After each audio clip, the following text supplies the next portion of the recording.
Su Xiao transmigrated to a matriarchal world rife with malice, but don't worry, he's bound to a weak and helpless system. A lively and gentle childhood friend falls in love with a shy and introverted transfer student, and for this, she doesn't hesitate to watch others defile Su Xiao. The kind senior who helped Su Xiao looked at him with eyes full of memories. She wanted Su Xiao to become the person she wanted him to be. The domineering and aloof female CEO bought Su Xiao for an exorbitant price, but not as a plaything. She had her eye on him. To these bad women, Su Xiao smiled sweetly, her tone innocent.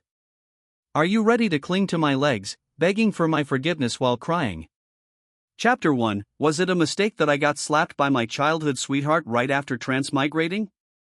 Brain storage, plus, all female protagonists in this book are adults, plus, the writing style leans towards a matriarchal society, but the male protagonist is not a sissy, he's just acting, humorous. Again, this book has a very unique style, somewhere between female-oriented and male-oriented fiction. Please don't criticize the author, or the author will cry.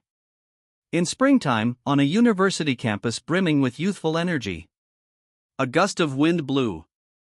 Delicate petals were blown down by the wind, swirling across the entire campus. The pinkest of them all drifted towards the darkest warehouse on campus. Su Xiao had just woken up when he was confronted with this scene. A beautiful girl in a school uniform, wearing black stockings, was glaring at him with resentment. The girl had striking features, bright eyes, and flowing black hair, undoubtedly a campus beauty. Behind her, a timid-looking boy peeked out, seemingly hesitant to speak. Su Xiao quickly apologized to Lin. Why did you do such a thing? You called him into the warehouse alone and threatened him verbally.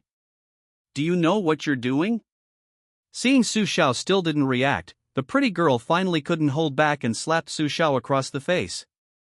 The crisp sound echoed throughout the empty warehouse. Yen Yu hitting is wrong. Su Xiao knows he was wrong, so let's not make things difficult for him anymore. Hearing this, Lu Yenyu turned to look at Lin Shu, who was looking at Su Xiao with concern, and said helplessly, You're always so kind, but you'll get bullied. I dare say that bastard Su Xiao has absolutely no remorse. But seeing Lin Shu's expression, Lu Yenyu ultimately chose to listen to him. She stepped forward and violently pushed Su Xiao away, then pulled Lin Shu's hand and walked out of the warehouse. From their childhood encounter until now, Su Xiao and Lu Yenyu have gone through countless years, and their relationship has always been very good. Although Lu Yenyu has a bit of a spoiled princess temperament, Su Xiao has always been very tolerant of her. Even when he's short of money, he's never stingy when it comes to spending money on Lu Yenyu.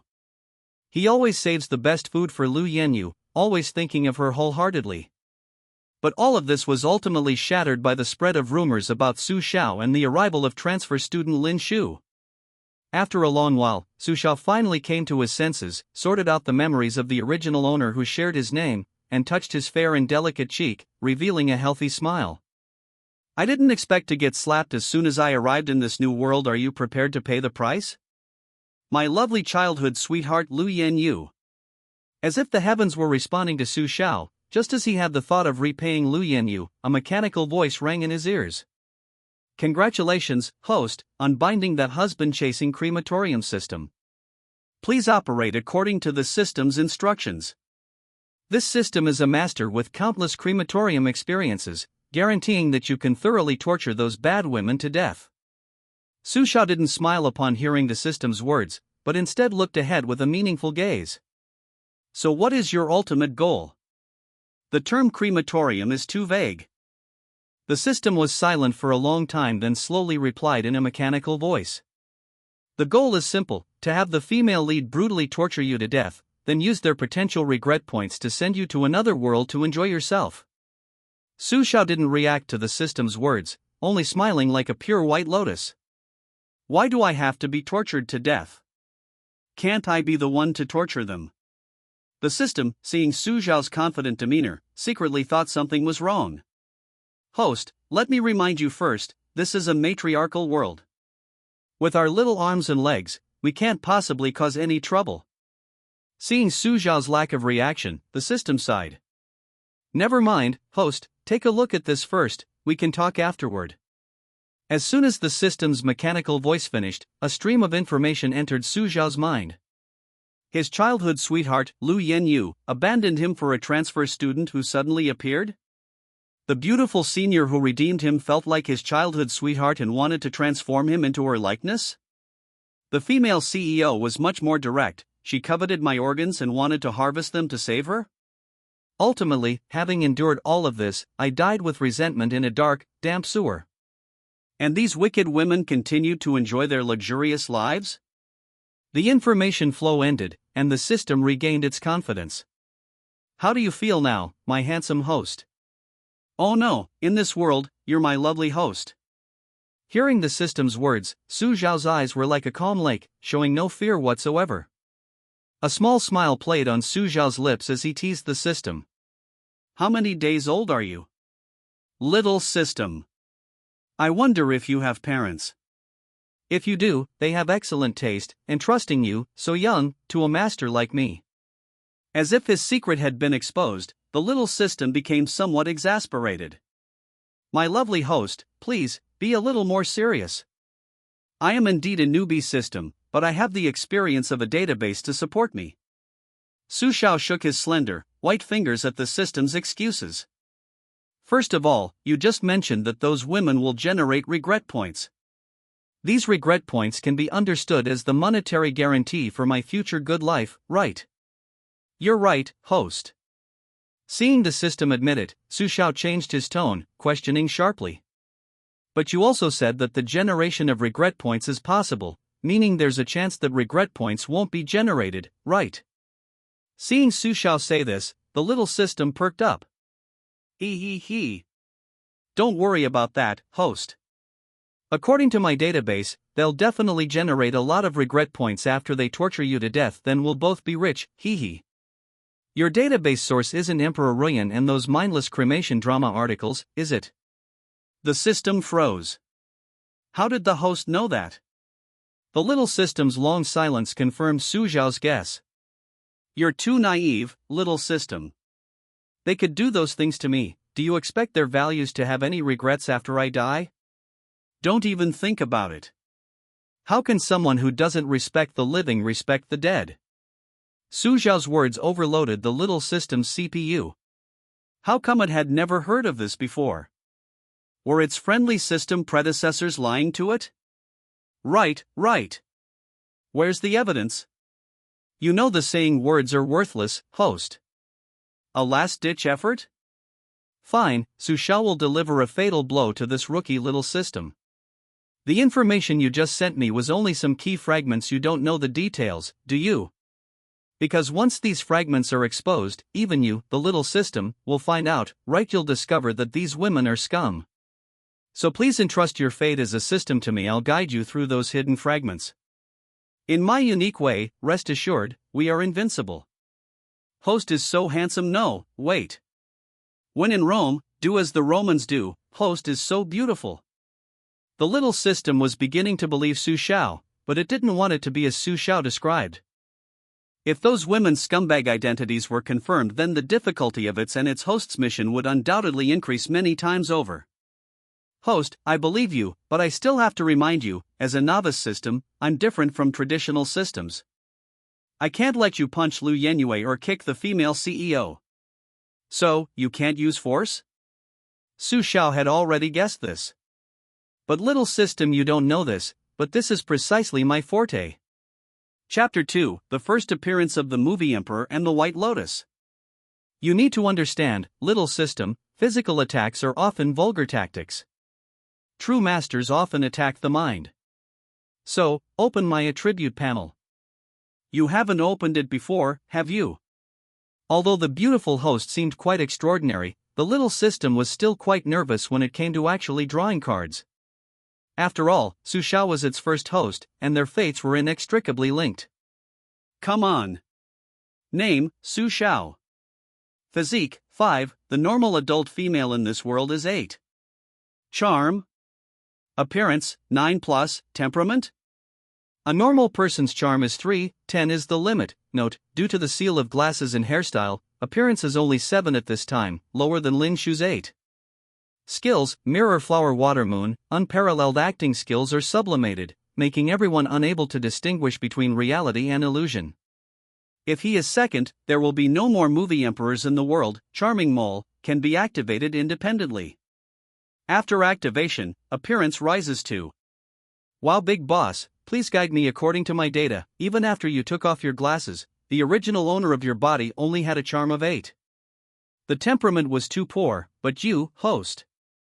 Keep it down, there are many more amazing operations to come. You must remain calm, little system. The system chuckled, its tone no longer somber. Let's go back to your home in this world, host. It's always good to plan ahead. Truly worthy of being a cute and innocent little system, it feels like it's about to pop some champagne early. But could it really be that simple, given that this was his first timeline after transmigrating? Little system, why did the original owner specifically choose to meet Lin Shu, that transfer student, in the warehouse? And why did Lu Yenyu happen to discover their secret meeting? Simple questions, host, you're underestimating it too much. Of course, it's because of the main plot. It's all destined. Sure enough, the little system's answer was exactly what Su Xiao expected, endearingly silly. Keep quiet, little system, I need to concentrate on my performance to prepare for the first plot that's about to unfold. You just stay here and learn. With that, Su Xiao immediately withdrew her smile, lowered her beautiful eyebrows, and hunched her head slightly, her delicate white hands clenching tightly. At first glance, he looked like a wronged little boy, but the fierceness in his eyes revealed a hint of unyielding determination, a truly vivid portrayal of a defeated dog. Ha! The little system was a little confused. Why was the host suddenly? But before it could ask, the door to this secluded warehouse was pushed open. Bang! A woman with a gentle and elegant demeanor stormed in. She had beautiful phoenix eyebrows, large, watery eyes full of intelligence, and a high, straight nose. Her figure was perfectly proportioned and graceful, and expensive black stockings accentuated her shapely thighs. The stunningly beautiful woman, at this moment, wore an expression of deep concern for Su Xiao. Are you all right, Junior? I heard from your classmates that you headed towards the warehouse. I was a little worried about you. Let me take you back, Junior. It's windy outside, it'll be dangerous for a young boy like you to walk alone. The Blackstocking Senior's concerned words made Su Xiao raise an eyebrow slightly. But this slight sympathy was quickly suppressed by Su Xiao. He shook his head vigorously and stubbornly said to the senior, I don't need you to worry about me, senior. I can walk back myself. With that, Su Xiao pulled the senior aside and, braving the strong wind, rushed out. Watching Su Xiao's retreating figure, the Blackstocking Senior was stunned for a moment, then gave a self-deprecating smile and chased after him. The gloomy sky, accompanied by the howling wind, caused the young boys who had just left the teaching building to scream. Amidst the screams, a man ran forward, seemingly carried by the wind. Behind him, a strikingly beautiful senior student chased after him. This scene, straight out of an idol drama, was coincidentally witnessed by Lu Yenue, who had just escorted Lin Shu back to the teaching building. A cold smile crept across her beautiful face, adding a touch of icy indifference. Just as expected, just like the rumors among the students, Su Xiao, that bitch. He didn't deserve to be her childhood sweetheart. But Lu Yenue didn't care anymore. She didn't want to waste any more energy on Su Xiao. Rather than wasting her brainpower on Su Xiao, Lu Yenue wanted to think carefully about what to eat with Lin Shu after school. Standing in front of the teaching building, watching Su Xiao's figure completely disappear, Lu Yenue slowly took her first steps. Let's go eat at that new lotus root soup place across from the school. A young guy like Lin Shu should like this kind of healthy food. Lu Yenyu never once considered asking Lin Shu for his opinion. After running all that way, Su Xiao, being a man, was completely exhausted. He stopped in front of a ramen shop, panting heavily. Slightly catching his breath, Su Xiao looked at the bright lights inside the shop and the steaming ramen on the tables of the customers, and involuntarily swallowed. But then he touched his empty wallet, and thinking about his financial situation, a tear welled up in his eye. He lowered his head dejectedly, looking somewhat lost. The senior student in black stockings, who had just arrived, felt as if she had been stabbed in the heart by a silver needle when she saw this familiar face. Don't be sad, Junior, it's my fault. How about this? I'll treat you to ramen, okay? Su Xiao didn't react at all, just kept his head down. The senior in black stockings chuckled at Su Xiao's stubbornness. Was she really going to force him? Without asking Su Xiao any further, the senior grabbed his slender arm and, with a gasp, dragged him into the shop. Boss, 2 bowls of signature ramen. Okay, and do you want it spicy? The senior glanced at the boy sitting next to her, who was staring blankly, and felt a little speechless. He was so conspicuous. Why did she instinctively ask for his opinion? 1 spicy. 1 non-spicy. No problem. Please wait a moment, gentlemen. The proprietress was no longer young, but her voice still sounded strong and resonant. After ordering, the black-stocking senior and Su Xiao found a relatively quiet spot and sat facing each other. Su Xiao finally couldn't suppress her emotions any longer. What the hell do you want? Ling Menglu. Do you even know how many bowls of ramen you could make yourself with the money for these 2 bowls of ramen? Do you really like Chapter 3? Ling Menglu, the senior student in black stockings, ignored Su Xiao's exasperated expression and said confidently. You're not angry because of this, are you, Junior? As if her secret had been exposed, Su Xiao pursed his thin lips and stomped his foot on the ground. What nonsense are you talking about? I'll pay you back for the ramen later. Looking at his arrogant demeanor, Ling Menglu said gently. The point isn't the ramen money, Junior. It's not right to take your anger out on me, you know. Sai Senior is so perceptive, he can't hide his little thoughts at all. Ling Menglu's words had already let Su Xiao know that she had seen through his anger because of another woman. So, my cute Junior, don't you have anything to say to me? Su Xiao's brows relaxed slightly, her thin lips parted slightly. I'm sorry. Ha ha ha ha. It feels like I'm the one bullying you. Ling Menglu was amused by Su Xiao's pitiful appearance. This hearty laughter attracted a group of boys in the store who exchanged flirtatious glances with their senior. Hey Junior, look around, I'm quite charming too, okay. Su Xiao turned her head and looked around, startled by the envious looks the boys in the store gave her. So what are you trying to say? A captivating senior. Upon hearing Su Xiao's question, the senior's expression darkened for a moment, easily caught by Su Xiao, who was in actor mode. He knew it was coming. Could you focus your attention on the senior a little more? Junior, oh no, little brother Xiao. Oh. Yes. Yes. Yes. Don't hesitate any longer, host. What if you agree and then dump her? Wouldn't that be a huge regret? Ignoring the terrible idea from the little system in his mind, Su Xiao, as a true master, had already anticipated this scenario. If it were the original owner's personality, he would undoubtedly agree to Ling Menglu's request at this moment. Even a loser has their pride. Even if the original owner still harbors feelings for his childhood sweetheart. But Master Su Xiao is different. Sharing the same name as the original owner, he wouldn't give up on his childhood sweetheart just because of a slap. On the contrary, he wants to steer the so-called plot in a completely different direction. Otherwise, how can he torture Lu Yenyue to death and generate enough regret points to send her off to enjoy her happiness? Under Ling Menglu's incredulous gaze, Su Xiao's disappointed expression vanished, and he looked at her with unwavering eyes. I still have traces of that person in my heart. Please forgive me for not being able to agree to your request, senior. Something's wrong, something's really wrong. Ling Menglu had clearly done her homework. She knew very well the extent of this arrogant junior's pride. She had secretly heard the slap outside the warehouse, so why? Could it be, as he said, that he's a kind person who cares about her? Because he still has a place for Lu Yenyue in his heart, so he rejected her? No. No. No. This junior shouldn't be like this, it's not like him at all. She absolutely must have Su Xiao. She has to change this about him. So, her methods from now on will be even more drastic. She let out a long breath. Ling Menglu didn't show the ferocity that comes with being rejected. She still gazed at Su Xiao gently. Junior Xiao, may I call you that? Because he had just rejected the confession of this senior, whom he also had feelings for, Su Xiao felt a little guilty towards Ling Menglu, and his eyes kept darting away from her. Sure, senior, also, you're a good person, don't waste your time on me. Stop, stop, stop. Ling Menglu made an X with her hands, rejecting Su Xiao's good person card. You can't even deny me a chance to pursue you, Junior Xiao.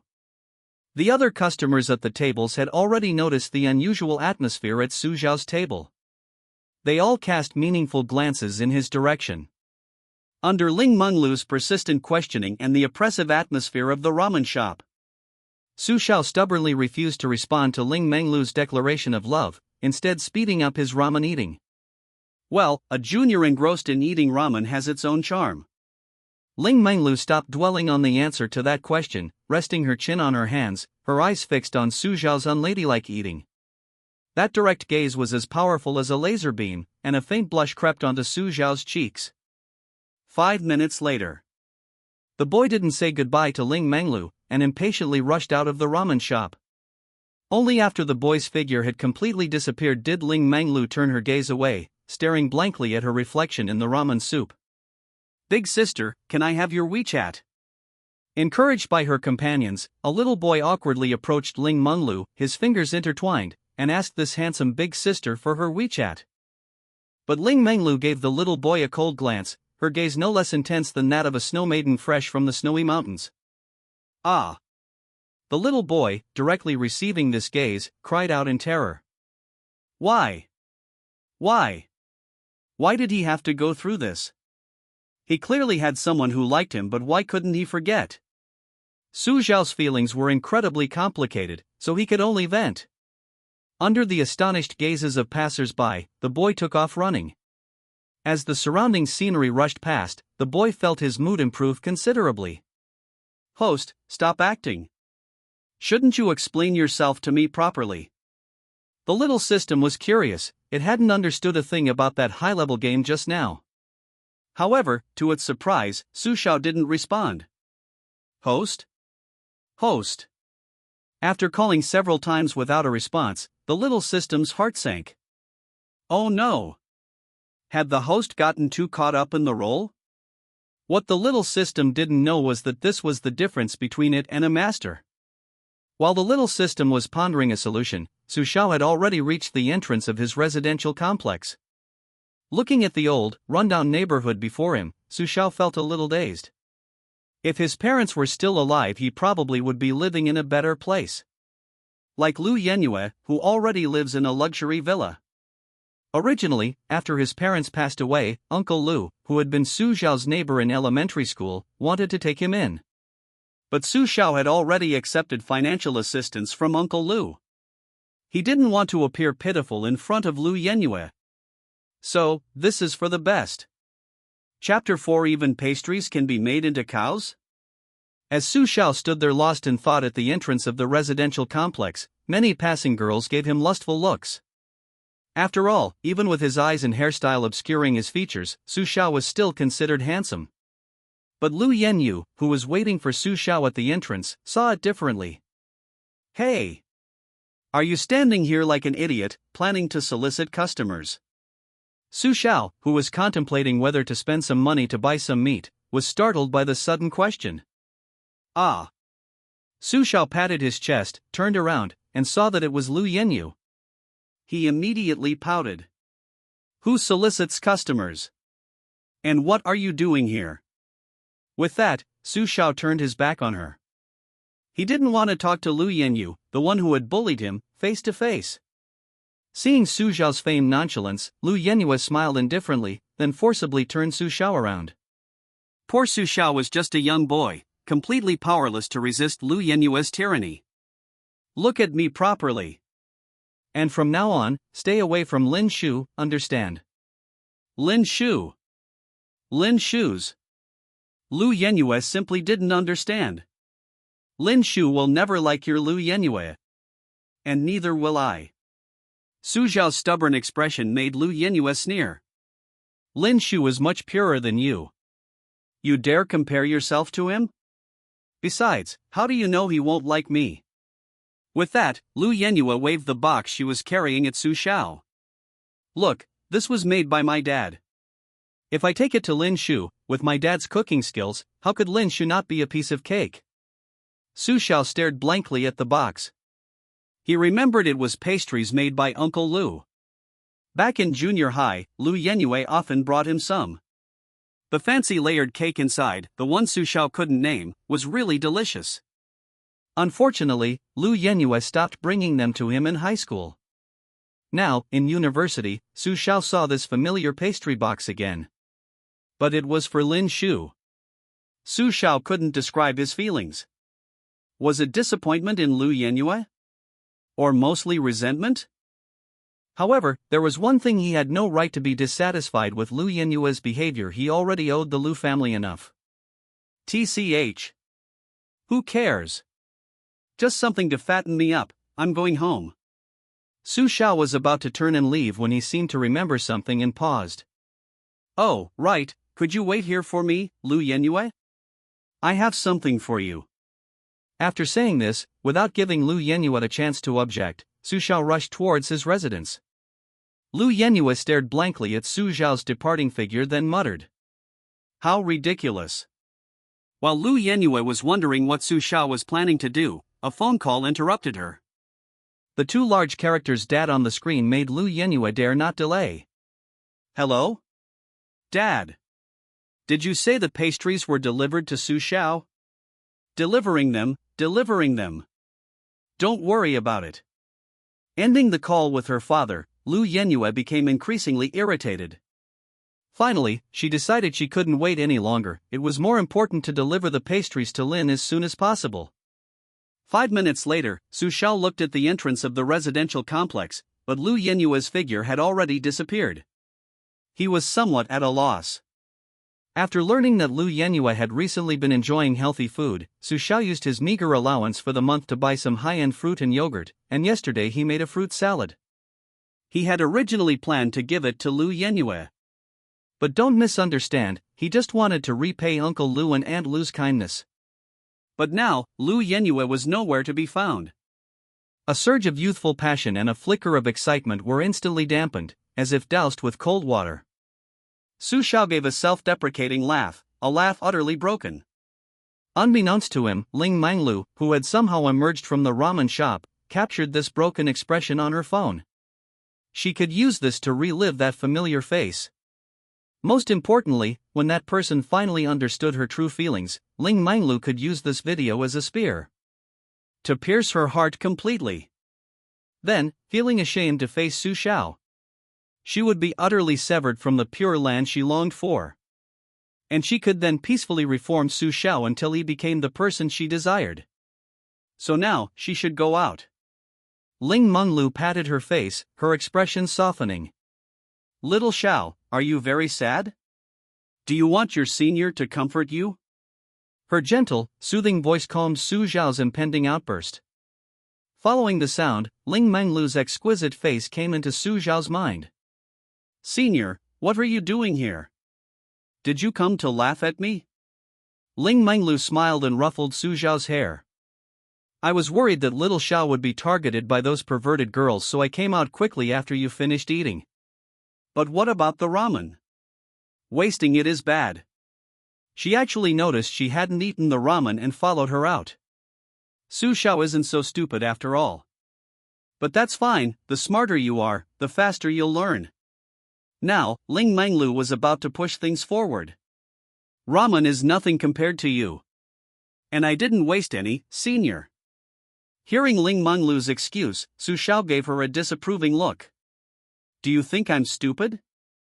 You clearly had a whole bowl left. I gave the ramen to someone else, I didn't touch it at all. Su Xiao thought about it, and it seemed he really hadn't touched it. But a new problem arose, and before he could ask, Ling Menglu interrupted. It was given to an old lady. Ling Menglu's prophetic words made Su Xiao blush deeply. He didn't care about that. What he really wanted to ask was, by the way, senior, did you see Lu Yenue just now? The words Lu Yenue popped out of Su Xiao's mouth, instantly stirring a hint of malice in Ling Menglu's heart. She was about to lose it. So let her shatter the childhood sweetheart's dream even faster. You mean that woman? She seemed to receive a call from a classmate named Lin Shu, and then left. Lin Shu? So that's how it is. Su Xiao knew her senior shouldn't know the name Lin Shu. After all, the two were unrelated and Lin Shu had just transferred here. Could it be that her senior saw what happened between Lu Yenyue and Lin Shu, and was using Lin Shu to ruin her relationship with Lu Yenyue? No, impossible, her senior is clearly a good person. And even if that were the case, so what? After all, she likes me. Only those who betray sincerity deserve to suffer 1,000 needle pricks. But her senior, she just likes him, what's wrong with that? Chapter 5: The Adaptability of the Older Generation of Artists. While a storm raged in Su Xiao's mind, Ling Menglu was already unhappy. Little brother Xiao, isn't it a bit inappropriate to think about other women in front of your senior sister? Even I would get angry. The senior sister's words reminded Su Xiao that he had just been thinking about Lu Yenyue in front of the senior sister who liked him. Under the senior sister's surprised gaze, the boy apologized in a clear voice. I'm sorry, senior sister, how about I swallow silver needles to atone for my sins? The boy's silly appearance made Ling Menglu giggle. Alright. Senior sister forgives you. And what's that in your hand? Seeing that the senior sister mentioned the fruit salad he had made for Lu Yenyue, Su Xiao casually explained to her. This I made a fruit salad when I was bored, would you like some, senior? Of course. I'll accept it without hesitation. But... Ling Menglu glanced subtly at the old residential area behind Su Xiao, and said in an unquestionable tone. I'll accept the fruit salad, as payment for your ramen. I'll take that as a yes. Hearing this, Su Xiao felt a warmth in his heart. Respect and understanding are prerequisites for starting a relationship. But what about Lu Yenyue, the girl he liked? He liked the wrong person for the first time. Su Xiao considered giving up on Lu Yenyue. But that memory, the little girl who stood against everyone to save him in elementary school, he really couldn't forget. Su Xiao's feelings at this moment were indescribable. He longed for love, yet couldn't let it go. Love truly is a mysterious thing. Su Xiao wanted to know the truth about love. However, life had to go on. Su Xiao needed to go home and finish his homework and chores. Senior. See you tomorrow. Ling Menglu didn't respond until Su Xiao's abrupt departure had completely disappeared before she softly said, See you tomorrow. After saying this, Ling Menglu quickly realized what was happening. Wait. He wouldn't say something like that. Why am I happy just because it doesn't sound like him? Nearly frantic, Ling Menglu slapped herself hard with her right hand. He shouldn't be so perfect. Looks like I need to step up my game. The rumors about Su Xiao at school need to spread faster. That way I can completely shatter this wonderful boy. Ling Menglu, a malicious smile on her lips, gradually disappeared. Su Xiao's home was located at the very back of an old residential complex, in a building overgrown with various plants and with its paint almost completely peeling off. That was Su Xiao's home. One thing was fortunate, the residents here were relatively kind and honest. Young man, you're back. You've grown more and more handsome. My mischievous granddaughter will definitely introduce you to him later. Just as Su Xiao was about to open his front door, an elderly woman returning from grocery shopping looked at him with a smile, her voice filled with joy. Su Xiao politely stopped what he was doing and replied to the woman. Where? I'm obviously not that good looking. Yes, he was obviously not that good looking, probably not as good looking as Lin Shu and Lu Yenyue's eyes. The old lady was a seasoned woman. She caught the fleeting expression on Su Xiao's face. All right. Don't chat with this old man anymore, go back and rest. You must be tired after a day of school. Okay, goodbye, auntie, I'll go inside now. After saying goodbye to the old lady, Su Xiao finally returned to his small room. There was no luxurious decoration, the whole room exuded simplicity. Unlike other young boys, Su Xiao didn't care much about the finer things in life. Su Xiao had intended to comfort himself with this thought, but the truth was it was because he was broke. Instead of buying a couple of pieces of furniture to decorate the room, he'd rather save the money.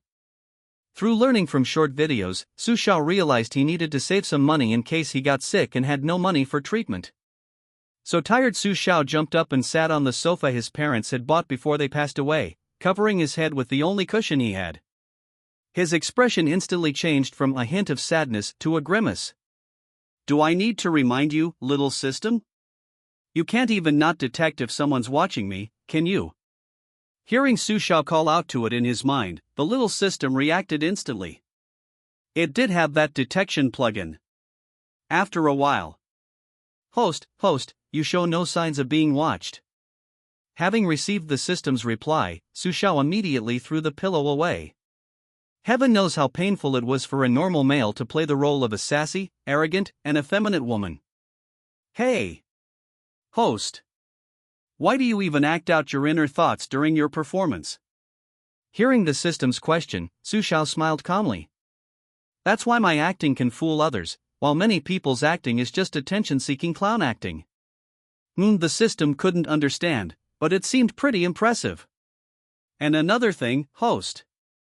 I didn't understand your confrontation with those bad women just now. Wasn't Ling Menglu quite nice? What?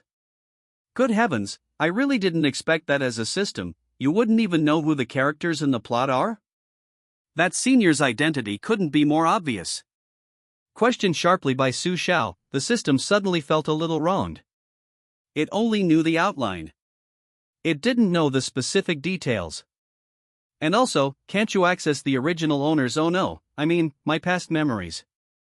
Host, stop talking. The system forbids accessing the host's memories. Don't insult us. You have to apologize to me. Or I'll ignore you. Su Xiao was somewhat surprised. This little system's tsundere attitude was even better than his acting. After a moment, Su Xiao finally calmed the little system down, and he decided not to keep him in suspense any longer. Think about the second story I should encounter. The female protagonist in that story is Ling Menglu, whom you think is quite nice. The second story? The little system pulled up the data. That wicked woman with a white moonlight in her heart. What wicked acting! It actually fooled the system's discerning eyes. Host, why did that woman appear so early? Shouldn't she have appeared after you were tortured by Lu Yenyue? Su Xiao looked speechless. This little system was as clueless as ever. Who says the heroine of the second story can't appear in the first story? Is Ling Menglu the root of all evil in chapter 6? Little system, don't be so rigid. Why not try to imagine things a bit more? Perhaps, that Ling Menglu is the origin of all this tragedy. The little system accepted Su Xiao's hint and was greatly shocked. Host, you mean Ling Menglu is a god in this world? She's the one who fabricated the plot. Holy crap! The little system's touchingly low intelligence made Su Xiao almost unable to bring himself to scold it, although what it said wasn't entirely impossible. Ling Menglu has a white moonlight, a love interest, and then she saw me in university who looked exactly like her white moonlight, and I also have a childhood sweetheart. Little system, if you were Ling Menglu, what would you do? Let me give you another piece of information, little system. The original owner had a terrible reputation at school. Being called a bitch was commonplace. However, her bad reputation wasn't always like this. While the little system could be a bit rigid in some ways, even it understood after being told this much. It had even ranked Ling Menglu on the list of good women. Now, the system decided to elevate Ling Menglu to the top of the list of bad women. Previously, it thought Lu Yenyue was the worst kind of woman, but now it seemed it was naive. But simply knowing this was useless. The little system was actually afraid of Ling Menglu's high level of cunning. Host, this is really bad. According to the data, Ling Menglu is undoubtedly the female lead of the second story, and the second story's female lead comes from a very wealthy family. What should we do with such a rich and intelligent bad woman? This was the first time Su Xiao had ever seen a system ask its host what to do. Don't worry, take it one step at a time, handle things one by one, and prioritize dealing with the lower level ones. And it's precisely because of Ling Menglu's existence that I've been given a clue to make Lu Yenyue regret her actions. What was this sense of relief? Did the host already have a way to punish Lu Yenyue so quickly? Then this system hadn't done anything at all while I've embarrassed my system predecessors. Alright, stop being so sad, little system. Hurry up and do some research on skincare and beauty. As he spoke, Su Xiao walked to the bathroom mirror. He took off his glasses, combed his hair, revealing a charming black mole. The boy's current appearance transcended gender, possessing an unparalleled androgynous beauty. The little system, witnessing this, fell silent, finally whispering, "Can I be your dog, host?" Su Xiao was somewhat surprised. Did the little system possess human aesthetic sense? However, this didn't stop him from answering the system's question. "You always have been." Similarly, Su Xiao gently replied to the little system. After thoroughly examining his appearance after the appearance was unsealed, Su Xiao already knew he could already imagine Lu Yen used to spare at that moment. And now all that's needed is a little groundwork. "By the way, little system, did you find what I asked you to look up?" Replying to host. "I found it.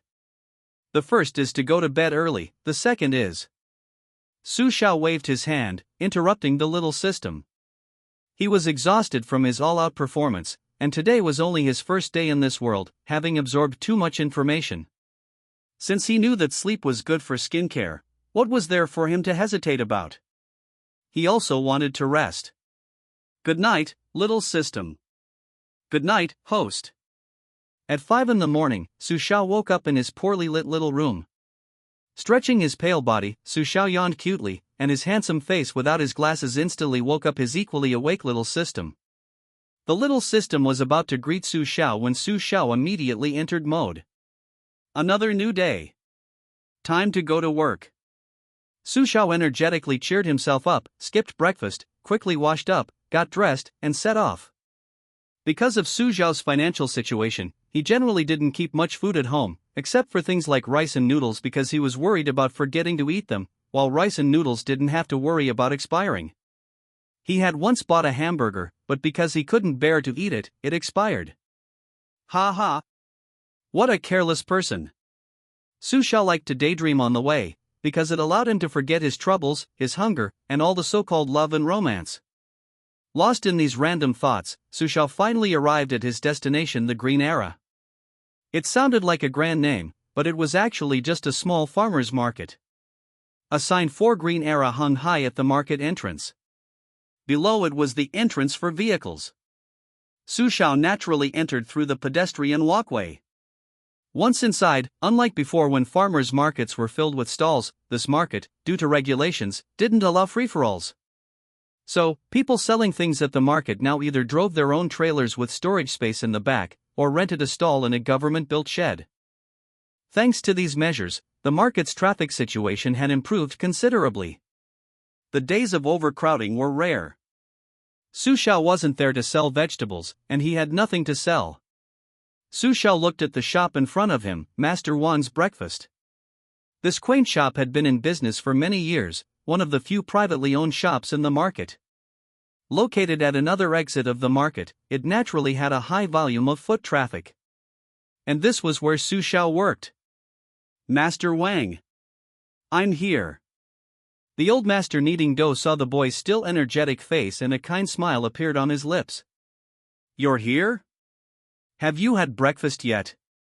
Hearing Master Wang's question, Su Xiao pretended to be very full and replied, "I already ate, master." Hearing Su Xiao's energetic reply, Master Wang took off his gloves and stroked his beard. "Good. Very energetic. Then you can handle the kneading. Xiao Wu and I will make the finished product." Kneading dough seems like a very strenuous task actually, it's one of the few things Su Xiao can handle in the shop. With her skills, anything else would only ruin the shop's signboard. Chapter 7. Two Unscrupulous Young Ladies. As 6 a.m. approached, the store gradually filled up with customers. Of course, many delivery drivers in yellow uniforms also came in. At the suggestion of these young people, Chef Wang had also adapted to the times and started offering delivery service. Chef Wang's intentions were simple: to ensure people had a good breakfast. Therefore, he wouldn't raise the prices of breakfast on the delivery platform. During this busy time, Su Xiao would put aside his work and take on the role of a server. He would handle leftover food, tidy up the tableware, and assign meals to the delivery drivers, all of which he had to do. While other young men were still carefully tending to their hands, Su Xiao's hands were already showing signs of calluses. These were the marks of working hard. Fortunately, Master Wang was generous with Su Xiao's wages, so Su Xiao could earn enough to support himself in just 2.5 hours of work, from 5 a.m. to 7:30 a.m. Aga! After working for a long time, Su Xiao stretched. It was finally 7:30 a.m., and his replacement had arrived. Master Wang, I'll take my leave now. Upon hearing Su Xiao's voice, Master Wang quickly put down his work, took a steamer of small steamed buns from the side, and a cup of soy milk. Keep this. I remember you used to bring breakfast to that pretty girl often, but you haven't lately. Did the young people have some kind of conflict?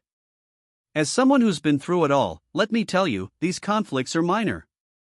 Don't regret it when you're old. Of course. If that girl bullies you, be sure to tell Master Wang, and I'll teach her a lesson. Taking the breakfast from Master Wang, Su Xiao was somewhat touched. At least someone still cared about him, didn't they? But confiding in Master Wang was out of the question. They couldn't afford to offend Lu Yenyue's family, their influence was too great. Besides, he hadn't repaid the favor he owed Uncle Lu. What reason did he have to hate Lu Yenyue? Goodbye, Master Wang. I'm going to class. Master Wang squinted at Su Xiao's departing figure, his right hand clenched tightly. But what could he do? He was just a retired retainer, and Su Xiao seemed to have been destined to work for him by some twist of fate. On Master Wang's left-hand phone, a text message could be faintly seen. Young miss, Su Xiao is doing well today. Sent to Ling Monglu. Master Wang secretly hoped Su Xiao would end up with that girl. However, because he had received a tremendous favor from the Ling family, he would never betray that debt. Therefore, Master Wang couldn't tell Su Xiao anything, and could only silently pray in his heart. Please don't fall in love with the young miss. Child. After leaving the market, Su Xiao scanned a shared bicycle. Fortunately, it wasn't far from his university, less than 10 minutes away, so Su Xiao, who didn't get off work until 7:30, should have plenty of time to catch his 8 a.m. class. But he still had something to do, so time was a bit tight. 7 minutes later. Su Xiao parked the shared bicycle in the designated spot and headed towards his university. The university entrance was much more spacious than the market, giving it a grand feel. Upon entering the university, one could see the first building, a super luxurious 20-story building, its pristine paint gleaming in the sunlight. That was the library of Su Xiao's university.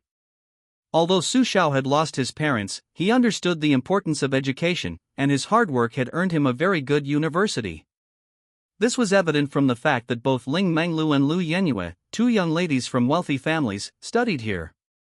Universities are mostly residential, very few students commute, as it's extremely rare for a university to be close to home. So Su Xiao could only see a few scattered classmates entering through the university gate. These classmates also saw Su Xiao, but their expressions were somewhat strange. Basic manners prevented them from showing anything unusual in front of Su Xiao. Of course, they also had their own judgment, but this somewhat cute male classmate's reputation was really. In short, they wouldn't spread rumors about Su Xiao, but they also didn't want to associate with him. Rumors are truly harmful. Su Xiao was quite perceptive, so he noticed the strange expressions on his classmates' faces. It would be a lie to say he wasn't upset, but he wanted to resolve this matter even more. Therefore, when someone told him on a small note that it was a rumor about Lin Shuchuan, and even told him the location of that hidden little warehouse, Su Xiao arranged to meet Lin Shu there to clear things up. But then, Lu Yenyue suddenly barged in and slapped him. As for the authenticity of the note, Su Xiao assumed a kind classmate had alerted him. In the end, he still didn't understand the truth. Su Xiao was somewhat troubled. Warning! Warning, the second villain, Lu Yenyue, is approaching. Having learned from previous experience, the little system knew to give advance warning this time. However, this sudden announcement immediately ruined Su Xiao's perfect performance. After exiting the state, Su Xiao mentally told the little system, "I'll deal with you when I get back." Taking a breath, Su Xiao resumed her mode. Just then, Lu Yenyue noticed Su Xiao's figure. "Hey Yenyue. Isn't that your childhood sweetheart you hate? Why is he standing there like an idiot?" Beside Lu Yenue, a stunningly beautiful woman, seemingly no less beautiful than her, spoke up. She possessed a cold, aloof air, a beauty mark at the corner of her eye, a high-nose bridge, but her lips curved into an unfriendly arc. In short, she had a sleazy face. Lu Yenue looked at her friend Yi Xiling beside her, somewhat speechless, and said, "I told you not to mention our childhood sweetheart relationship anymore." "I'm ashamed." Yi Xiling nodded understandingly. After all, that man's reputation was indeed quite bad. Although she said that, Yi Xiling's gaze never left Su Xiao, especially his ankles below those smooth thighs. Lu Yenue, oblivious to her friend's unusual behavior, took her hand. "Let's go, Xiling, seeing this guy so early in the morning is really unlucky. Let's quickly avoid him and get to class." Although Yi Xiling wanted to look a little longer, her face remained expressionless. "Then let's go. Yan Yu." But it was too late. Su Xiao had already spotted them. The boy jogged over, a barely perceptible hint of anticipation on his face. He had finally mustered the courage to bring Lu Yenue breakfast. Chapter 8: Lu Yenue and Lin Shu, who are inseparable. Previously, Su Xiao had heard from Uncle Lu that Lu Yenue didn't like eating breakfast, so he readily agreed to take care of her breakfast from then on. The boy promised to take care of Lu Yenue's breakfast from now on. Until Lu Yenue threw away the breakfast the boy had brought her because she was in a bad mood one day. After that, the proud boy never brought her breakfast again. But now, the boy had mustered his courage again. Su Xiao was about to hand over the steamed buns and soy milk he was holding, but what he received in return was a disdainful look from Lu Yenue. This young lady didn't even bother to speak to Su Xiao. She patted her friend next to her, Yi Xiling, who immediately understood. "What? Aren't you going to leave? I really don't know if the breakfast you brought is even clean. And look at Yenue's hands, she's already taken breakfast." Su Xiao was taken aback by Yi Xiling's words, ignoring her comment about the uncleanliness of the food she had brought. Instead, she stared blankly at the breakfast in Lu Yenue's left hand. Didn't she skip breakfast? But why? Seeing Su Xiao's reaction, Lu Yenue assumed it was feigned concern and smiled mockingly. "Who said this was for me? Just like you." Upon hearing Lu Yenue's words, Yi Xiling beside her burst into laughter. The boy's face grew paler under their mockery. Finally, unable to bear it any longer, the boy fled under Lu Yenue's teasing gaze. Smelling the aroma of the steamed buns, Su Xiao rushed to the teaching building and rubbed her stomach. "I'm so hungry." "Fine. Take it or leave it. If Lu Yenue won't eat, he'll eat it himself." He pulled a small steamed bun from the still steaming plastic bag. Su Xiao flashed his little tiger teeth and took a vicious bite. Chef Wang's cooking is amazing. It's stupid of Lu Yenue not to eat." In no time, Su Xiao devoured 3 buns.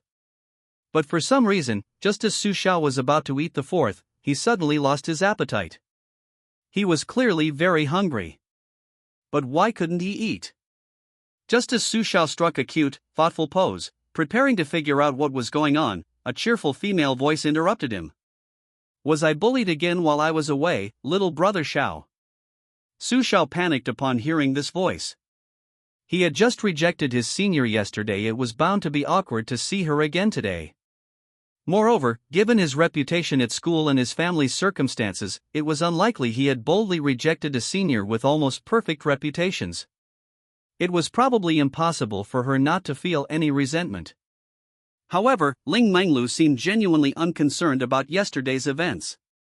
A gentle smile appeared on her intellectual face as she waved what she was holding in her right hand at Su Xiao. "Look at this, little brother Xiao, this is my favorite breakfast, would you like to try some?" "Of course, I won't give it to you for free. How about exchanging it for the steamed buns you have?" Looking at the carefully prepared package in his senior's hand, Su Xiao felt a warmth in his heart, and a flicker of emotion appeared in his eyes as he looked at Ling Menglu. But he couldn't accept it. He didn't want to. Su Xiao was interrupted by Ling Menglu before he could finish his thought. Unlike usual, she forcefully snatched the plastic bag containing the steamed buns from Su Xiao's hand and stuffed the breakfast she had prepared into his bag. Don't you know best what it feels like to be rejected? Don't reject me, just this once, okay? Junior Xiao. This was the first time Su Xiao had seen his senior's domineering side, but he didn't dislike it. But what was this feeling all about? Su Xiao felt a strange discomfort all over his body. Ah! I'm ignoring you. I'm leaving first. The boy's shy departure made Ling Menglu's eyes gleam with a glint of light. She grabbed a small steamed bun from the bag and popped it into her mouth. Still the same taste. Butler Wang's skills haven't declined. Old tastes and familiar faces are always nostalgic. Carrying the breakfast Ling Menglu had given him, Su Xiao seemed to be in a very good mood. His eyes narrowed into crescent moons, and a cute little dimple could be faintly seen on his face. He walked briskly into the 8 a.m. classroom. Although it was advanced mathematics, it didn't affect his current cheerful mood. In the spacious lecture hall, most people were reading, because if they didn't preview now, the class would be like listening to gibberish. Therefore, the students, immersed in the sea of mathematics, didn't notice Su Xiao's arrival at all, except for one person. Watching the refined-looking Lin Shu eating the breakfast she had brought, Lu Yenyue felt a strange sense of satisfaction, like the pleasure of revenge.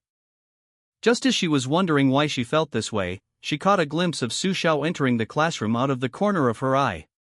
Because Su Xiao had been blocked by Ling Menglu earlier, it was Lu Yenyue, who was behind him, who entered the classroom first. However, precisely because of this, Lu Yenyue was able to see Su Xiao's hypocritical and bitch-like appearance. The exquisitely packaged food in his left hand must be breakfast. Knowing Su Xiao's family background, Lu Yenyue sneered inwardly. Without a doubt, this must have been a gift from some sugar daddy. TSK, how disgusting. Fortunately, Lu Yenyue no longer cared about this guy. Compared to him, Ling Shu beside her was different. He was better looking than Su Xiao, had a better family background, a better personality, and most importantly, he was incredibly pure. The more satisfied Lu Yenyue was with Ling Shu, the more worthy he was of her. As for Su Xiao, the farther away he was from her, the better. Lu Yenyue could see Su Xiao, and Su Xiao could naturally see Lu Yenyue. In Su Xiao's eyes, the way Lu Yenyue and Lin Shu were lovey-dovey made him quite uncomfortable. Therefore, he chose a place where he couldn't see them at all. However, to his surprise, after he sat down, he discovered that the person next to him was Yi Xiling, who had just joined Lu Yenyue in mocking him that morning. Seeing this woman staring at him with a disdainful look, Su Xiao wasn't going to back down. His handsome eyebrows furrowed, and he returned her a cold gaze. Then, under Yi Xiling's disapproving gaze, Su Xiao picked up his things and sat down in the row in front of her. Simply because he didn't want to sit with this detestable accomplice of Lu Yenyue. What Su Xiao didn't know was what Yi Xiling was truly feeling beneath her disapproving expression. To make room for Lu Yenyue and Lin Shu, Yi Xiling wisely avoided sitting with Lu Yenyue. As for the others, they dared not approach Lu Yenyue, who in the school didn't know the formidable reputation of Miss Lu. Chapter 9, The Strange Yi Xiling. Therefore, Yi Xiling, not wanting to sit with Lu Yenyue, chose a seat relatively far back. Why did she choose such a seat? Yi Xiling could only say that the view was excellent, making it convenient for her to do what she wanted to do. See? Didn't she just get something amazing? Su Xiao's indifferent gaze earned Yi Xiling 100 thumbs-ups in her heart. Perfect, just the right feeling. And that's not all. Su Xiao was sitting directly in front of her. God, is this starting to favor her? Yi Xiling's heart was in turmoil, but her face remained cold and indifferent. She even slapped Su Xiao hard on the back, saying in an unfriendly tone, "Hey! You filthy guy! Can you sit over there? You're blocking my view." Su Xiao, who was busy devouring the breakfast Ling Menglu had given him, heard this taunting voice and wasn't about to back down. He retaliated by striking Yi Xiling's arm hard as well. However, this blow didn't hurt Yi Xiling at all, given her exceptional physical strength. Following the blow, Su Xiao gave her a look of disgust. Trying to cause trouble, huh? Can't you just sit over there yourself? After uttering these words, Su Xiao ignored Yi Xiling and continued eating the breakfast Ling Menglu had brought him. Unbeknownst to the boy, after he turned his head away, Yi Xiling gently touched the spot where Su Xiao had hit her. A barely perceptible blush appeared on his usually indifferent face. Little system. Log in. I have something to tell you. The little system, which had been speculating about the third bad woman, Yi Xiling, immediately perked up when it heard its host call it for the first time during a performance. Please speak, host. Your most loyal little system is ready. Salute. Su Xiao didn't want to be out of performance mode for too long, so he kept it brief to the little system. This Yi Xiling is different from other bad women. She's special, and she has the potential to become the pawn I've been looking for. Therefore, little system, you need to notify me immediately when Yi Xiling appears, from your special perspective. I need to confirm what her situation is. Su Xiao's solemn tone surprised the little system. It seemed that this Yi Xiling was indeed unusual. But how come it hadn't noticed? Never mind anyway, the host must have his reasons for doing this, and all it needs to do is believe and obey. Received, host Yi Xiling has been added to the list of key observation targets. After explaining to the little system, Su Xiao switched back to performance mode. He wanted to maintain the character image he wanted for as long as possible. This way, he would be more confident that he could even act out inner thoughts. Only a lifelike character with even inner thoughts could truly defeat Lu Yenyue, and even Ling Menglu, a woman with a rather terrifying mind. Advanced mathematics seemed quite difficult for Su Xiao, a boy. In this world, women often possess better physical strength and logical thinking. But Su Xiao didn't want to give up. Only after completing and mastering all the basic university courses would he have the power to choose his own future. Although Master Wang's shop was good, Su Xiao, as a young man who cared about his image, still longed for a more respectable job. That way, his classmates would respect him after all. Having a respectable job was a way of demonstrating one's abilities. He hadn't done anything shameless. Nor had he been kept by anyone. At that time, he would definitely make Lu Yenyue, who had misunderstood him, apologize to him severely. And, if he had a good job in the future, wouldn't that mean he deserved? Aha! What is he thinking? He's still in class.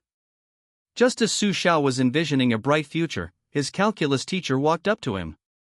As everyone knows, in calculus class, a responsible teacher might occasionally give a problem or two to check the students' understanding while lecturing.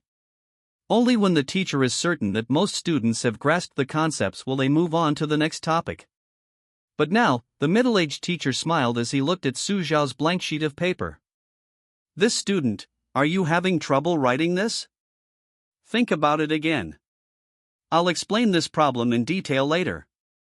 Su Xiao, his face flushed, nodded to his calculus teacher. He was so embarrassed. Just moments ago, he was telling himself he would study hard, but this difficult calculus problem immediately brought him back to reality. He really? So stupid. It's such a simple problem. Su Xiao was about to say he was stupid when Yi Xiling, standing behind him, interrupted him. This time, it wasn't Yi Xiling picking on him, he genuinely couldn't solve it. But Su Xiao didn't want to show weakness. TCH. I'll learn it in no time. I was just daydreaming. With that, Su Xiao flipped through his textbook, ignoring Yi Xiling behind him. Seeing that Su Xiao showed no intention of attacking her, Yi Xiling behind him stopped trying and continued scrolling through her phone, though her gaze was rather restless. Su Xiao continued studying throughout the class, ignoring Yi Xiling behind him once. Until the bell rang, Su Xiao finally stood up and stretched. Even with his good looks concealed, the boy's physique was still quite impressive among the boys. His perfect curves left many female classmates speechless. It has to be said, that boy was indeed attractive. Unfortunately, they didn't have the money or the guts, otherwise they would definitely have had their turn. Lu Yenyue watched this scene, her expression growing increasingly cold, then, like a Sichuan opera face-changing act, she reverted to the gentle smile typical of Miss Lu. Gently patting Lin Shu, who was still organizing his books, Lu Yenyue said in a gentle tone. Lin, let's hurry. Let's try to get a good seat next class. Lin Shu nodded, but then a hint of doubt appeared on his face, which was easily rated 8 out of 10. Wasn't he packing his books? Lu Yenyue seemed a little anxious, and they weren't even in the same class next period, were they? But Lin Shu quickly came up with a reasonable explanation. Perhaps Lu's mind wasn't quite clear after just finishing her advanced mathematics class? Chapter 10 Advanced Mathematics, I'm not to blame. Teenagers at this age often possess a rare and precious innocence. It's perfectly normal for them to idealize the person they like in their minds. Lin Shu was like that. He didn't notice Lu Yenyue's unusual behavior at all. In the end, advanced mathematics took the blame for everything. So, Lin Shu quickened his packing time and quickly left the classroom with Lu Yenyue. The other students did the same, leaving the classroom in twos and threes, chatting and laughing as they walked away, having survived advanced mathematics. Only Su Xiao alone. But there was nothing he could do about it. After all, he didn't live in the dorms. He had no roommates. Moreover, given his reputation, even with roommates, he might still face the possibility of being subjected to passive-aggressive behavior. Therefore, walking alone on the university campus has become the norm for this young man. But perhaps it's for the best. Without the hassle of interpersonal relationships, he can have more time to study. While many classmates and roommates returned to their dorms to play games together, Su Xiao went to the library alone. Su Xiao's major is artificial intelligence, which is considered quite low within the broader field of computer science. Furthermore, he's a boy, putting him at a disadvantage in an industry that relies heavily on logic and intellect. When choosing his major, Su Xiao had no relatives or friends, so he had to figure it out on his own. Until he learned online that the field of artificial intelligence seemed quite lucrative, the naive Su Xiao directly enrolled in this major. It's not that it's bad, but Su Xiao simply didn't understand how much talent and effort the computer science industry truly required. He struggled even to learn the basics of mathematics, let alone the more advanced concepts. It wasn't that Su Xiao wasn't trying, it's just that the aptitude barrier was there. A calculus problem he painstakingly watched countless videos to understand was something Yi Xiling could solve with a single glance. Ugh! How annoying! Even Yi Xiling is smarter than me. On the way to the library, Su Xiao pouted and complained. But despite the complaints, Su Xiao still envied Yi Xiling's brilliant mind. Fortunately, Su Xiao's parents had instilled in him a principle from a young age: to play to your strengths and avoid your weaknesses. Because this was one of the few pieces of advice his parents left him, Su Xiao still remembered it perfectly. And put it into practice. Arriving at the magnificent, 20-story library near the school gate, Su Xiao pulled out his phone and accessed his student ID via WeChat. After swiping the access card at the library entrance, a huge electronic screen immediately came into view. The screen displayed the book collections on each floor of the library. Floors 3 to 6 were for mathematics, floors 7 to 8 for computer science. However, Su Xiao wasn't heading to these two floors, which were crucial to his major. Rather, he was heading to the floors above them. Floors 9 to 15, which housed literature and history. For his major courses, Su Xiao only planned to pass. What Su Xiao truly wanted to delve into was the power of words. Life is incredibly difficult, especially after Su Xiao lost his parents. The loneliness he felt at night was unimaginable to others. In his darkest hour, books comforted him. Words led Su Xiao to another world. Not just literature, but, somewhat embarrassingly, Su Xiao also quite enjoyed reading those power fantasy novels. He even fantasized about being as happy as the protagonists in those novels. Therefore, in Su Xiao's eyes, he didn't underestimate online novels, which were considered utterly inferior in the literary world. After all, he believed that a good book was one that resonated with people. Aren't books written for people to read? Their value is naturally judged by the readers. Su Xiao wanted to learn the methods of writing books that evoked empathy. That way, he could fulfill his own aspirations while also earning a little money through writing. It wasn't shameful at all. Therefore, Su Xiao went to the well-stocked library to study. Only at this time did the boy's smile appear truly relaxed and natural. Ling Menglu, also in the library like Su Xiao, greatly admired Su Xiao's smile. Because that smile was so incredibly similar. It was precisely this similar beauty revealed in the boy that made Ling Menglu decide. She must change him. She must make him reappear. On the 10th floor of the library, a place usually bustling with people, only 2 or 3 students were reading, mostly girls. But now, the girls had all simultaneously shifted their gaze from the books in their hands. Because that smile was just too beautiful. The boy, immersed in the world of the book, his natural smile a product of his detachment from the hardships of reality, created a perfect picture with the thousands of books in the library, each imbued with deep emotion. Looking at this so-called campus celebrity, the female students had already formed their own judgment. How could someone who could smile like that because of words possibly do such a thing? They would rather believe that Li Bai killed Emperor Taizong of Tang with an AK-47 than believe the rumors about Su Xiao. However, those with their own judgment are ultimately a minority. One of the female students, engrossed in reading The Domineering CEO and His Beloved Husband, a book she had brought to the library, couldn't sit still any longer. She stood up abruptly and walked straight towards Su Xiao. At this moment, the other female students also noticed this guy. This guy seems to be the one who's been trying to curry favor with Lu Yenyue. Clearly, some classmates had already recognized him. But the girl accused of trying to please Lu Yenyue wasn't angry at all. Instead, she put on a powerful and arrogant air. Her youthful face showed disdain as she snatched the book from Su Xiao's hands. Norwegian wood? What is that?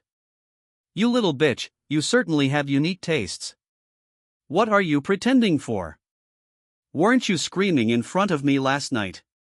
This rather unattractive girl's accusation made Su Xiao's smile vanish instantly. He clenched his fists tightly, but he didn't dare to refute the girl in front of him. Since Su Xiao didn't know the girl's family background and had no one to help him, he can only choose to let things slide. Su Xiao's submissive attitude made the female classmate burst into laughter. What? You're admitting it. Su Xiao gritted her teeth, finally managing to utter. I didn't. You dare to talk back. Seeing Su Xiao dare to retort, the female classmate was about to slap her when a cold voice interrupted her. Get out of here. Chapter 11 The Tyrannical Ryamuru. The voice came from Ling Monlu. At this moment, this young lady, who, like Lu Yenyue, was from a wealthy family, unleashed an unimaginable chilling aura. Her usual intellectual demeanor seemed to have completely vanished. The female classmate who was preparing to slap Su Xiao as planned froze. What? Young lady! Didn't we have a plan? What are you doing here now? Shouldn't you be all radiant and beautiful after I've given you a good slap? This female classmate, because she'd been paid, was quite dedicated. This wasn't how the script was supposed to go. Unbeknownst to her, Ling Monlu didn't care about any of that. All she knew was that she wanted to linger on that smile a little longer. Therefore, the girl who had ruined that smile was probably in trouble. What? Aren't you going to get lost? The girl's mind raced, deciding it was best to improvise. Okay. I'm leaving now. Seeing this rather bully girl leave, the other students present breathed a sigh of relief for Su Xiao. At the same time, they cast questioning glances at Ling Monlu. This senior something's not right. Could it be? A maternal smile unconsciously appeared on everyone's faces. Su Xiao bent down to pick up the discarded books from the ground, and when he looked up, he saw the strange smiles on the faces of those around him.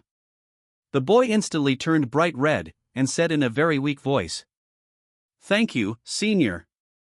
And what brings you here? Ling Manglu didn't give herself away when Su Xiao asked her question, and smiled calmly. Of course, I'm afraid you'll get bullied. Hearing Ling Manglu's words, Su Xiao gave her a knowing look. Did she really think he was stupid? Ling Manglu was amused by Su Xiao's expression, and then said seriously. I'm here to study too. For example, I really like this copy of Norwegian Wood that you're holding. Seeing that her senior shared the same interests, Su Xiao was overjoyed. That meant they could discuss these things together. Ling Manglu seemed to read Su Xiao's mind. She patted Su Xiao's head, and just as Su Xiao was about to struggle, Ling Manglu said in a harsh tone. Can you stay here and continue reading? I have something to do, I'll be back soon. With that, Ling Manglu turned to leave, but Su Xiao reached out and tugged at her clothes, whispering. Don't go too far, okay? Ling Menglu didn't reply, but gave Su Xiao an okay sign.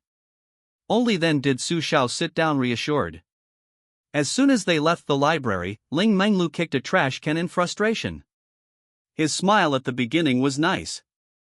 But what did that last sentence mean? It didn't seem like it at all. If it were him, he would have made that girl wish she were dead. Ling Menglu pinched her hand hard, so hard that faint traces of blood could be seen where she had been pinched. Finally, Ling Menglu let out a heavy breath, the ferocity in her eyes deepening. Never mind, Su Xiao still needs to be reformed. She can't reveal her true self to him yet.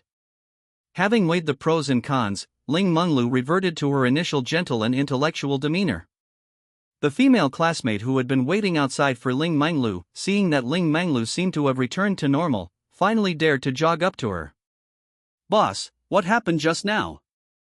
The script wasn't like this." "Sorry, I was in a hurry. So let's go to that hidden warehouse and discuss the new script. The payment is 3 times what it was before." Ling Menglu's words made the female classmate's eyes light up. She readily agreed and eagerly led Ling Menglu to the warehouse. After arriving at the warehouse and locking the door, the female classmate looked at Ling Menglu expectantly, but what she received in return was a powerful flying kick. Caught off guard, the female classmate was kicked flying, crashing heavily onto an abandoned shipping container in the warehouse. Landing on the ground, she spat out a mouthful of bile. Ling Menglu seemed determined not to let her off the hook, unleashing a barrage of punches, elbows, and kicks. Ling Menglu, with her professional training, not only left the girl covered in bruises but also inflicted pain she had never experienced before. "Please, miss. Stop hitting me. I was wrong. I shouldn't have taken the money." Ling Menglu ignored her pleas, grabbing her head and slamming it to the ground. Then, she raised her foot and stepped on the back of the girl's head. This humiliation caused the girl to whimper. "Tell me, I'll give you one more chance. What did you do wrong?" Not only was her tone cold, but the girl seemed to detect a hint of murderous intent in Ling Menglu's words. Without hesitation, the girl used a mental speed even faster than when preparing for the college entrance exam, desperately trying to figure out how she had offended this young lady. Finally, a flash of inspiration struck her, and she arrived at an answer that was very likely correct. "It must be because Su Xiao's smile disgusted you. That's why you." But before she could finish speaking, Ling Menglu raised the foot that was stepping on her and swiftly twisted her arm, breaking it. "Ah, spare me. Spare me." Ling Menglu, hearing that this girl dared to add fuel to the fire in front of her, already harbored murderous intent, but she couldn't actually kill her. This society still had laws. But she had many ways to make this female classmate wish she were dead, so the rest depended on her enlightenment. The female classmate with the broken arm scrambled to Ling Menglu's feet, bowing her head. "Young miss, I can pledge my loyalty to you, please don't kill me." Ling Menglu didn't respond. The female classmate quickly added, "Young miss, I can pretend to be Lu Yenyue's follower and monitor her all day. I'm really useful." Having gotten the answer she wanted, Ling Menglu coldly uttered a single word. "Okay." Her life was finally spared. The female classmate breathed a sigh of relief. As for monitoring Lu Yenyue, she could easily. "By the way, don't try to disobey me, tell me your name." It really wasn't that simple. The female classmate sighed inwardly. "My name is Fu Xian." After Fu Xian finished speaking, Ling Menglu took out her phone and wrote Fu Xian's name in her notes. Then, she gave her a cold, warning look. "I'll remember you. You'd better figure out what to do next." With that, Ling Menglu left the warehouse with a flourish, leaving Fu Xian alone there, licking her wounds. "My arm is broken, it hurts so much, and all these injuries sigh more medical expenses." Chapter 12. Lu Yenyu, you're begging me? Su Xiao, completely unaware of what had happened with Ling Menglu, was in the library. The boy simply believed that Ling Menglu had gone to argue with that unreasonable female classmate who had framed him, all for his sake. Thinking of this, Su Xiao smiled sweetly. "My senior is so nice, maybe I should treat her to lunch later." Although Su Xiao couldn't afford to treat himself to a meal at a restaurant, he could still manage at the cafeteria. As Su Xiao thought this, the book beside him slipped and fell, startling him awake. What's wrong with him? How strange. Stop daydreaming and immerse himself once more in the world of the book. University schedules can sometimes be quite inconvenient, like Su Xiao's. He only had one class in the entire morning, but that class was at 8 a.m. Therefore, by noon, Su Xiao naturally felt sleepy.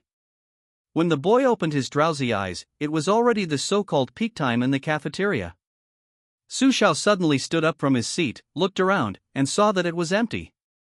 Oh no, the cafeteria must be almost full by now.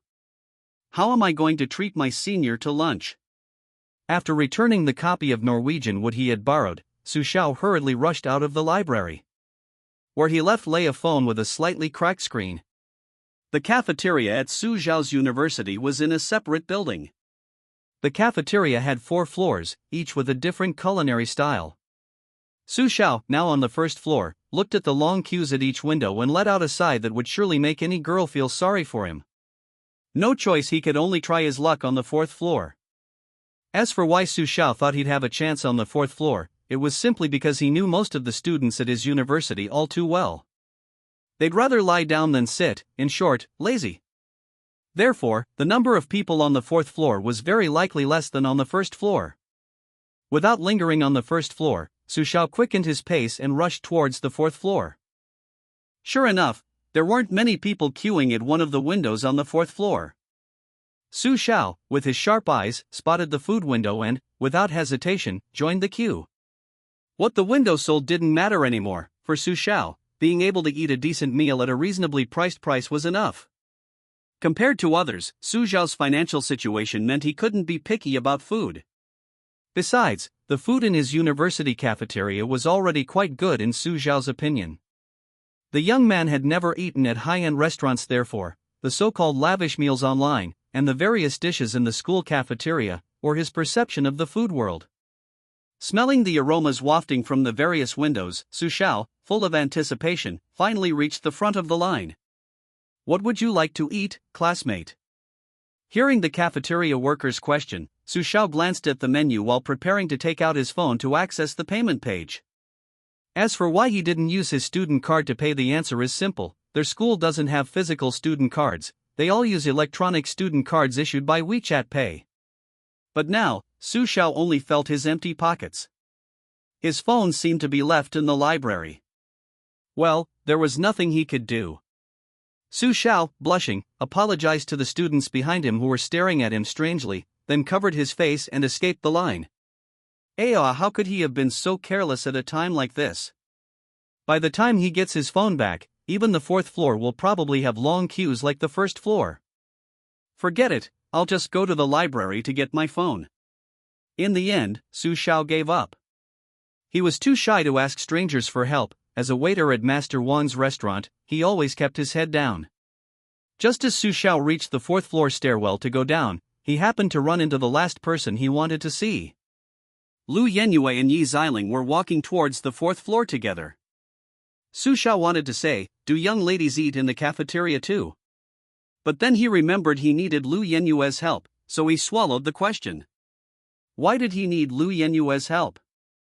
It was simple.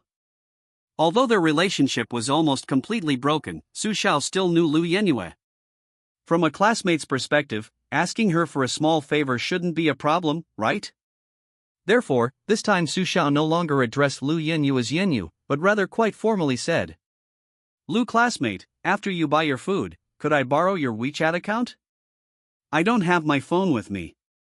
I'll transfer the money back to you later." Lu Yenyu, who was chatting happily with Yi Ziling, paused upon hearing this familiar voice, but she didn't notice the subtle difference in Su Xiao's tone towards her. With a mocking smile, Lu Yenyu said in an unfriendly tone, "Sure, but I need you to beg me. Beg me humbly. Understand?" Still the same old Su Xiao. After Lu Yenyu finished speaking, Su Xiao didn't reply, but smiled at her and turned to leave. Before Lu Yenyu could even understand the meaning behind Su Xiao's smile, the boy had already disappeared from her sight. Lu Yenyu's hand was still on her phone in her pocket, waiting for the boy to beg her, but she seemed to be overthinking things. Suddenly, Lu Yenyu's heart clenched violently, as if something was being torn from her destiny, and that had just been her last chance. Yi Ziling, standing beside her, averted her gaze from Su Xiao's smooth thighs, where a few beads of sweat glistened, and finally noticed her friend, who had been chatting and laughing with her just moments before, now leaning against the wall, panting heavily. Has something happened that she didn't know about? Yenyu, what's wrong? Lu Yenyu couldn't understand what had suddenly happened to her. She waved her hand to indicate to Yi Ziling that she was fine. It's probably the cold air from the air conditioning making my heart a little uncomfortable also. Don't just stand there, Lin Shu has already saved us seats, don't keep him waiting. Yi Ziling nodded in agreement with Lu Yenyue's explanation, it made sense. Speaking of Lin Shu, he's even good-looking than Su Xiao. And Yi Ziling, by all accounts, is a sucker for good looks. Most importantly, Lin Shu seems to have just finished PE class. Yi Ziling was truly grateful to Lu Yenyue. Because of this friend, she was able to witness these exciting scenes. I'll have the housekeepers send over some extra tissues tonight, Yi Ziling thought, but her words remained as aloof as ever. Then let's hurry up and go, Yenyue. I'm actually a little hungry. Chapter 13 The Thoughtful Senior. After parting ways with Lu Yenyue, Su Xiao wasn't saddened by her earlier attitude towards him. For some reason, Su Xiao couldn't help but laugh when he saw Lu Yenyue's attitude towards him remained as hostile as before. The boy didn't know why he was laughing, the only thought that came to mind was perhaps self-mockery. His childhood sweetheart treated him this way, even though he hadn't done anything. Yet Lu Yenyue treated Lin Shu with a completely different attitude. Su Xiao had never seen Miss Lu Yenyue treat a man with such gentleness, not even him in the past. Even though Lu Yenyue's feelings were perfectly clear, Su Xiao still liked her like a male simp. How embarrassing. Put. Who told me I owed Uncle Lu? Besides, I should like her, right? When Su Xiao was in elementary school, he said something wrong because of his arrogance, which led to him being bullied by many children.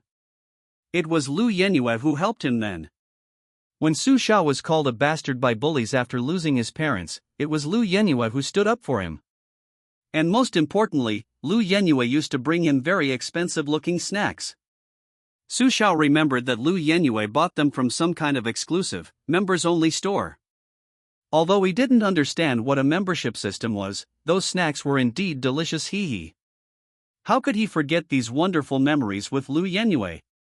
Su Xiao desperately tried to savor these beautiful fragments of memory, attempting to smile. But in the end, all that responded was a stiff, slight upward curve at the corner of his mouth. I didn't eat lunch and I'm already exhausted, Su Xiao thought, quickening his pace towards the library to retrieve his phone. As the saying goes, being obsessed with romance can directly lower one's IQ. This is true, just look at the boy pacing back and forth at the library entrance. The school library only requires a card to enter, exiting is as simple as pressing a button. But now Su Xiao had left his phone inside the library, and he couldn't even get in. To make matters worse, the librarian was out for lunch, and now, the first floor of the library was deserted, leaving Su Xiao anxiously waiting. Thinking that he might go hungry at lunchtime, small tears welled up in Su Xiao's eyes. Ha ha ha. I've actually witnessed someone almost crying in real life. It's truly an eye-opener for me, our careless junior, Xiao. The familiar voice immediately brought joy to Su Xiao. Senior? What are you doing here? Ling Menglu blinked and gently waved the phone in her hand at Su Xiao. Of course, when I wanted to find you for dinner, I found you had already rushed out and the phone you left behind was successfully picked up by me. After saying that, Ling Menglu handed the phone to Su Xiao. As Su Xiao reached for the phone, Ling Menglu took advantage of Su Xiao's hand. Feeling the fleeting warmth on her hand, Su Xiao's ears turned red, and she glared at Ling Menglu, embarrassed and angry.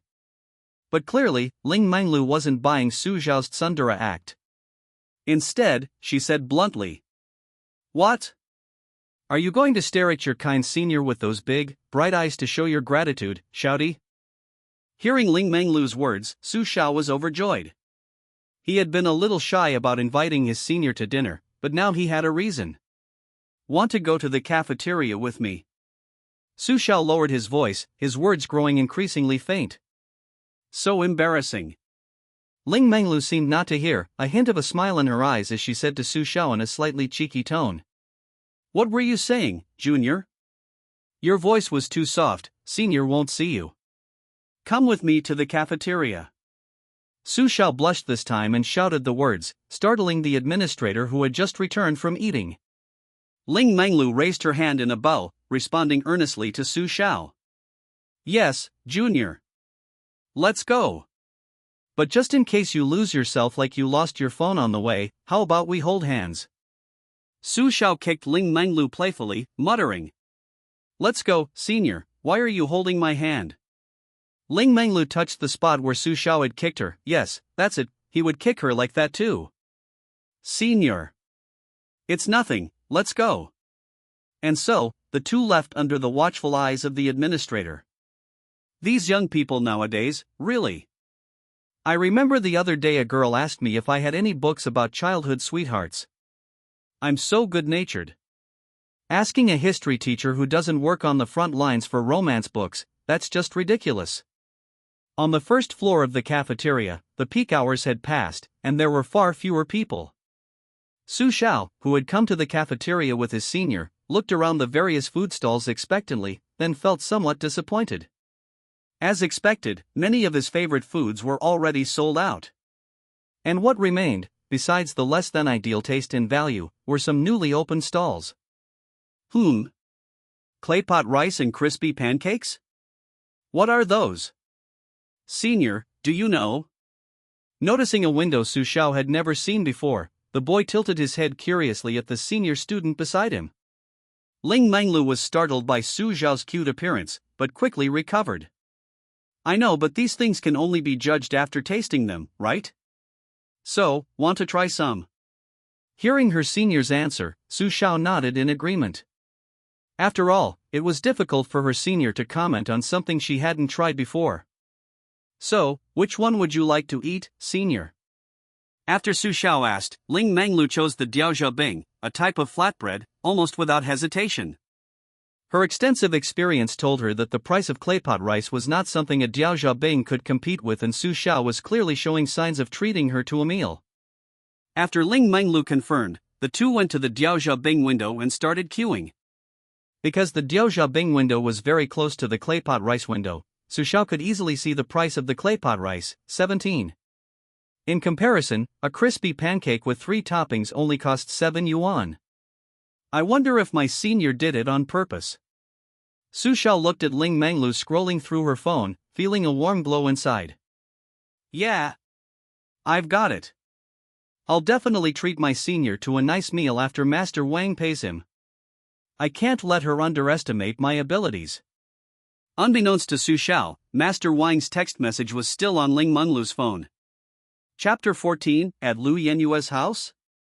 After the midday farce, Su Xiao's afternoon was remarkably peaceful.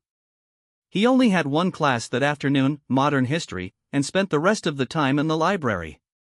No wonder, because the students in the library were generally well-mannered, Su Xiao rarely encountered unfriendly stares.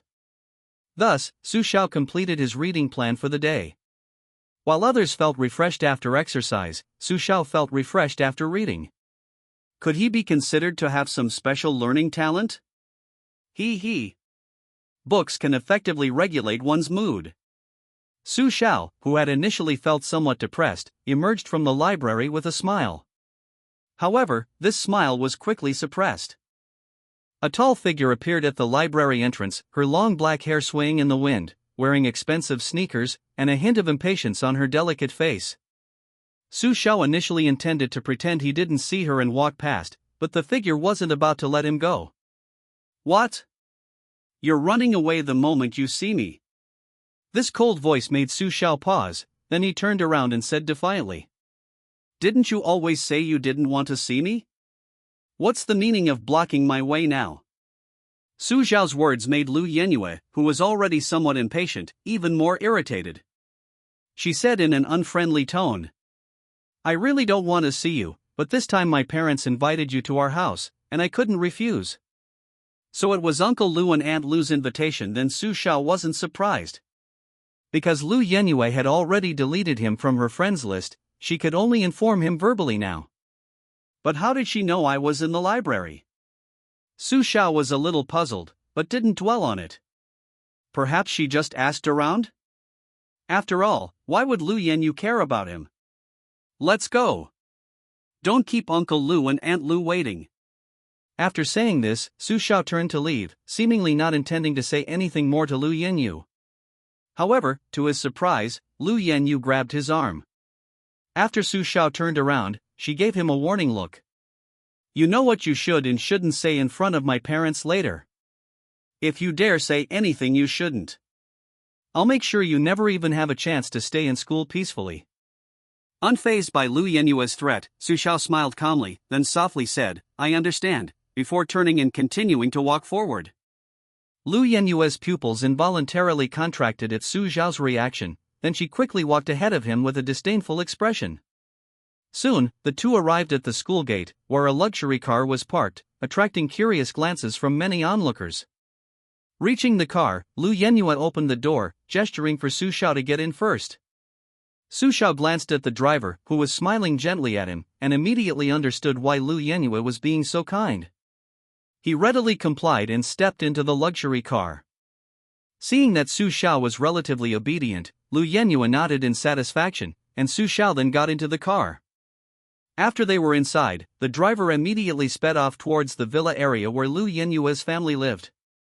In the car, to avoid giving herself away to the driver, Lu Yenyue feigned drowsiness, simply because she didn't want to talk to Su Xiao. The driver, oblivious to anything amiss, knew the young lady had attended gym class that afternoon. Su Xiao, of course, was happy to have Lu Yenyue's feigned sleepiness.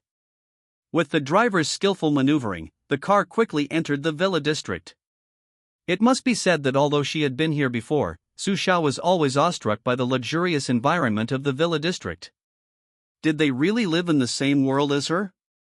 Magnificent fountains, precious flowers blooming throughout the villa district, all adorned with colorful lights made of expensive materials. This place felt like a world apart from her own. At least in Su Xiao's opinion, this villa area seemed to be missing something, just like Lu Yenyue. Was it a lack of human warmth? Su Xiao wasn't sure. Speaking of which, it seems Lu Yenyue's family didn't move here immediately after becoming wealthy.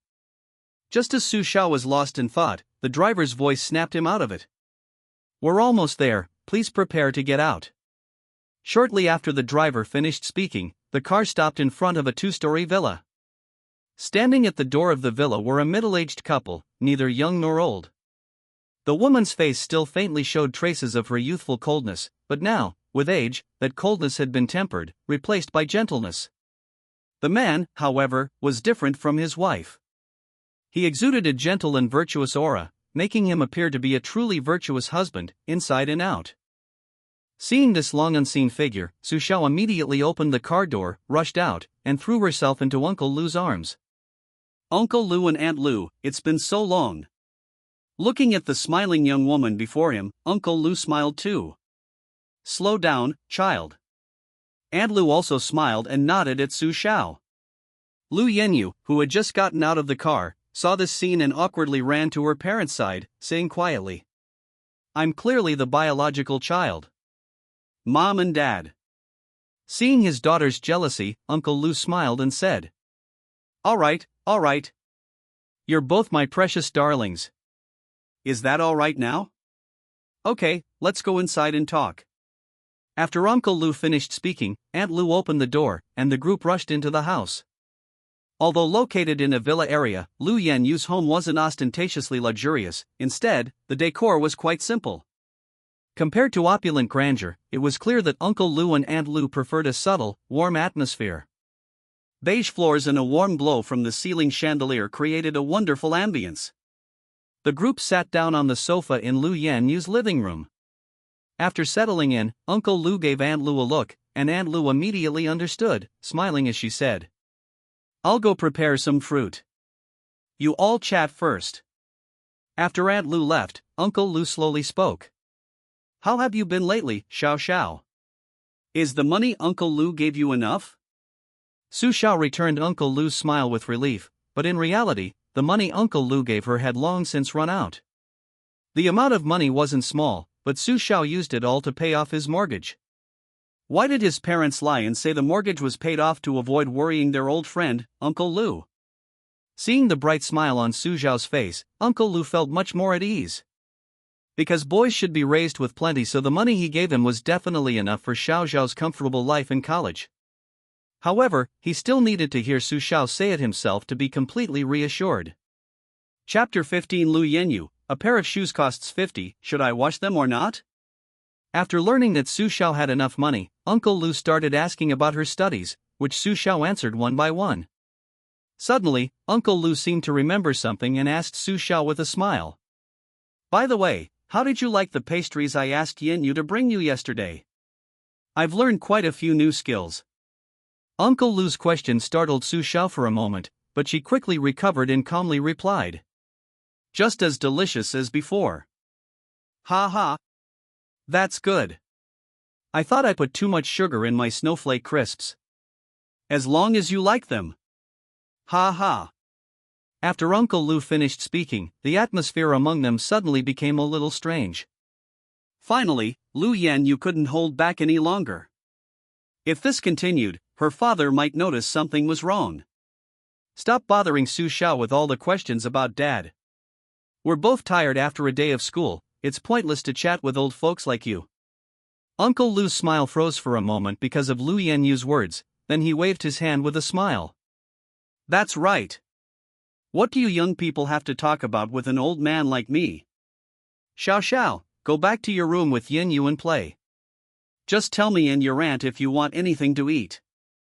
Seeing Lu Yenyu make a gesture to her while Uncle Lu was speaking, Su Xiao immediately agreed. Following her memory, she went to Lu Yenyu's room, with Lu Yenyu following closely behind. Uncle Lu watched their backs as their smiles faded. Wife, you noticed too, didn't you? As Uncle Lu finished speaking, Aunt Lu's figure slowly emerged from the shadows. Of course, and do you think I know nothing about what's going on between Yenyu and Xiao Xiao at school? Sigh. Aunt Lu and Uncle Lu sighed simultaneously. How could their daughter be so confused? Couldn't she even tell if it was a rumor or not?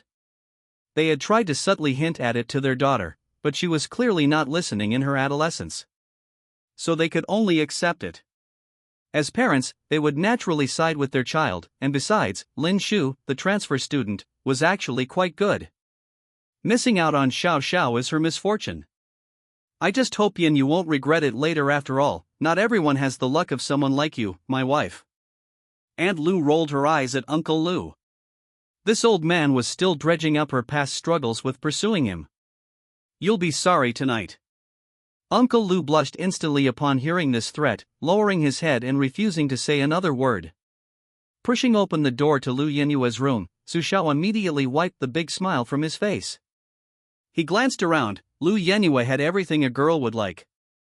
A basketball with an autograph, a certain game console, and a pile of sneakers whose brands Su Xiao couldn't even name were haphazardly piled up by the door. Most importantly, all the gifts he had given her before were indeed gone. She must have thrown them all away. Tisk. He should have just given them back to her to sell for some money. What a waste. What are you standing at the door for? Get in here right now. You have a pile of stinking sneakers piled up in front of your door, how am I supposed to get in? Even though Su Xiao saw her slovenly appearance, Lu Yenyue wasn't flustered. Instead, she mocked Su Xiao. I'm too lazy to wash after playing basketball. What? Want me to wash them for you?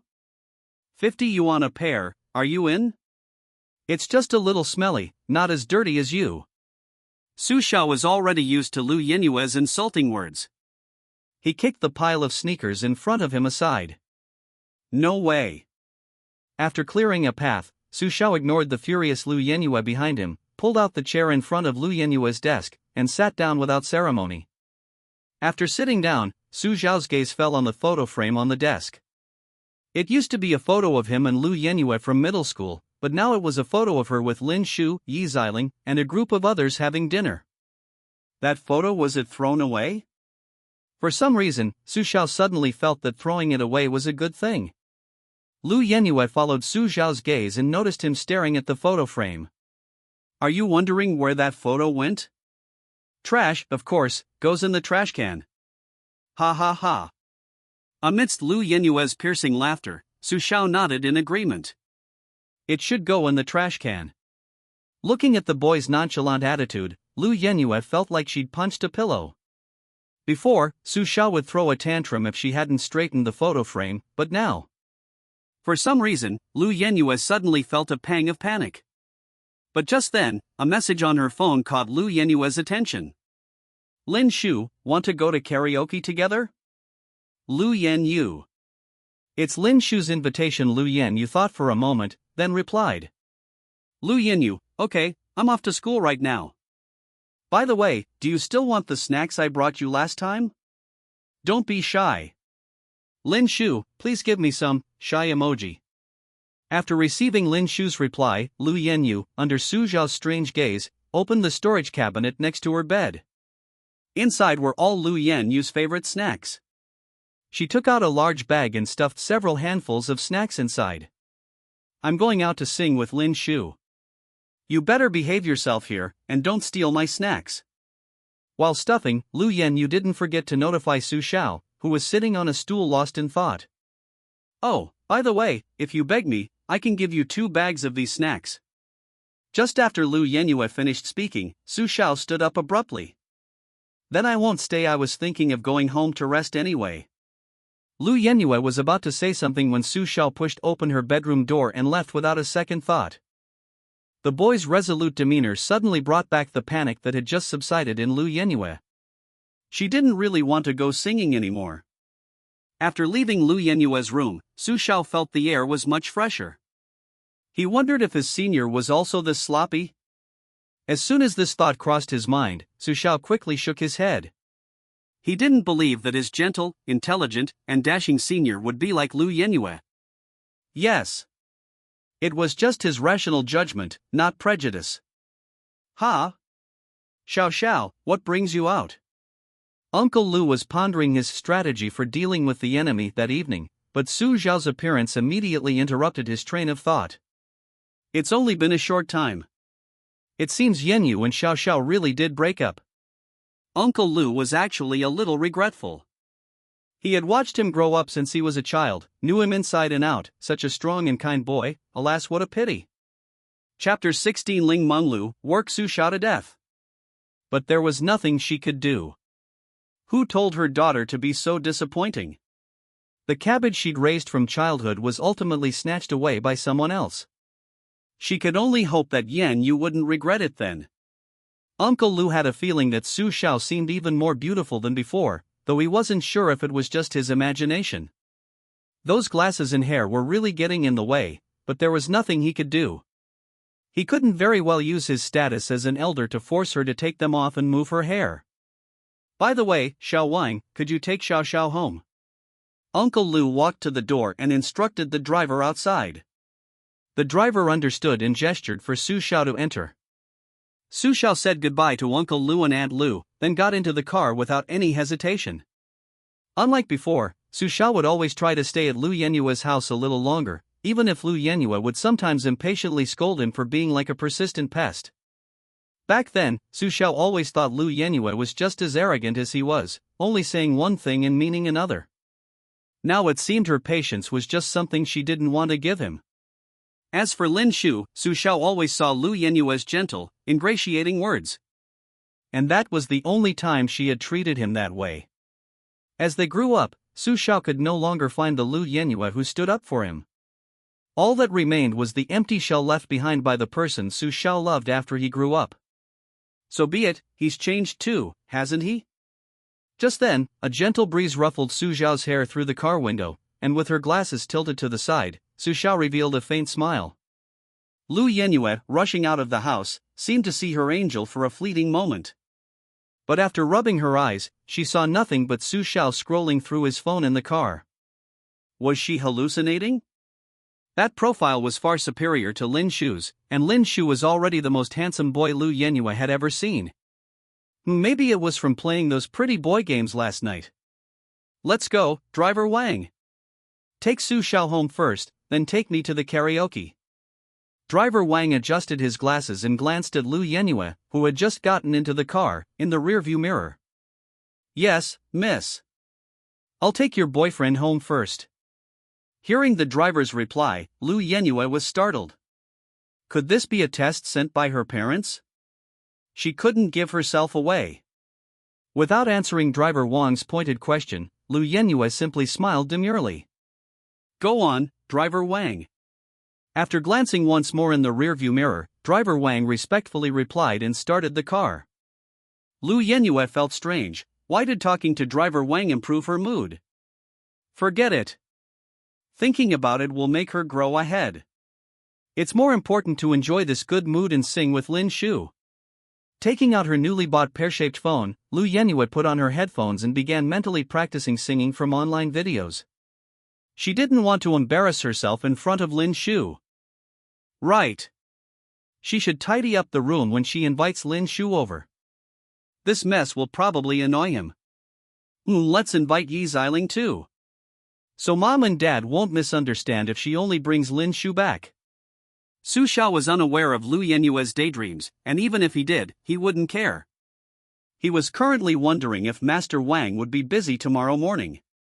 Because Su Xiao had a PE class tomorrow morning, they were going to have a running test, but Su Xiao had forgotten how many meters. Anyway, being too tired isn't good for exercise. He prayed that Master Wang would be less busy tomorrow. But the boy's wish was destined to be disappointed. At this time, the breakfast stall was practically empty of customers. The first wave of people coming to eat after work would have to wait a while. So the question is, why do people come to Master Wang's breakfast for dinner? Of course, it's because some people really like things like steamed buns and wontons at night. Originally, Chef Wang was quite happy to welcome his customers. But just now, he received a text message from his young mistress, and the usually kind-hearted chef's face immediately fell. Ling Manglu, tell another employee in your shop not to come to work tomorrow. Shut him up. Or you can use another method, but the point is, you need to keep Su Xiao busy tomorrow. Chef Wang couldn't refuse Ling Menglu's request. He not only owed the Ling family a debt of gratitude, but his family's lives were also in their hands. His daughter, who was studying computer science, had been assigned to be the young mistress's driver. What could Chef Wang do? He could only use his position to make things a little easier for Su Xiao in his spare time. After dropping Su Xiao and Lu Yenyue off at their respective destinations, driver Wang returned to report to Uncle Lu and Aunt Lu. How was it? Xiao Wang, do you think Yenyue and Xiao Xiao still have a chance? Uncle Lu and Aunt Lu trusted this young driver implicitly. Xiao Wang's resume from childhood was open and transparent and could withstand scrutiny. If it weren't for his disheartened state after a computer competition defeat, and the fact that they offered a relatively high salary, they probably wouldn't have been able to hire such a young man. As for why a driver's salary was so high? The answer is simple. Xiao Wang didn't just do the work of a driver, he also did the work of a housekeeper and technician. This is the disadvantage of a short rise to power. The Lu family has no resources or talent pool of their own, only money. Being able to hire a young man like Xiao Wang is already their good fortune. While Uncle Lu and Aunt Lu watched Xiao Wang ponder, the driver, with his rational eyes and rather dashing demeanor, finally made up his mind and gave his answer. I think it's hopeless. Is that so? We understand. Uncle Lu and Aunt Lu didn't say anything about Xiao Wang's judgment, because they felt the same way.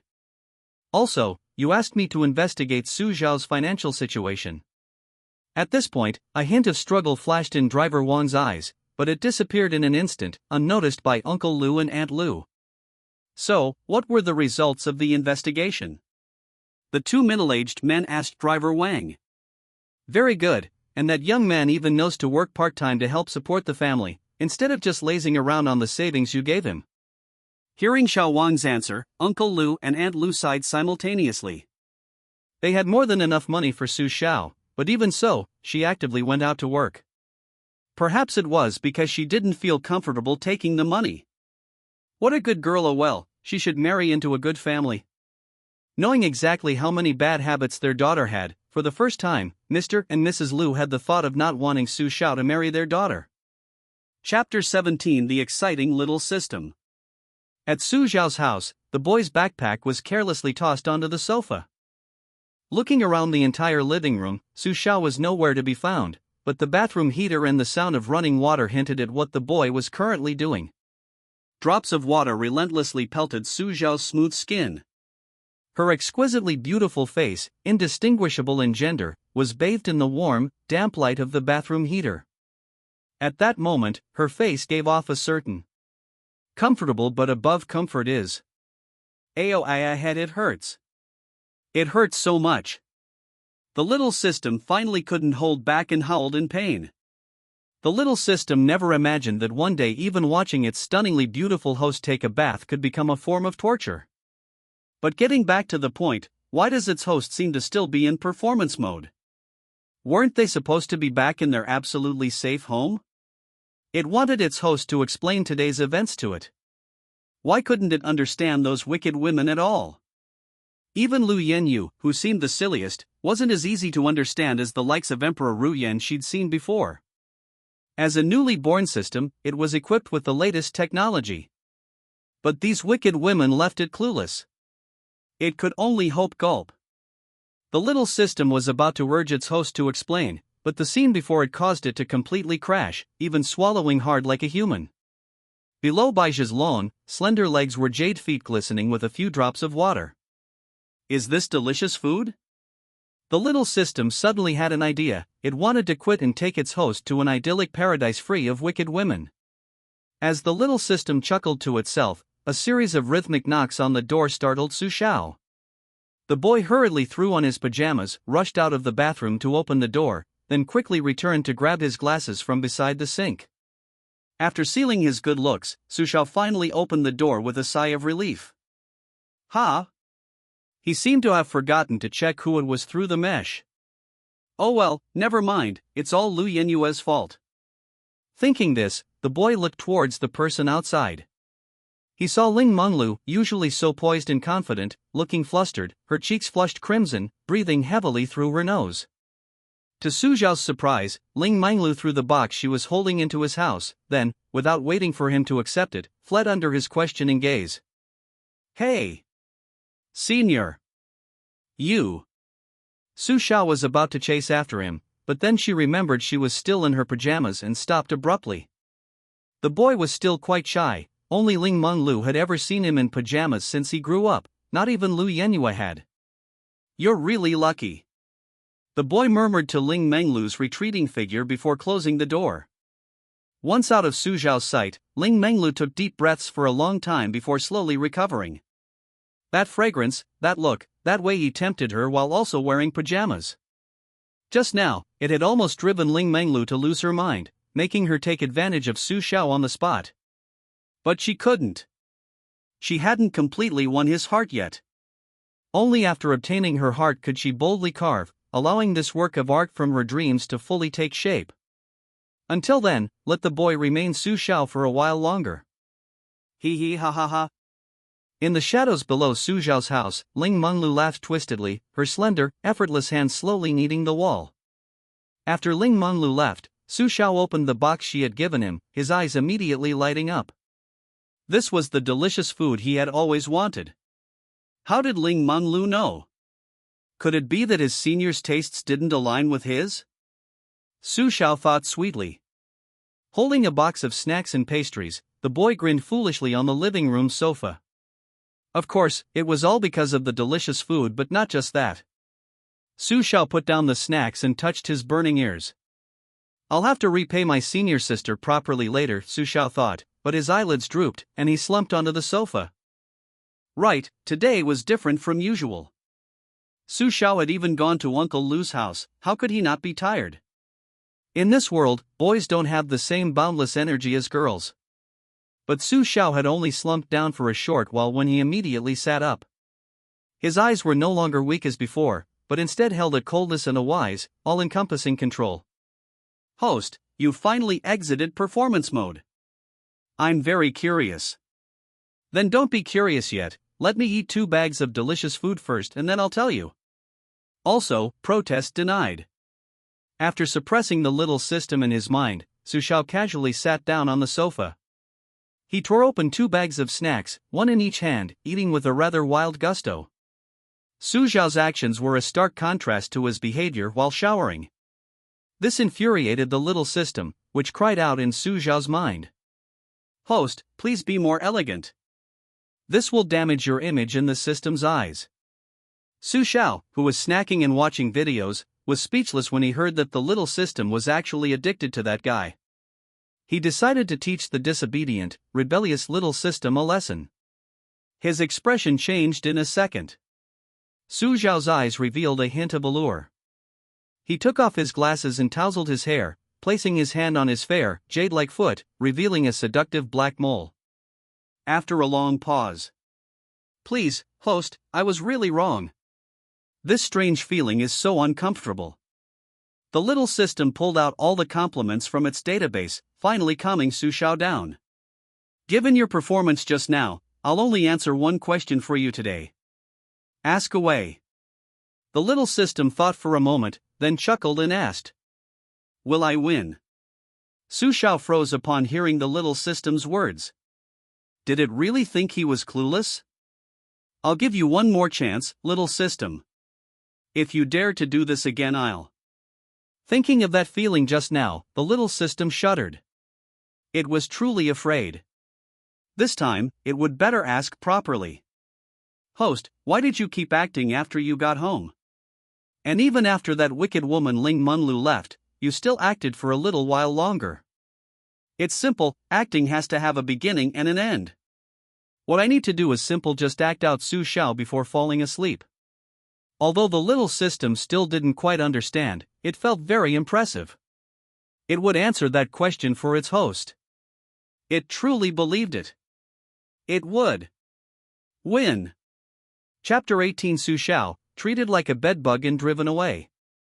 Su Xiao chatted with the little system for a while and quickly fell asleep. Acting is inherently tiring. Anyone who's ever been an extra in a movie theater knows this all too well. Of course, Su Xiao's fatigue wasn't just the physical exhaustion of an extra, the mental fatigue from portraying the character's inner world far surpassed his physical exhaustion. A new day quickly arrived. Because Su Xiao had gone to bed early, he woke up the next day feeling remarkably energetic. Unlike the average college student, who, given the extremely low probability of waking up early, would likely be playing on their phone in bed. College students who have experienced this all say it's wonderful, the feeling of comfort is indescribable. But Su Xiao couldn't do that, he still needed to go to Master Wang's place for work. After quickly washing up, Su Xiao hurriedly got dressed. Standing at the door, the boy hesitated, looking at the pair of worn-out, blackened sneakers. Then, he picked them up and sniffed them with his delicate nose. Surprisingly, the sneakers, despite being worn for so long, still emitted a faint, pleasant fragrance. Su Xiao then sniffed his arm. His entire body smelled of that faint fragrance, even his feet. How strange. But it was actually a good thing. Su Xiao usually wore casual shoes for comfort, he only had this one pair of sneakers. Buying new ones now was out of the question whether Su Xiao would be willing to spend the money or not, and there simply wasn't enough time. Su Xiao didn't even consider buying them from a physical store, they were too expensive and there weren't any cheap shoe markets nearby. He could only buy online. But thankfully, his old shoes were still wearable. That was enough. After putting them on, Su Xiao frowned slightly, glanced at the slightly protruding toes of her shoes, shook her head, and set off. Soon, Su Xiao arrived at Master Wang's place, but just as she feared, her worst fears came true. Xiao Wu can't come today, so we'll probably be a bit busy this morning. Su Xiao felt like her prayers from yesterday had been answered by some evil spirit. Why did her worst fears come true? But she could only bite the bullet and go for it. Compared to the long-distance running test in PE class, Su Xiao cared more about her part-time job. Anyway, as long as she passed the long-distance run, that was enough. She wasn't aiming for a master's degree, so she didn't need to work herself to the bone for even that low GPA. But the money earned from a part-time job was real money. Therefore, Su Xiao would do her best. Having given herself a pep talk, Su Xiao gave Chef Wang a reassuring smile. Unbeknownst to Su Xiao, this very smile was piercing Chef Wang's heart like a needle prick. But there was no time for sorrow, customers were about to arrive. Like Su Xiao, Chef Wang could only grit his teeth and carry out the young lady's instructions. Finally, it was time for Su Xiao to finish her shift. The young man was now covered in sweat. He hadn't expected the work Miss Wu had assigned to be so tiring. After a flurry of activity, Su Xiao didn't complain to Chef Wang. Instead, she felt even more grateful to the experienced chef. Previously, Master Wang had given him the easy tasks, while Master Wang and another employee, Xiao Wu, took on the hard work. Thinking about how the employee replacing Su Xiao would have to perform multiple duties in Miss Wu's absence, Su Xiao felt a pang of worry for them. "Master Wang, I'm leaving now. Take care."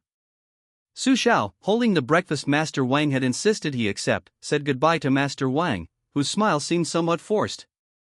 Unseen by Su Xiao, Master Wang's hand clenched tightly, finally releasing its grip, leaving only streaks of blood. At the school gate, Su Xiao planned to wait for Lu Yanyu again today. Since he had promised Uncle Lu to take care of Lu Yanyu's breakfast, he would definitely do it and do it well. Su Xiao only needed to fulfill his responsibilities. Whether Lu Yanyu accepted the gift or not was none of his business. Shortly afterward, a luxury car pulled up at the school gate. After Lu Yanyu and Yi Xiling got out, the car drove away.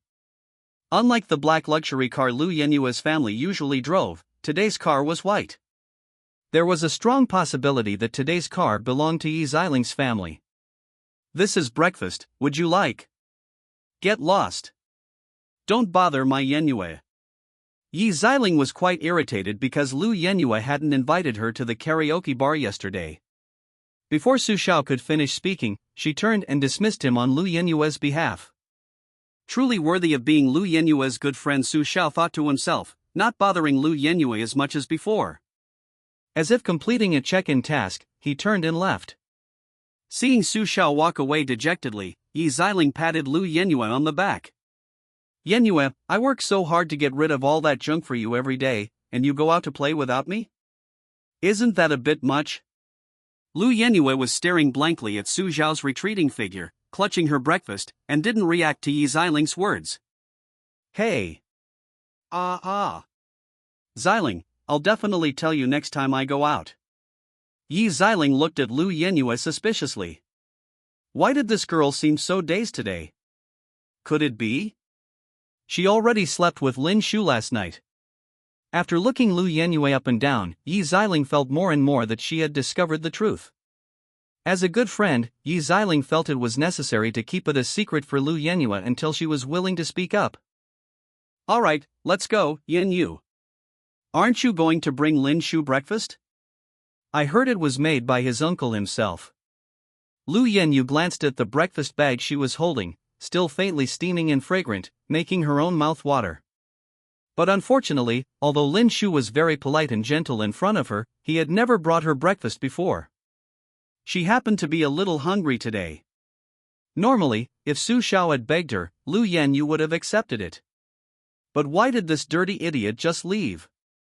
Just because of a few insignificant words from Xiling? Didn't Su Xiao know she had a long-distance running class in PE class today? Looks like she was just putting on an act not as good as Lin Shu. "Let's go, Xiling. Let's go bring Lin Shu breakfast." After being chased away like a bug by Lu Yanyu and her buddy at the school gate, Su Xiao couldn't wait to run towards the teaching building.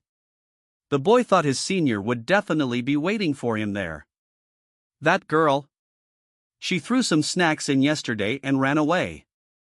Did she think he was a mouse to be fed? Su Xiao puffed out his cheeks in anger, but when he saw that familiar tall figure at the entrance of the teaching building, his face immediately lit up with joy. "Ling Menglu, let's see how you run this time." Chapter 19 Seeds of Love. Ling Menglu was completely caught off guard when the boy used a rocket headbutt on her, a move Su Xiao had learned from his favorite cartoon. The effect was remarkable. Ling Menglu cooperated by pretending to be seriously injured. Her usually cool eyebrows furrowed as she clutched her stomach in discomfort. Ling Menglu's reaction infuriated Su Xiao. He was so stupid he didn't even understand his senior's condition before using a headbutt on her. Ugh. Seeing Su Xiao whimper like a puppy, Ling Menglu gently patted his head, then couldn't help but chuckle.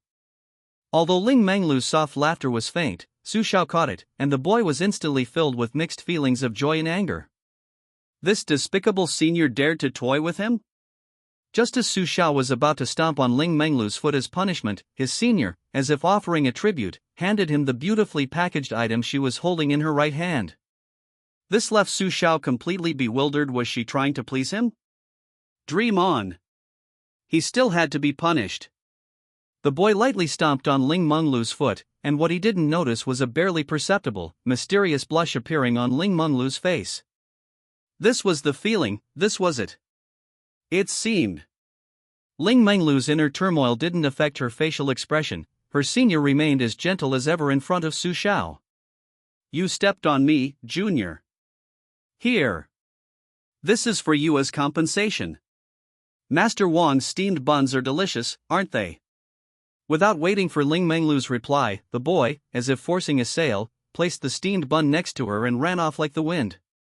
He bumped into someone just outside the teaching building, but Su Xiao didn't even look up. The boy, head down, clutching his pounding heart, apologized and hurried away. The person Su Xiao bumped into, coincidentally, was Lu Yenyue. This young lady, whose emotions had been barely suppressed by Yi Xiling, was about to explode, but before she could utter "Are you blind?" Su Xiao had already vanished. Yi Xiling, realizing what had happened, defended Lu Yenyue, saying, "Judging from his expression, he's probably already made a deal with some female classmate again.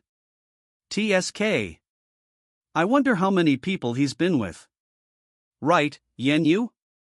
I have to say, you have great taste. This guy is nowhere near as good as Lin Shu. He's not as handsome, his family background isn't as good, and he's not as well-mannered. Despite her seemingly cold demeanor, Yi Xiling was actually quite talkative in front of her friends. Right now, she was incessantly raving about Su Xiao to her best friend. Unfortunately, Lu Yenyu wasn't listening at all.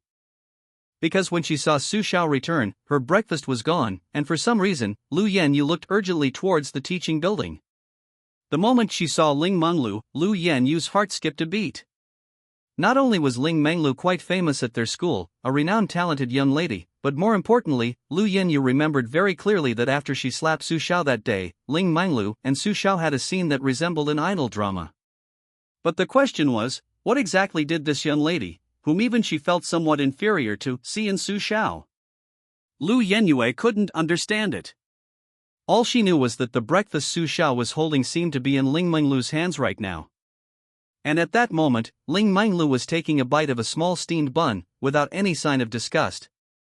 Right, didn't Su Xiao also seem to be holding an exquisitely beautiful box just now? Yes, it must have been an exchange. Because Ling Menglu really liked that shop's steamed buns, she traded her high-end breakfast with Su Xiao. That must be it. Lu Yenyue thought this way, but she forgot that no matter who ended up with Su Xiao's breakfast, it was originally meant for her. Therefore, her assumption was completely invalid. Let's go, Yenyue. Let's hurry and take the breakfast you prepared to your future boyfriend. This time, Lu Yenyue heard Yi Xiling's voice clearly, so she nodded. Finally, she spat in the direction Su Xiao had left, then walked towards where Ling Shu had his early morning class in her expensive running shoes. Unlike Lu Yenyue, Su Xiao didn't even realize he had bumped into her. The boy treated her like a complete stranger. Compared to accidentally bumping into someone, Su Xiao was more concerned about why he was going to the teaching building. Physical education class didn't start until 10:30 a.m., he could have just studied in the library before then. But his legs suddenly wouldn't cooperate. Instead of going to the library as he intended, he headed straight for the teaching building. What was he expecting? The boy naively believed he was simply getting revenge on Lu Yenyue, and also proving he wasn't dirty at all. Someone was willing to eat what he brought. Su Xiao never imagined he could like Ling Menglu. He was deeply in love with Lu Yenyue not long ago. How could he change so quickly? Could disappointment have such power? The boy didn't want to think about it anymore. It would only make him more confused. His most important thing now was to clear his mind of all those distracting thoughts and happily devour the food his senior had brought him. That would be good. After unwrapping the exquisite packaging, Su Xiao was dumbfounded. Why was the style so different from yesterday? Unlike yesterday's healthy, weight-loss controlling food for boys in this world, today's breakfast prepared by his senior was quite substantial. A hamburger with a high-quality steak in the middle, surrounded by a few small snacks Su Xiao couldn't name. It was a calorie bomb. While Su Xiao was still in a daze, the aroma of the hamburger had already materialized into a giant hand, reaching towards his small nose. The boy couldn't help but drool. He had wanted a hamburger for a long time, but the prices of the two kings of the hamburger world always deterred him. But now, the hamburger Ling Menglu gave him, even though Su Xiao had never eaten McDonald's or KFC hamburgers, he knew this wasn't one of those mass-produced hamburgers that could be passed off as cheap. Moreover, Su Xiao was about to take a long-distance running test in PE class, and this calorie bomb had arrived at the perfect time. For his senior to bring him this kind of food at this moment, calling it a coincidence would be disrespectful to her feelings. Another favor owed, senior, I might never be able to repay it all. What am I going to do then? The boy ate his hamburger in small bites, his thoughts drifting away, when suddenly, a small piece of purple cabbage fell out, pulling Su Xiao's wandering soul back to reality. Don't waste it. Su Xiao carefully picked up the purple cabbage that had fallen on the table and put it in his mouth. The addition of the purple cabbage made the already cramped space in the boy's mouth even more cramped. But the feeling was overflowing, the taste of happiness. And arising from this happiness was a newly sprouted seed. And the fruit that this seed would soon bear was called. Chapter 20, 10 pancakes for 1 hamburger, not a bad deal. While Su Xiao was enjoying his meal, Ling Menglu was staring blankly at the steamed buns Su Xiao had brought her. Originally, she had planned to make Su Xiao a low-fat breakfast as usual, but after seeing Wang Shifu's photo this morning, Ling Menglu changed her mind. Ling Menglu's sharp eyes noticed the boy's worn-out sneakers that were a bit too tight. This idiot, he's nothing like him in terms of intelligence. Doesn't Su Xiao know the school track is being renovated? But this clumsy guy was exactly what Ling Menglu wanted.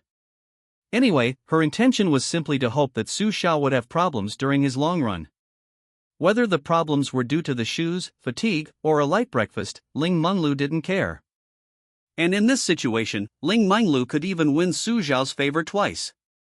Presumably, even the dumbest guy would have noticed the breakfast she prepared. Knowing Su Xiao as she did, this idiot would definitely think that she had specially prepared it because she knew he was going to run today. This was one of her chances to win him over. Another time, let's wait until Su Xiao finishes his run. Ling Menglu's face remained intellectual and gentle, but inside, she was coldly estimating Su Xiao's current level of affection for her. Yes, Ling Menglu was treating all of this as a game. A game of nurturing a toy she liked. Besides him, Ling Menglu didn't want to invest her emotions in anyone. Her loss of composure when facing Su Xiao was simply because she missed him. Ling Menglu was confident that she would never love anyone else but him. Even her parents were merely the culprits who caused her to lose him. But Ling Menglu would still repay her parents for raising her. Without them, she wouldn't be able to see him again. Ling Menglu covered her cheeks, her face flushed, her expensive designer sneakers shifting uncomfortably beneath her pure white ankles. She longed to see him again, even if fake wouldn't matter. But before that, Ling Menglu was determined to completely steal his heart. Even if she was a fake, Ling Menglu wouldn't allow Su Xiao, who resembled him, to have anyone else in his heart. Therefore, although Ling Menglu could directly seduce Su Xiao and was very confident of success, she gave up. She wanted to completely destroy Su Xiao's relationship with Lu Yenyue. Heaven was on her side, wasn't it? If Lu Yenyue had been a little more steadfast in believing in Su Xiao, if she had shown even a little more concern for the boy whose heart was about to be crushed by the weariness of life, Ling Menglu would truly be at a loss. Flies don't land on eggs without cracks, but who can blame her when there's a crack in the childhood friendship between Lu Yenyue and Su Xiao? Lu Yenyue's spoiled, arrogant temperament and awkward personality, while Su Xiao, though a little proud, at least dared to boldly express his feelings after confirming them. However, the boy's situation is far more complicated than Lu Yenyue's. Having lost his parents at a young age, having already experienced the hardships of society, even a little genuine concern would be enough to make him fall for her, provided Lu Yenyue is a fool. Ling Menglu chuckled, gave Lu Yenyue a deep look as she walked towards the teaching building, and then walked away briskly. Before leaving, Ling Menglu devoured 2 or 3 xiaolongbao, soup dumplings, in one go. She had a great appetite today. After finishing, Ling Menglu suddenly remembered something and took out her phone to send a message to her secret agent. Master Wang, your cooking is still as good as ever, but I don't like xiaolongbao, and Su Xiao probably won't ask you for Xiaolongbao anymore, so I'm looking forward to your sesame seed cakes. After sending the message, Ling Menglu opened Su Xiao's message box. My lovely Junior Xiao, I'll let you in on a secret. Senior sister likes sesame seed cakes. I wonder if the beautiful and kind-hearted Junior Xiao brother could grant this humble wish of his senior sister. After sending the message, Ling Menglu smiled faintly, a seemingly sarcastic smile playing on her lips. Inside the library, Su Xiao, having just finished showing off a huge hamburger, patted his stomach contentedly. So full, but he still had to admit, the hamburger was delicious. Amidst this intense satisfaction, Su Xiao also felt a bit worried.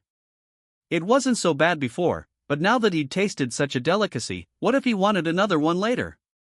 He couldn't very well shamelessly ask his senior for one, could he? Su Xiao hadn't forgotten that he'd recently rejected her confession. The reason was that he still had feelings for Lu Yanyue. Why didn't he just say yes back then? Anyway, Lu Yanyue didn't like him. She'd even insulted him by offering money for washing her smelly sneakers. Su Xiao couldn't believe anyone would have the heart to ask someone they liked to do such a thing. That kind of attitude towards Lin Shu was the true expression of affection. Thinking of Lu Yenyue's many gentle gestures towards Lin Shu, Su Xiao felt a pang of jealousy, but that jealousy had already subsided. Now, Su Xiao was more concerned with how to trick his senior into giving him more delicious hamburgers. But with his not-so-bright mind, he probably would never figure out the answer on his own. Fortunately, a helpful person gave Su Xiao a hint. Looking at the message on his phone, Su Xiao made a peace sign. He finally had a plan. He would deliver 10 of Master Wang's special deluxe sesame cakes to Ling Menglu in exchange for 1 deluxe hamburger from her. That made perfect sense, didn't it? Clearly, the boy had no idea of the value of the steak in the burger Ling Menglu had given him. In more technical terms, that piece of beef was among the top quality of A5 grade beef. In monetary terms, a few pieces could drain Su Xiao's monthly salary of less than 2,000 yuan. Unaware of this, Su Xiao replied to Ling Menglu with a rather cute emoticon. And Ling Menglu didn't disappoint Su Xiao, reacting instantly. You little glutton. I knew it. He. A chance to eat a delicious burger once every 10 days, nice. Su Xiao excitedly raised his phone, his shoulders trembling slightly, and finally couldn't resist jumping up and making a peace sign. This adorable scene wasn't missed by the perverted senior students already in the library. They all simultaneously pulled out their phones and snapped a beautiful picture of Su Xiao. Belatedly realizing what was happening, Su Xiao glanced at the smiling senior girls beside him, his face flushing red as he immediately lowered his head. Excuse me, Junior, I'm sorry for taking your picture without your permission, but can we keep it? Don't upload it to the school forum or online. After saying this, Su Xiao hurriedly fled the scene of his social fiasco. Chapter 21. Su Xiao is bullied again. A minor incident in the morning didn't disrupt Su Xiao's morning routine. Reading, studying as Su Xiao filled herself with contentment, time slipped away unnoticed. Finally, it was time for PE class. For someone as physically challenged as Su Xiao, the 1,800-meter long-distance run was a nightmare. Incidentally, Lu Yenyue was also taking her test in Su Xiao's class, this time the 2,100-meter run. Having given her breakfast to Lin Shu, Lu Yenyue, who hadn't eaten, looked a little weak and listless. Her beautiful face was slightly pale, but Lu Yenyue wasn't worried. She played sports regularly, so her physical fitness was excellent. Although she felt a little weak from not having breakfast, Lu Yenyue was confident she could still achieve a perfect score. Compared to herself, Lu Yenyue's gaze was fixed on someone from another comprehensive physical fitness class. On the vast playground, Su Xiao's class was located in a corner. The boy was carefully stretching his body, and occasionally, glimpses of pure white were caught by his female classmates. Great! The girls had their fill of the perks, and the PE class didn't seem so painful anymore. The 2,100 meters didn't seem so long either. Among the many gazes, only one gaze from afar was the most piercing. Lu Yenyue had no idea that Su Xiao had also chosen comprehensive physical fitness. So he was also having a long-distance running test today. A strange feeling suddenly welled up in Lu Yenyue's heart. When did she become so unaware of Su Xiao's situation? On the contrary, she could clearly remember which early classes Lin Shu had today. She must like Lin Shu, Lu Yenhua thought. After all, who wouldn't like such a handsome and outstanding guy? Most importantly, Lin Shu was worthy of her. And Su Xiao, a shameless slut. Lu Yenhua coldly swept her gaze over the girls whose eyes were glued to Su Xiao. A sneer curled her lips. A bunch of shameless bastards, heh. After venting her anger, Lu Yenhua let out a heavy sigh, propped her expensive sneakers on the steps, and began to stretch her legs. While stretching, Lu Yenhua touched her socks. They were a little yellowed. Lu Yenhua sighed helplessly. These expensive socks were really not durable, she had only worn them for a few days. But then, a brilliant idea struck Lu Yenhua. I'll ask if I can buy Su Xiao something with this sock. Lu Yenhua thought maliciously, her gaze turning mockingly towards Su Xiao in the distance. Su Xiao, who had finished warming up and was adjusting his state, suddenly shivered. The boy looked around in confusion, but nothing seemed amiss. Perhaps he was nervous about running the 1800 meters. Clearly, Su Xiao didn't notice Lu Yenhua, who was also on the track. Lu Yenhua's looks were actually quite striking, but people tend to deliberately ignore what they don't want to see. Alright, let's not waste time today. Boys, step forward. Line up on the track. Su Xiao's PE teacher was quite efficient. Seeing the students had finished warming up, he immediately gave the order. The sooner they finished running, the sooner they could enjoy it, and Su Xiao and the boys in his class had no objections to the PE teacher's instructions. They also wanted to finish quickly. This feeling of having a heavy weight on their hearts was truly unpleasant. After standing in position on the track, the PE teacher nodded and instructed the girls to help count the laps. Because in a distance like 1,800 meters, it's easy for runners to switch laps, since their school's track is the kind where one lap is 200 meters, and 1,800 meters is 9 laps, the probability of switching laps is quite high. So it wasn't just the PE teacher supervising, the girls who weren't running also needed to help. After instructing the girls who would supervise whom, the PE teacher prepared the timer. On your marks, get set go. As the whistle blew, the male students shot off like swords. Actually, it's not right to exert so much effort at the very beginning of a long-distance run, but you can't lose momentum. Once you lose momentum and fall behind, it's easy to affect your mentality and collapse in the second half of the race. Su Xiao understood this very well, so he put in an extremely strenuous effort during the first lap. After the first lap, Su Xiao was still in a relatively leading position. But fate loves to torment the unfortunate. During Su Xiao's second lap, his worn-out running shoes finally started to show their true colors. As the discomfort spread through his feet, Su Xiao unconsciously slowed down. He had a feeling that morning, and now it seemed things were really going to get bad. The second lap, the third lap, watching one male classmate after another pass him, Su Xiao's mindset gradually calmed down. At his current steady pace, passing shouldn't be a problem. And Su Xiao's goal was simply to pass. But the boy's thoughts were quickly dashed. After the female classmate watching Su Xiao reminded him after he finished his last lap, the boy was surprised to find he had unknowingly become the last person in the group. The failing grade was printed in black and white after his name. This shouldn't be, he could definitely pass, Su Xiao was confident in that much.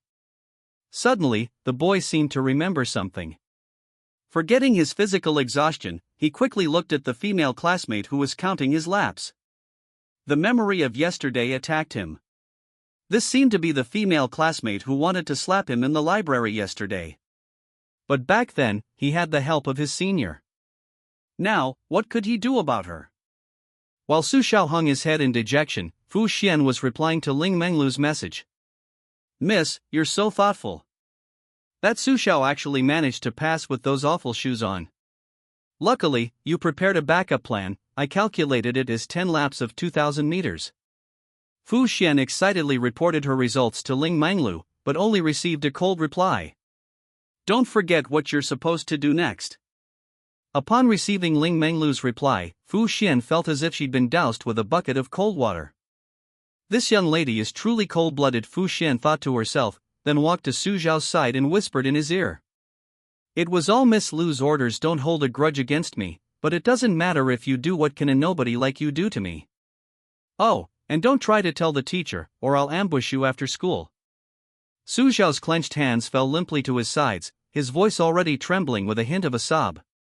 I understand. Chapter 22, saying goodbye to Lu Yenyue. After completing her task, Fu Xian laughed heartily and left. Su Xiao was left standing there alone, feeling somewhat helpless. Because there were more girls, they had to run in two groups, counting each other's laps. So, the boys, including Su Xiao, who had finished, could get out of class. Without any resistance, Su Xiao had accepted his failure and was preparing to leave the track to go back to the library to study. Seeing that the culprit, Lu Yenyu, still dared to look at him mockingly, Su Xiao finally lost his temper and stepped forward to question her. Lu Yenyu, are you satisfied now? Lu Yenyu was somewhat stunned by Su Xiao's sudden attack, but she still wasn't going to lose face in front of him. She glanced at Su Xiao disdainfully. Yeah, seeing you like this makes me very happy. Also, do you want my socks? They're high-end stuff. I'll trade these socks for you serving me tea and water for a whole night, how about it? As soon as Lu Yenyu finished speaking, Su Xiao's tears involuntarily streamed down his face. At that moment, he actually regretted liking Lu Yenyu. This girl not only made him fail, but also humiliated him with a pair of smelly socks. But more importantly, wasn't there a sense of relief in Su Xiao's tears? Finally, the boy decided to put an end to the person he had loved throughout his youth. He didn't want to be trapped in beautiful memories anymore. Su Xiao looked stubbornly at Lu Yenyu with a tear-streaked face and suddenly asked, Lu Yenyu, did you ever like me? Looking at the boy's tear-streaked face and hearing his question, Lu Yenyu didn't know why, but her heart suddenly ached. Lu Yenyu naturally assumed that the heartache was because she was disgusted by Su Xiao's sweating after running, not because she felt sorry for Su Xiao. So Lu Yenyu didn't hesitate at all before speaking up. Who would like a dirty guy? Get lost. Never liked him? After getting the answer, Su Xiao felt relieved.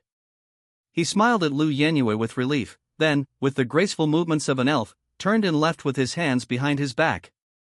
If only life could always be like the first time we met. But beauty will eventually fade with time. Goodbye, Lu Yenyu.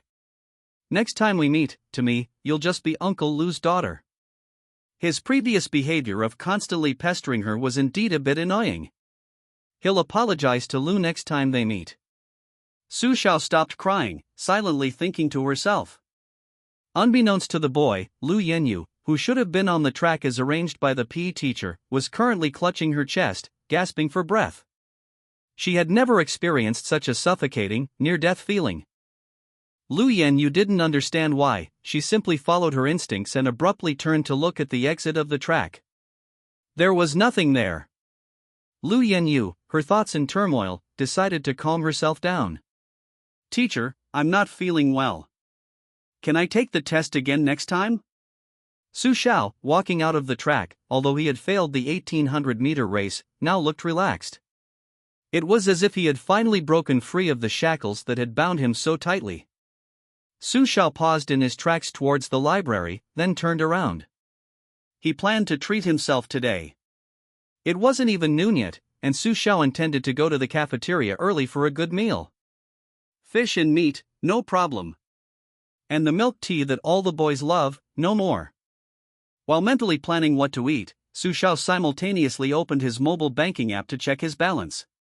Su Xiao, who had resolved to splurge, was shocked to find that he seemed to be broke. That's right, it was already the end of the month, and his salary wouldn't be paid until next month by Chef Wang. Even a skilled cook can't cook without rice. Was fate not even going to grant him his wish to indulge in a little extravagance? The lunch plan was ruined before it even started, and Su Xiao froze on the spot. However, fate is kind to those who persevere. The petrified Su Xiao suddenly regained his color, because he spotted a familiar figure. The boy ran over with his hands behind his back, his eyes crinkling, and said in a light, mischievous tone, Senior, I'm out of money, I'm hungry. Ling Menglu, who had expected this, wasn't shocked by Su Xiao's change, but she still played along, feigning surprise.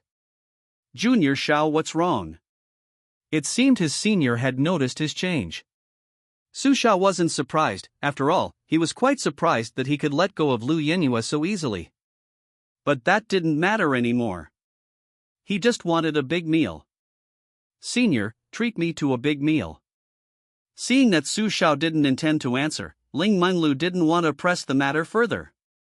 Wasn't it a good thing that her cute junior had emerged from his gloom? Whether it's for him or for her. But it's not good for everyone. Ling Menglu imagines someone right now clutching their heart in agony. How stupid. So unlike her. The thought of that person regretting it later is hilarious to Ling Menglu. Compared to Lu Yenhua, Ling Menglu knows exactly what she wants. As for what she doesn't want, even if it involves scheming against or hurting others, who cares? Let's go, Junior Xiao. But as a way of repaying me for treating you this time, how do you plan to make up for it? Su Xiao had already guessed what Ling Menglu meant. His senior knew how to handle his feelings. Knowing Su Xiao's strong-willed and proud personality, Ling Menglu didn't intend to treat him to a meal for free like she was doing him a favor. The boy thought for a moment, then clapped his hands excitedly and said, "How about you come to my house for dinner later? I'll cook you a meal, how about that? I guarantee no one has ever received such treatment before." Hearing Su Xiao's invitation, Ling Menglu, though inwardly unmoved, still feigned a surprised yet slightly happy expression. But then, this expression was replaced by worry. "Junior Xiao, I really want to go, but uncle and aunt." Ling Menglu's words made Su Xiao freeze for a moment, then the boy said quite relievedly, "It's all right, they're both gone." Realizing she'd fallen into a trap, Ling Menglu quickly apologized to Su Xiao, but the boy waved her hand dismissively. There was no need to argue with the living over so-called etiquette and the deceased. It would only cause more harm. Of course, this was a lesson Master Wang had taught Su Xiao, and the boy clearly remembered it well. But Ling Menglu obviously didn't think that way. The beautiful senior was quite insistent on this point. "Even so, I still have to apologize to you, Junior Xiao." Chapter 23 Rich Woman Ling Menglu treats us to dinner. Su Xiao didn't understand why his senior was so persistent in this regard, but he assumed it was because Ling Menglu had received a good education. Truly worthy of being the school's famous young lady. Su Xiao remarked. But even such a young lady has to obediently treat him to a meal, right? He. All right. I understand your apology, senior, so let's go eat. Ling Menglu nodded, but her hand mischievously poked Su Xiao's cheek. Since we're already being so extravagant, why not go all the way? Let's just eat off campus, how about that? The senior's words tempted Su Xiao, but he restrained himself. Because if they ate out, how many times would he have to treat his senior to meals at his house to repay the debt? Rounding it up, that would mean he might become his senior's personal chef. Given Ling Menglu's status, the restaurants she took Su Xiao to couldn't be ordinary. Su Xiao doesn't even know how to use a knife and fork. He might make a fool of himself, so he'd better eat at school. The boy weighed the pros and cons in his mind in an instant, and was about to speak when Ling Menglu's gentle voice, as soft as a spring breeze, came over. It's not some fancy restaurant, but the food is absolutely delicious. I used to eat there often. It's a very famous old brand. Although they've changed chefs, the food still tastes the same.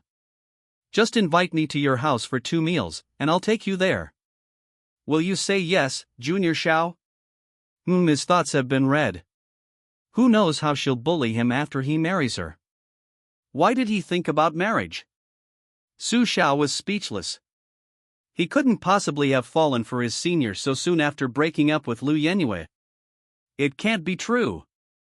It's all because of her stunning beauty. Humph. All right. Let's go then. I'm quite curious about the restaurant you recommended, senior.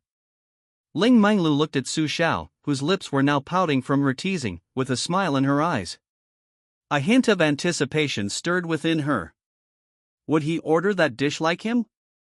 Although Ling Menglu herself didn't like that dish, she still longed for the familiar dish to be placed before a familiar face. This would give Ling Menglu a false sense of security, a false sense of being still trapped in the past. But she willingly succumbed, consciously sinking into depravity. even at the cost of human suffering. Even if it meant sacrificing the love of a boy Ling Manlu didn't care about at all.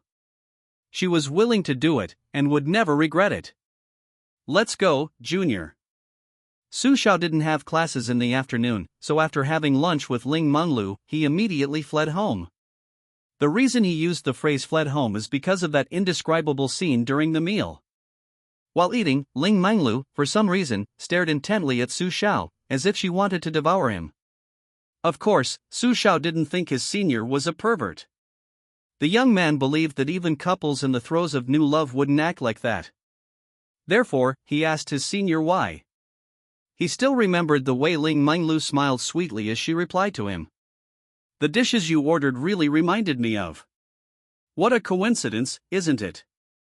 Su Xiao lowered his head shyly at Ling Manlu's words. He naturally assumed she was implying they were on the same wavelength. The dishes she missed, weren't they the dishes she herself loved? Thinking of this, a warm current unconsciously flowed through Su Xiao's body, bringing him both comfort and an inexplicable passion. What was this subtle feeling? Su Xiao didn't know, but he felt like he'd experienced this before. But he couldn't remember. Perhaps it was from his parents. After all, the last woman who had been so good to him was his mother. It was only natural for Su Xiao to think this way. In short, Su Xiao felt this strangely comfortable feeling throughout his meal with Ling Manlu. This was simply unbearable for him. Your taste is quite good, senior. Remember to come to my house for dinner sometime. With that, Su Xiao ran away as if fleeing. Therefore, the boy didn't notice that Ling Manlu hadn't paid any attention to his words. She was still immersed in her own memories, and even during dinner, Ling Manlu's eyes weren't on him. This world is truly wondrous. Some people can defy biological laws and twist what they see into a completely different picture. And the one who pays the price for this ridiculous absurdity is Yan Yu. You seem to tell me you were going out with friends today. Is it that Ji family girl? At Lu Yan Yu's house, Uncle Lu was on the phone, inquiring about his daughter's affairs. Dad, I really am going out with Xiling and the others, but why are you asking? Lu Yenyue was a little puzzled by her father's sudden concern about her trip, but she patiently answered him anyway. Because she knew perfectly well who the boss was in their family. She had witnessed her mother kneeling on a washboard many times for angering her father. Knowing that her mother was henpecked, Lu Yenyue didn't have any other thoughts. Isn't it normal to lower your pride a little for someone you like? Just like how she was treating Lin Shu gently now. While Lu Yenyue waited for her father's answer, her uncle was still hesitating. Thinking about his conversation with driver Wang that morning, he gradually became more determined. Although he wasn't optimistic, Uncle Lu still wanted to give Su Xiao and Lu Yenyue another chance. Uncle Lu was genuinely heartbroken that his beloved daughter was getting married. But he wouldn't let his daughter suffer. Being with someone you don't love will only bring pain. So Uncle Lu wanted to give Lu Yenyu and Su Xiao some more time. Until they both truly understood their own feelings, he wouldn't stand in their way, whether they wanted to be together or separate. Therefore, Uncle Lu decided to make good use of this opportunity for Lu Yenyu to go out with her friend. Firstly, it would give Lu Yenyu more time to spend with Su Xiao. Secondly, because of Lu Yenyu's friend. Yi Ziling came to find Lu Yenyu every morning to go to school together, so Uncle Lu naturally knew her situation well. Her family's financial situation was even better than his own. If Yenyu later realized she didn't like Su Xiao, then Yi Ziling would be a good alternative. He believed Xiao Xiao wouldn't suffer any mistreatment after marrying into the family. As for what if Yi Ziling didn't like Su Xiao? Uncle Lu hadn't even considered that possibility. How could anyone not like his Xiao Xiao? Except for his silly daughter. After weighing the pros and cons, Uncle Lu slowly began to instruct Lu Yenyu on the phone. Chapter 24. Su Xiao doesn't want to accept Lu Yenyu's invitation. After hanging up the phone, Lu Yenyue's face was incredibly grim. She had originally planned to take Lin Shu out for a wild time after school with Yi Ziling, but her dear father had insisted on including Su Xiao. And she couldn't refuse her father. She also had to put on an act with Su Xiao in front of her parents. TSK, how annoying. Well, maybe she should mercifully invite him? That guy probably's never been to a high-end KTV before. Because the KTV Lu Yenyue and Lin Shu frequented recently required a membership card. Could Su Xiao afford that membership card? No, wait, he actually could. Lu Yenyue clearly remembered that her father had given Su Xiao a large sum of money. With that amount of money, buying a membership card would be a piece of cake, wouldn't it? A mocking smile curled at the corner of Lu Yenyue's lips. Taking her father's money to give her cheap gifts for her birthday, what a greedy man. Clearly, Lu Yenyue didn't know that Su Xiao's money was all going towards paying off the mortgage, and what she considered cheap gifts were actually handmade by Su Xiao. And Lu Yenyue? She carelessly threw them all away. What remained were the so-called exquisite gifts Lin Shu had bought from a roadside shop. So, how did Su Xiao feel yesterday when he entered Lu Yenyue's room and discovered all the gifts he had given her were gone? Only he himself probably knew. Although Lu Yenyue appeared quite hostile towards Su Xiao, her actions were swift and decisive, even revealing a hint of anxiety. She pulled out her phone, dialed a number, and did so in one fluid motion. What Lu Yenyue didn't know was that Su Xiao sat on the sofa at home, lost in thought for a long time before answering the phone. Hey! What's wrong with you? Why did it take you so long to answer the phone? The moment the call connected, a barrage of questions from Lu Yenyue assaulted the boy's ears. Su Xiao expressionlessly placed the phone a few steps away from him, only bringing it back to his ear after the questioning from the phone had subsided. Just say what you want. Su Xiao said coldly, seemingly unwilling to say anything more to Lu Yenyue. The boy, who had already let go of Lu Yenyue, hadn't intended to use this attitude, but Lu Yenyue had immediately started harping on his late call like a madwoman. She's really sick. Su Xiao mentally berated Lu Yenyue. Meanwhile, Lu Yenyu on the other end of the phone was puzzled. Wasn't this guy usually quite enthusiastic when talking to her? But where had that enthusiasm gone? I'll pick you up tonight, to go to karaoke. If you cooperate, I can pay you. Lu Yenyu didn't dwell too much on Su Xiao's change, she just wanted to quickly complete her father's task. After getting a photo with Su Xiao at the karaoke, he could do whatever he wanted. Oh, I know, but I'm not going. Okay, I'll have the driver pick you up later. Wait, what did you just say? Lu Yenyu wondered if she had misheard. When had Su Xiao ever refused her requests? Didn't you hear me? Then I'll say it again, I'm not going. After speaking, Su Xiao impatiently hung up the phone with Lu Yenyu. The young man didn't want to interact with women other than his senior, though he didn't know why, but he trusted his intuition. Lu Yenyu, left bewildered by the young man's abrupt end to the call, was somewhat confused. What was going on? Thump! Thump! Thump! Lu Yenyu clutched her heart. Why was she feeling unwell again? She tried calling Su Xiao again, but the call was immediately hung up. After several attempts, Lu Yenyue couldn't get through. Having no other option, she sent a text message. The message specifically emphasized that it was Uncle Lu who had suggested it. Su Xiao, upon receiving the message, initially wanted to delete it, but his sharp eyes noticed the line, "It was my father who suggested it." His hand, about to delete the message, fell limply to his side. The young man had ultimately overlooked the shackles of gratitude between him and Lu Yenyue. Severing them all at once was impossible. Fine, he'd go. Su Xiao didn't want to refuse Uncle Lu's request. The entire afternoon flew by, and Su Xiao, who had planned to start writing his novel, had only managed to write less than 1,000 words in 4 or 5 hours. He truly understood how difficult things were once you did them. It was nothing like the simple things he had initially imagined. Moreover, those 1,000+ words he wrote, in Su Xiao's later opinion, were probably unsuitable as an introduction. After all, no reader wants to read a book that lacks appeal. Lack of appeal was one aspect, but the other was much more straightforward. Su Xiao felt like his writing was a huge mess. The beautiful vocabulary he had previously encountered from other authors seemed to vanish from his mind while he was writing his own novel. Ugh, so annoying. He still had to go out with Lu Yenyue later, so annoying. Su Xiao had originally wanted to revise his novel more thoroughly, but time was already up. The young man was no longer the same as before. He used to always dress up before seeing Lu Yenyu, but now he just threw on some random clothes and went out. At the entrance of the old residential area, a luxury car, completely out of place with the neighborhood's upscale atmosphere, was parked. A meticulously dressed young woman stood with her hands on her hips, leaning against the car door. Su Xiao. What time is it? Why isn't he out yet? What if he's late picking up Lin Shu? Lu Yenyu complained, but her eyes were fixed on the people entering and leaving the residential area. The driver in the luxury car, seeing the young lady's imposing presence, didn't dare utter a sound, his hands nervously placed on either side of the steering wheel, afraid of getting the car dirty.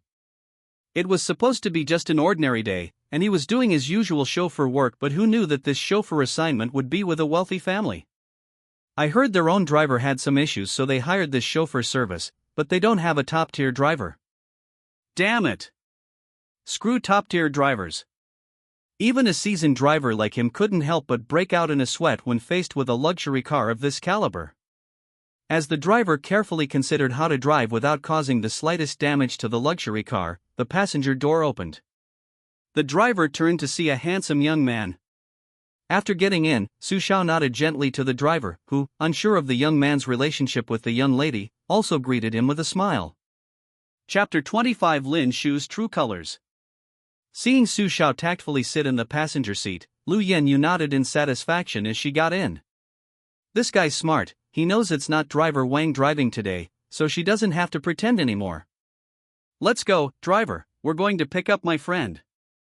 Oh, by the way, move a little over there. The driver, who had been on edge, gave a gesture of acceptance, but then he became confused. What did move a little over there mean? Was it referring to him? But if he moved a little over there, he'd be rolling out of the car. At this moment, Lu Yenyu clearly realized the problem with her words. She stared blankly at the empty seat next to her. Then, looking at Su Xiao, who was playing on his phone in front of her, seemingly oblivious to what she had said, Lu Yenyu involuntarily pursed her lips. I misspoke, driver, let's go quickly. The seasoned, experienced driver, a veteran of the underworld, clearly didn't think Lu Yenyu had misspoke. The strange atmosphere told him that there was definitely something fishy going on between this young man playing on his phone and this young lady. But the driver also knew which gossip to seek and which to avoid. For now, he just needed to obediently complete the young lady's task. As for the gossip, fate would allow him to find out. However, what the driver didn't expect was that fate would arrive so quickly. At the university gate, the driver picked up two more passengers. One was a beautiful woman, also dressed like a young lady. The other was a charming young man. Unlike Su Xiao, the two chatted amicably with Lu Yenyu after getting into the car. During this time, Yi Xiling and Lin Shu weren't blind, and naturally noticed Su Xiao in the passenger seat. Yi Xiling immediately couldn't hold back. Yenyu, what are you doing? Why is that guy coming too? Although she said that, Yi Xiling's eyes never left Su Xiao's pale legs. Hearing her friend's question, Lu Yenyu scoffed. Isn't it my father's request? Otherwise, who would invite that filthy thing? Lu, don't say that, it's very impolite. Unexpectedly, when Lu Yenyu called Su Xiao dirty, it was Lin Shu who spoke up for him. Clearly, Lin Shu's words were well received by Lu Yenyu. The young lady abruptly changed the subject, no longer discussing Su Xiao, and turned to discuss with Yi Xiling and Lin Shu what songs to sing later. In the back seat of the luxury car, unlike the silent front, laughter and chatter filled the air. Su Xiao noticed none of this. He was currently preoccupied with whether to abandon the more than 1,000 words he had written that afternoon. He felt there were simply too many problems, and revising them was impossible. The young man was deeply troubled, not even noticing that Lin Shu and Yi Xiling had gotten into the car. It wasn't until the car stopped beside a luxurious building that Su Xiao snapped out of his mental turmoil. After getting out of the car, a brightly lit, tastefully decorated building opened its doors to Su Xiao and his companions. Love like TKTV. What a strange name, Su Xiao thought. She had a feeling the KTV owner must be someone with a story. Just as Su Xiao was pondering the meaning of the name, a middle-aged woman with a weathered face, her wrinkles revealing she had once been a great beauty, walked up to Lu Yenyu and her companions. Ignoring the look of disbelief on Lu Yenyu and Yi Ziling's faces, the woman continued. Some love is like tea, only by savoring it can you appreciate its sweetness. Don't. Before the woman could finish, Lu Yenyu grabbed Lin Shu and Yi Ziling and hurried away, afraid of being infected by the woman's shrewish nature. Watching Lu Yenyu's familiar back, the woman sighed deeply, finishing her unfinished sentence. Don't be hasty, no, it seems pointless to say it now. Some things are just destined. Upon entering the KTV, a magnificent, opulent hall came into view, with an exquisite chandelier made of 5-colored glass hanging high from the ceiling. People passing by were dressed in suits, or at least extremely luxurious clothing. This scene, exuding extravagance, seemed somewhat out of place for Su Xiao. The young man, somewhat reserved, clasped his hands inside his chest, head bowed, silently following Lu Yenyu forward.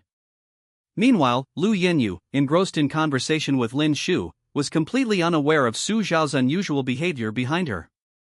However, someone who had been watching Su Xiao closely did notice the boy's odd behavior. Hey! Yenyu, look at the guy behind you, he's quite amusing. Where did that aloofness from the car go?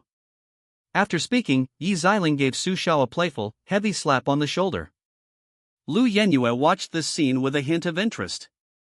After all, she hadn't seen Su Xiao act so foolishly in a long time. And to be honest, Su Xiao's timid and submissive demeanor actually pleased Lu Yenyu. Stop it, Ziling. What's the point of talking to this country bumpkin? Yi Ziling nodded in agreement at Lu Yenyu's words, while Lin Shu seemed hesitant to speak. However, after glancing at the delighted Lu Yenyu, he sighed and swallowed his words. Lin Shu admitted that he harbored a selfish motive. He really wanted to see these childhood sweethearts break up, because that way he would successfully repay the favor he owed that person, even if that person didn't know him. For this reason, Lin Shu had been maintaining an act, playing the type of person Lu Yenyu idealized. After completing the task and successfully getting the boy his benefactor wanted, he'd apologized to Su Xiao and Lu. Anyway, Lu doesn't like Su Xiao, does she? That's what Lin Shu thought, so he felt a little guilty, but not much. If Lu Yenyu liked Su Xiao, Lin Shu would never have done this. Although he wanted to repay the debt, breaking up a loving couple was too sinful, wasn't it? Fortunately, Su Xiao and Lu Yenyu are just childhood sweethearts. After his benefactor successfully won over Su Xiao, Lin Shu plans to explain things clearly to Lu Yenyu and Su Xiao. This way, the two childhood sweethearts can reconcile, and his benefactor can get the boy he wants. Wouldn't that be killing two birds with one stone? Wouldn't a world where no one gets hurt be achieved? The only drawback to this plan is what if Lu Yenyu really falls for him? But Lin Shu isn't worried about that. After he and Lu Yenyu have clarified things, what woman would like a man who approaches her with ulterior motives? Chapter 26: The Isolated Boy. 4 guests entered Miss Lu's private room. Notably, all 4 were exceptionally handsome young men and women. Hey! Isn't this the plush toy Lin Shu won from the claw machine when we went out last time? I didn't expect it to still be here. I thought the staff threw it away. Yi Ziling rushed into the room and grabbed the plush toy from the mahogany table, rubbing it cutely against her face. Lu Yenyu, looking at her best friend, was speechless and snatched the toy from Yi Ziling's hand. It's just a toy. Why are you? Lu Yenyu's voice trailed off, clearly she was remembering something. She clearly remembered that Lin Shu had been very happy after winning the toy, rubbing it against her face just like Yi Ziling was doing now. Oh. You, Yi Ziling. Don't you know Lin Shu is the one she has her eye on? Amidst Lin Shu's shy blush and Su Xiao's bewildered expression, Lu Yenyu and Yi Ziling playfully bickered in front of them. This was a chaotic scene between 2 young ladies, only unfortunately, the protagonist of this chaotic scene wasn't Su Xiao. But Su Xiao didn't care. We're at the KTV now, Lu Yenyu, hurry up and take some photos. I want to go home after that. Su Xiao's words were like a bottle of ice water, extinguishing the enthusiastic atmosphere around Lu Yenyu and Yi Ziling. Lu Yenyu, who had been very happy, now looked like she'd eaten a dog, quite unpleasant. What a spoilsport! Lu Yenyue complained inwardly, clutching her heart tightly, feeling uncomfortable again. Suddenly, a mocking smile appeared on Lu Yenyue's lips. She had thought of a great idea. A good idea to leave Su Xiao here, watching them play happily alone. There's no bus stop around here, you can leave if you want. But I won't let a driver take you.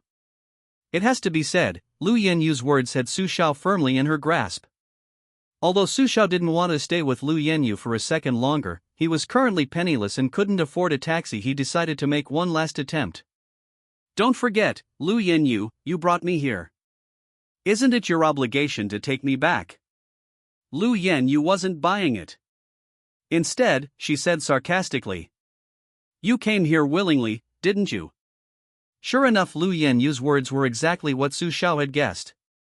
He knew Lu Yenyu would use the matter of gratitude to blackmail him. Willing? Because is being willing to be grateful even considered voluntary? Fortunately, Su Xiao's disappointment with Lu Yenyue had reached a certain point. He wouldn't let Lu Yenyue sway his emotions anymore. Hatred and dislike were feelings deeper than love, and Su Xiao didn't want to waste his energy on Lu Yenyue anymore. Therefore, after confirming that Lu Yenyue didn't want him to go back, Su Xiao, like a king, jumped onto the soft sofa and buried his thoughts in his phone. As for how Lu Yenyue would play with Lin Shu and Yi Xiling, that was none of Su Xiao's concern. They have the time and resources to squander, they could live a life of luxury without ever working. But Su Xiao is different. He wants a comfortable life, and he can only achieve it through his own efforts. And now, Su Xiao's goal is more than just a comfortable life. What the young man doesn't know is that after a woman entered his heart again, his goals subtly changed. He wants to stand beside her. He wants to be more worthy of her. Therefore, Su Xiao doesn't realize that he has to work even harder than before. While Su Xiao was watching online classes with headphones on, Lu Yenyue and her two companions were enjoying the new desserts at the karaoke bar. Aren't you going to order one for Su Xiao? Lin Shu, with a bit of white cream accidentally on his lips, looked at Lu Yenyue across from him and asked uncertainly. Lu Yenyue gently wiped the cream from Lin Shu's lips and explained in a gentle voice. No need, he's not hungry. But before Lin Shu could finish speaking, Lu Yenyue covered his mouth with her tongue. Want another one? Seeing that Lin Shu still wanted her to order one for Su Xiao, Lu Yenyue quickly covered his mouth again. Su Xiao didn't deserve dessert. If he had humbly begged her, Lu Yenyue might have given him a piece. But what was his attitude like now? With that kind of attitude, why would she order dessert for him? Didn't Lu Yenyue have any dignity? Lu Yenyu forcefully tossed the dessert menu aside, glancing at Su Xiao out of the corner of her eye. Seeing him still lost in his own world, unresponsive, her brows furrowed. Yi Ziling, noticing Lu Yenyu's odd behavior, quickly spoke up. Let's sing together. I practiced for ages last night. Singing? Yes, singing is great. Her friend's words reminded Lu Yenyu, and she had a new idea. She came here to sing properly, not to eat desserts. She was going to sing loudly later. Let's see how that pretentious guy would react. Wouldn't it be better to just watch the three of them happily singing karaoke? Pulling out her tablet, which served as the central control unit, Lu Yenyue began selecting a song. Without consulting Lin Shu and Yi Xiling, she went against her own style and forcibly chose a rock song. Only after doing all this did Lu Yenyue belatedly realize that she was already standing at the front, ready to sing. What was wrong with her? But there was no way around it. The song's intro had already started, and she had no choice but to go under the strange gazes of Yi Xiling and Lin Shu. Lu Yenyue began to sing. What would it feel like to be leisurely swimming in a calm sea when suddenly a huge toilet flushes? Su Xiao understood perfectly. Thanks to Lu Yenyue's frenzied rock and roll performance, Su Xiao was finally jolted awake from her reverie. Feeling Lu Yenyue's "Are you envious?" gaze, Su Xiao smiled calmly, without even a twitch in her facial muscles. I'm going out for some fresh air. You guys sing yourselves.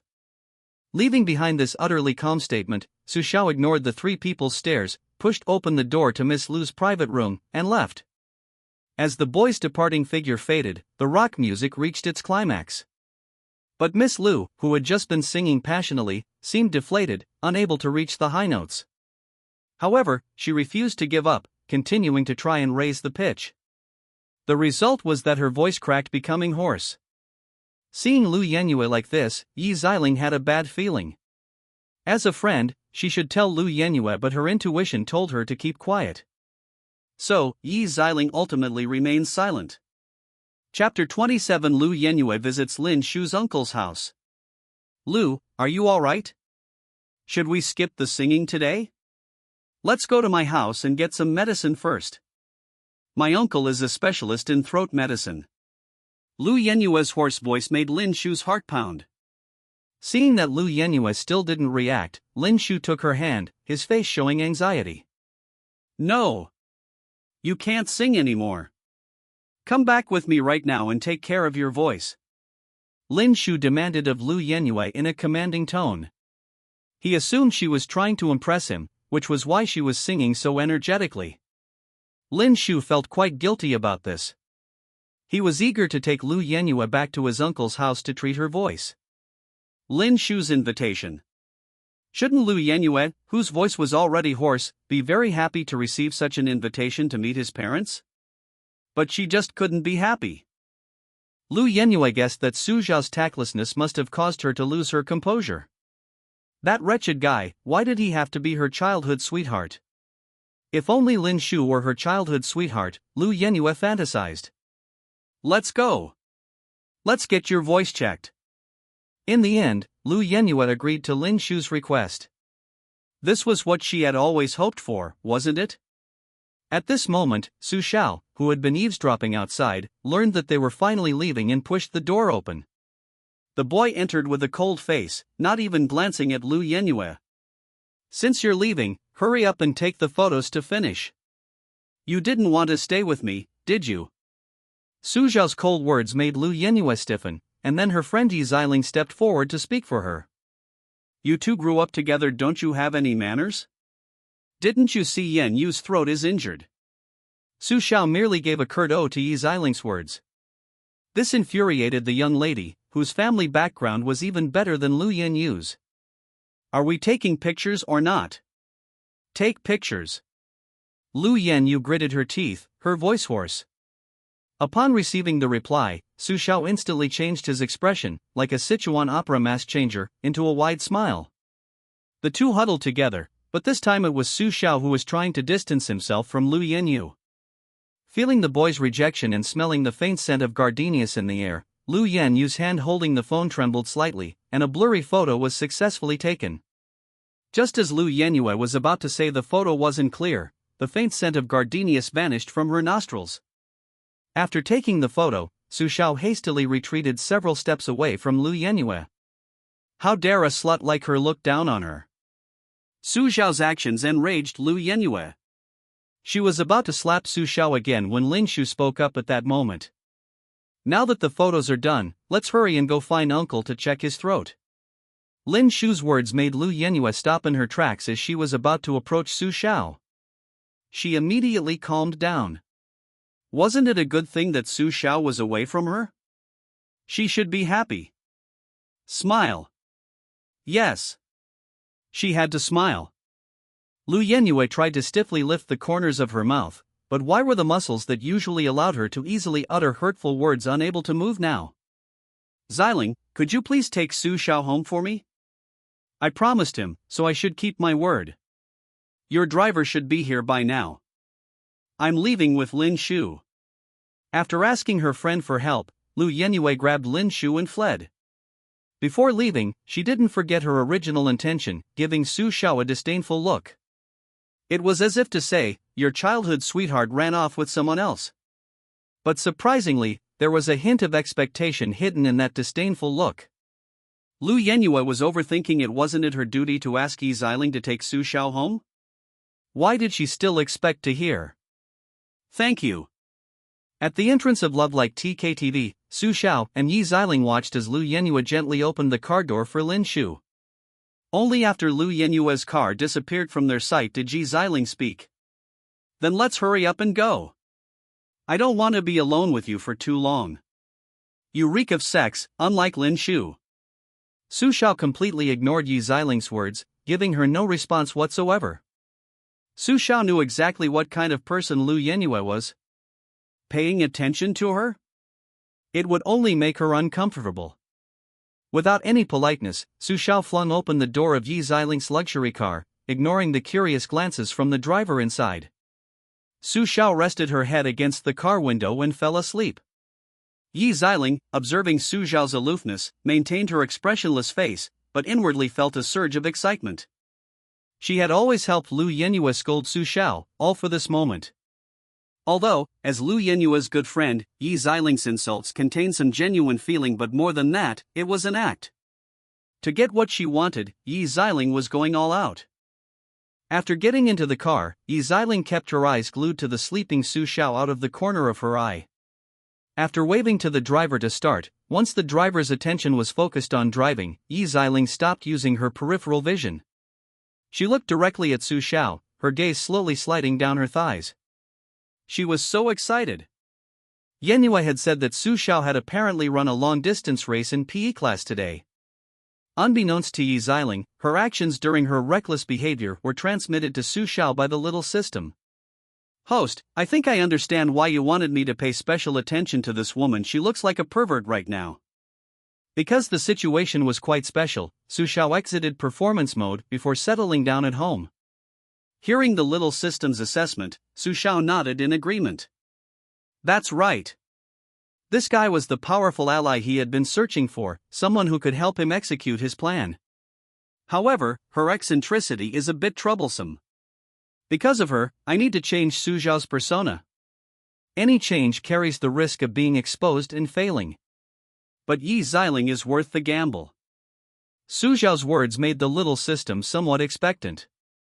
It wanted to know what changes the host would make. Without whetting the little system's appetite, Su Xiao typed out what he wanted to tell Yi Ziling on his phone while brainstorming his new character. This technique of typing without looking at his phone was one of Su Xiao's greatest secrets, and the movements were so subtle that even Yi Ziling, who had been secretly watching him, didn't notice. After getting back into modesty, Su Xiao still didn't open his eyes. He simply raised his phone in his right hand and held it up to Yi Ziling's eyes while keeping his eyes closed. The text on the phone's glowing screen made Yi Ziling's heart skip a beat. Thump. Thump. Thump. Chapter 28 New Form, Dog Training Master. Come sit at my place. Remember, that's an order. These few words made Yi Ziling's heart pound. Desire and the etiquette of a young lady's family battled fiercely in her mind. Yi Ziling didn't even have time to think about why Su Xiao had discovered the desire hidden in her heart. An order. What a captivating word. On one side was her current life as a young lady, a life she could see the end of at a glance. On the other side, it could be heaven, or it could be hell. Amidst the intense internal struggle, Yi Ziling ultimately lacked the courage to take that step. But Su Xiao delivered a fatal blow. I'll only give you one chance. And don't you think my glasses are an eyesore? Seeing the new message on Su Xiao's phone, Yi Ziling stared at Su Xiao's glasses for a while, lost in thought. In the end, she couldn't resist.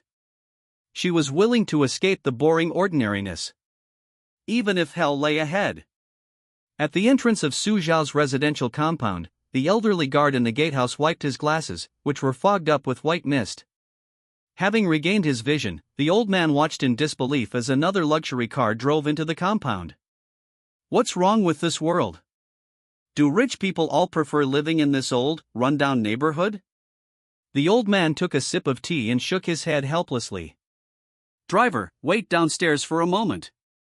This classmate and I have some business to attend to upstairs. Downstairs at Su Xiao's apartment building, Yi Ziling instructed her driver.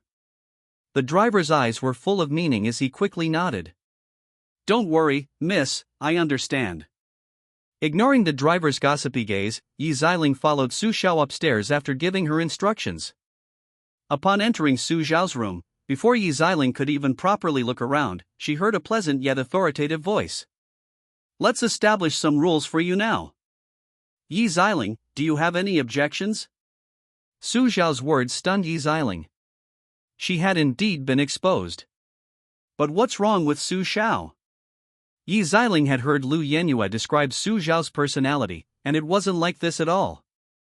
Su Xiao seemed to read her mind, chuckled softly, slowly removed his glasses, and tossed his hair back. Most notably, a beauty mark perfectly adorned his face. Clouds yearn for her garments, flowers for her face, spring breezes caress the railings, dew is heavy. Su Xiao's stunning good looks blurred the lines between genders. What an unparalleled beauty! Lu Yenhua was stunned. If it were him, then even defying societal prejudices and succumbing to his charms wouldn't be so bad. So don't believe what you see, Yi Xiling. I am Su Xiao, and I was Su Xiao before. Does it really matter if it's real or fake? Yi Xiling was about to speak when Su Xiao put a slender, white finger to his lips, gesturing for her to stop. From now on, when you answer my questions, you can only answer yes, or obediently nod at me. Can you do that? Without the slightest hesitation, Yi Xiling seemed to have truly submitted to the boy. Yes. The loud yes made Su Xiao laugh so hard he almost fell over, his eyes filled with disdain for Yi Xiling. Unbeknownst to him, this look only made Yi Xiling more intoxicated, displaying an expression of being rewarded. The exquisitely handsome young man stepped forward easily, gesturing for Yi Xiling to lower her head. Yi Xiling obediently complied, and as her head bowed, Su Xiao gently stroked her head. This was the first time the two had been so close, so Yi Xiling could clearly smell the boy's fragrance. Combined with the comfortable feeling on her head, Yi Xiling's legs went weak, and she slumped down. Su Xiao looked down at Yi Xiling, who had fallen to the ground. In a room of a building in a dilapidated residential area. A young man with a mole on his face sat cross-legged on the living room sofa, his eyes filled with an air of nobility. In front of him, a beautiful young woman with an icy demeanor knelt on the floor, panting heavily. Yi Xiling looked at Su Xiao's gaze fixed on her fair legs, feeling a ticklish itch in her heart. Seeing Yi Xiling speak without warning, Su Xiao didn't say anything, only tilted his head, his eyes filled with coldness. Seeing Su Xiao like this, Yi Xiling was so nervous that she almost broke out in a sweat. I was wrong. Seeing Yi Xiling correct her mistake, Su Xiao finally withdrew the coldness in her eyes and returned to a smiling expression. Tell me, does Lin Shu have even a tenth of my looks, Wolfchan? Yi Xiling looked at Su Xiao, who had let down her hair, taken off her glasses, revealing a mole, and said without hesitation. He's not even worthy of licking your shoes. Then why did Lu Yenhua choose him instead of me? Cold sweat beaded on Yi Xiling's forehead at this question. She was torn between two conflicting emotions. After all, Lu Yenhua was her good friend, and Yi Xiling and Lu Yenhua had indeed shared many beautiful memories. But now, she couldn't go back. Yi Xiling's eyes finally softened. Because Lu Yenhua is blind. She's completely unworthy of you, master. Yi Xiling's answer satisfied Su Xiao, she had been successfully tamed. You're right, but I still want Lu Yenhua. What should I do? I really love her so much. Such an incomparably handsome man, professing his love for another woman in front of a woman kneeling before him. Yi Xiling felt a deep sense of frustration. But wasn't this what she wanted? Yi Xiling decided to make one last attempt. Although she enjoyed this feeling, she wished her partner could be playing this game with her. Master, look at me. I'm no less attractive than Lu Yenhua. And I'm richer than her. Shut up. This was the first time Su Xiao hadn't spoken to Yi Xiling in a gentle tone. The stern shout had a significant effect. Yi Xiling immediately buried her head, not daring to say another word. Su Xiao, realizing what had happened, was also taken aback, and gently rubbed Yi Xiling's head. Sorry. I scared you just now. I didn't mean to be like this, Wang-chan. But... For the first time, Su Xiao showed Yi Xiling a vulnerable expression in his second form. The somewhat broken expression on the boy's face made Yi Xiling's heart clench painfully. Finally, she made up her mind. Chapter 29. Yi Xiling wants to take over. Master. Don't be sad because of Lu Yenhua anymore. If she sees you like this, she'll only laugh at you. Su Xiao didn't look up, her voice hoarse from despair. But I'm so unwilling. Why did she steal my love and then just leave? Why? The last words were almost choked with sobs. Yi Xiling looked at Su Xiao, a complex mix of emotions welling up inside her. She had heard the childhood sweetheart story from Lu Yenue, of course, but now, the tearful accusation from another party made Yi Xiling realize. Lu Yenue was lying. How dare she? How could she bear to see such a young man cry? Yi Xiling made up her mind, she would help her master take revenge on Lu Yenue. Maybe that way, the young man might spare some love for her? However, Su Xiao seemed to have seen through her thoughts. I won't like Wang-chan, okay? Even if you help me, it's the same. After all, Wang-chan can only be Wang-chan, right? Although he said this, the boy's face was filled with a gentle smile as he uttered these heartless words. Yi Xiling was stunned. To put it figuratively, this moment was like warm sunlight filtering through white snow. I don't ask for love anymore, just being able to stay by your side is enough. Even if you marry someone else later, I will only be part of your dowry. Yi Xiling was willing to give everything for that smile. All right. I'm a little tired, Wang-chan. You should go back now. Remember to act like usual when we meet at school. Yi Xiling was reluctantly invited out of the room by Su Xiao, giving her master a deep bow before leaving. The boy just smiled helplessly. You don't need to do that outside. You're a young lady of a wealthy family. It wouldn't be good if people saw you and it brought shame to your family. Is her master concerned about her? How kind. Yi Xiling was so excited she almost flew away. Just as she was about to launch into a long speech expressing her loyalty, Su Xiao shoved her out the door. Go on. The boy spoke lightly, and before Yi Xiling could react, he slammed the door shut. As Yi Xiling's footsteps in the hallway grew fainter, Su Xiao finally collapsed. Sweating profusely, he struggled to his feet, bracing himself on his arms. Seeing this, the little system, still lost in the memory of its host scolding the dog, immediately panicked. Host. Host. What's wrong? Su Xiao didn't answer, only trying to calm himself. After catching his breath, the boy laboriously walked to the sofa and finally collapsed. I'm fine. It's just that the persona of Su Xiao has changed too much, so I need to catch my breath.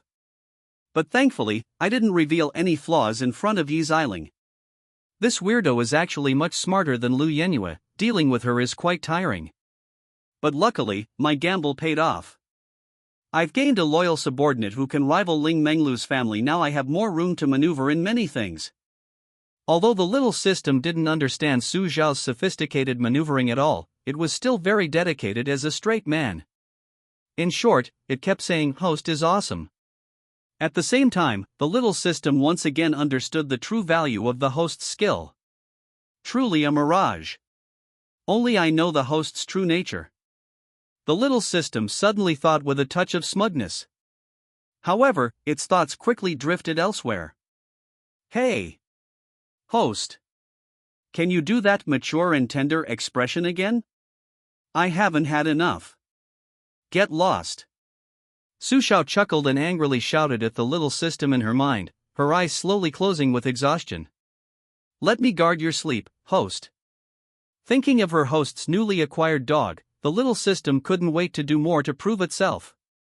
It was powerless to do anything else without regret points, but protecting its host's peaceful sleep was something it could certainly do. Ugh, hi. I really don't want to get up early. To be honest, very few college students are truly not lazy, it's just that the current college entrance exam system really wears down people's enthusiasm. Su Xiao is one of those lazy college students, but what can he do? With both parents deceased and no relatives to help him, he can only rely on himself to cope with the pressures of life. The tight monthly allowance meant Su Xiao had to spend her money precisely on the right things just to survive. But being frugal wasn't enough. So Su Xiao had to go back to work the same old place, the same old cook. But the difference was, Su Xiao was no longer the Su Xiao of yesterday. Master Wang. Could you please make me sesame seed cakes for breakfast from now on? Is that all right? Master Wang, who was continuing to make breakfast, froze upon hearing Su Xiao's words, his expression turning somewhat unpleasant. Su Xiao, perceptive as ever, noticed Master Wang's unusual behavior, her face showing a hint of disappointment. Is that not possible? Master Wang, I understand. Seeing Su Xiao's pitiful little expression, Master Wang sighed, finally unable to resist asking. Is it for the girl you used to bring breakfast to? Su Xiao nodded, but said aloud. Yes and no. She won't want it any. He walked stiffly to Lu Yenyue, and Su Xiao, suppressing her discomfort, said. Would you like breakfast, Lu? Seeing that the usual steamed buns had been replaced with sesame cakes, Lu Yenyue was both puzzled and a little angry. Doesn't this guy know she doesn't like dry food in the morning? Chapter 30 The Magician Ling Menglu. Unfortunately, before Lu Yenyu could even react, Yi Ziling spoke up for her. You filthy thing! Don't you know Yenyu doesn't like dry food in the morning? You still brought her sesame cakes, did you even care? As usual, Su Xiao was stopped by her good friend Yi Ziling before Lu Yenyu could even speak. However, this time Yi Ziling was completely acting, only Lu Yenyu was oblivious. While Lu Yenyu was distracted, Su Xiao even gave Yi Ziling a disdainful look, which made the young lady Yi feel completely full after breakfast. Lu Yenyu was completely unaware of all this. She looked at her friend with a mixture of happiness and helplessness. Originally, Lu Yenyu had planned to accept the sesame cakes after Su Xiao pleaded with her, because she was actually quite curious about the taste, having never tried them before. But now, Yi Ziling had directly interrupted her spellcasting. Couldn't Su Xiao be a little more persistent? Lu Yenyue complained inwardly. TCH. She wouldn't even deign to eat such low-grade food from some nameless little shop. Hey! Yenyue, Lin Shu is here. What are you still daydreaming about? Just as Lu Yenyue was mentally criticizing the taste of the pancakes, Yi Ziling kindly reminded her. Lu Yenyue happily ran over, carrying the luxurious breakfast her father had prepared. Yi Ziling didn't make a sound, not because she wanted to give Lu Yenyue and Lin Shu some space, but simply because she had entered a state of enlightenment. After seeing Su Xiao after the seal was broken yesterday, Yi Ziling had lost all interest in Lin Shu. The difference is so vast it's beyond just 1 or 2 levels. It's like comparing a celestial fairy to a handsome ordinary man on earth. Comparing Lin Shu to Su Xiao is practically an insult to Su Xiao. Of course, Yi Ziling also vaguely sensed that Lu Yenyue, Su Xiao's childhood sweetheart, seemed completely unaware of how beautiful her little darling had become. It's quite amusing. As for why Su Xiao doesn't reveal his appearance to Lu Yenyue, Yi Ziling thinks it's simple. She believes her master wants to find a soulmate. If Lu Yenyue falls for Su Xiao because of his looks, who can guarantee it's genuine affection and not just hormones? And Yi Ziling, who believes she knows Su Xiao's face clearly, feels she's the closest she can get to him. It has to be said, Yi Ziling is absolutely right. But what is Su Xiao doing right now? Senior. Guess who I am? Su Xiao put the pancake aside beforehand, covered Ling Menglu's eyes with both hands, and deliberately lowered his voice as he spoke. Ling Menglu's lips curled into a mischievous smile, her brows furrowing slightly. Is it you? Senior? Such a romantic tone so early in the morning isn't very nice. The word senior struck Su Xiao like a bolt from the blue. The boy released his hands from Ling Menglu's eyes, took a few helpless steps back, and slowly squatted down, hugging his knees. A few soft sobs escaped his lips. Ling Menglu, who had only intended to tease the boy, panicked upon seeing this scene and quickly knelt down to apologize to Su Xiao. Hearing Ling Menglu's continuous apologies, Su Xiao suddenly stopped sobbing, jerked his head up, and stuck his tongue out at Ling Menglu. Serves you right for lying to me, senior. At this moment, Ling Menglu realized that her teasing had backfired. Alright, you junior. Accept your punishment. First technique, the ticklish peck. Finally, at Su Xiao's pleas for mercy, Ling Menglu slowly stopped and let the boy go. Su Xiao, his face flushed, calmed down for a moment, then pointed behind Ling Menglu. Look behind you, senior. Ling Menglu turned around and saw her favorite pancake. As a return gift, Ling Menglu grinned and pointed to the spot behind Su Xiao where he had just been tickled. Su Xiao touched it, and a beautifully crafted gift box had appeared there without him noticing. Senior. Do you know magic? Su Xiao was very curious about magic. He had only ever seen it on his phone, He had never witnessed real magic in person. And now, his senior had used magic. How could Su Xiao not be curious? However, Ling Menglu didn't seem to have any intention of answering him, smiling mysteriously. Secrets can make a woman more feminine. Seeing that Ling Menglu wasn't going to tell him, Su Xiao felt like a reader whose hand had been cut off by the author. He suddenly became anxious. But there was no option to urge for more updates. He couldn't do anything about Ling Menglu. Damn it! Riddler, get out of school. Seeing Su Xiao's exasperated expression, Ling Menglu's eyes gleamed with a sly light, and she tempted him. How about this, Junior? Come to the student council this noon. If you promise to come, I'll teach you this magic trick. How about it? But the word student council seemed to trigger Su Xiao's defensive mechanism. He shook his head vigorously. Ling Menglu noticed Su Xiao's resistance, and she could roughly guess the reason.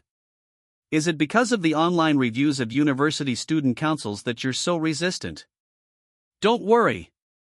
Don't forget, I'm the president of our school's student council, so none of those downsides mentioned online will happen with me. And there will even be quite a few benefits.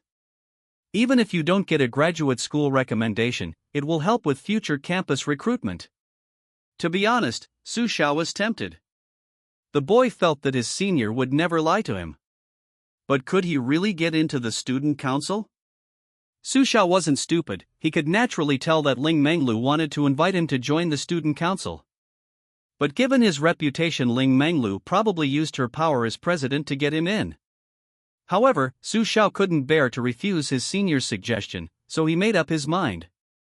He needed to gain the approval of every student in the student council. This way, he could maintain Ling Menglu's prestige as president. At the same time, he could also join the student council.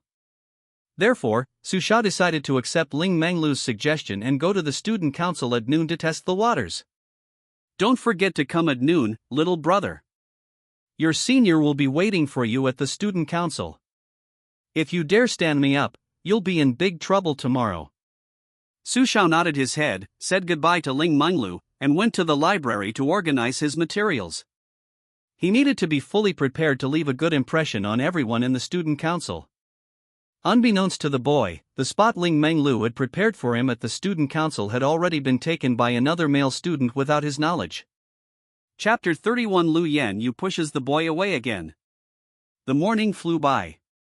Su Xiao checked his phone. It was time to go. After a morning of preparation, the young man was quite confident. He was sure he could persuade the student council members to let him join. He'd skip lunch because Su Xiao felt that after joining the student council without disappointing his senior, he'd enjoy his food even more. Therefore, Su Xiao didn't hesitate and went straight to the student council classroom in the main building. Confidently pushing open the door, Su Xiao was immediately met with Ling Menglu's rather unpleasant expression. Su Xiao quickly understood why his senior's expression was so grim.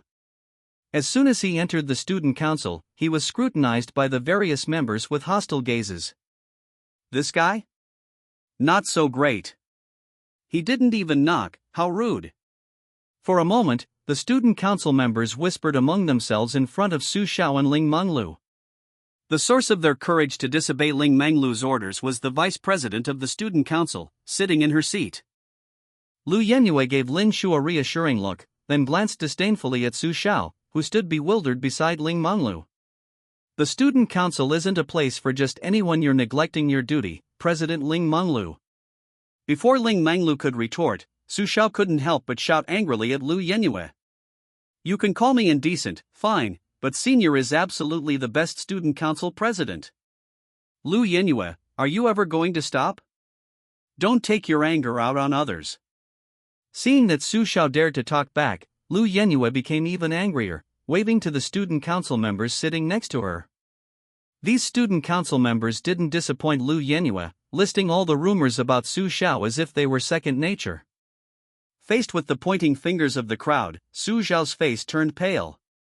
He thought of what happened in elementary school, when he was framed because of his appearance, pointed at and gossiped about by the whole class.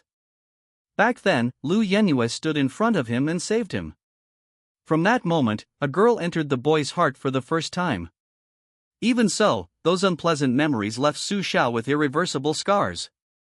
Even now, he dares not reveal his true appearance. But it was Lu Yenue, who had saved him before, who reopened his scars. Fortunately, the boy raised his head. Ling Menglu's slender figure stood like a thick city wall, firmly protecting him behind her. Seeing this, Lu Yenue's face darkened with impatience, and she burst into laughter. Still the same useless coward who only knows how to hide behind others. Lu Yenue's words made Su Zhao's last shred of gratitude towards her dissipate. What remained was mostly gratitude for Uncle Lu's kindness. After repaying that debt, Su Zhao felt that he and Lu Yenue could no longer even be friends. But now, none of that mattered. What he needed to do now was to live up to his senior's expectations. Ignoring the mocking and disdainful looks from the crowd, Su Zhao slowly walked to the student council's stage and began his speech. It must be said that the disdain only spurred the boy on, allowing Su Zhao to deliver his speech with even greater brilliance. The effect was significant. Several student council members wearing glasses hesitated for a moment, but ultimately raised their hands. I support him joining. Seconded. Seeing these turncoats, Lu Yenue glanced at Lin Shu beside her and softly comforted him, "It's all right," before delivering the decisive blow. "I promised you 5 times the amount." Clearly, their last shred of conscience had been devoured by the enormous profit, and their hands supporting Su Zhao finally fell limp. So, who supports Lin Shu joining now? The result was obvious, unanimous approval, except for Ling Menglu, the student council president.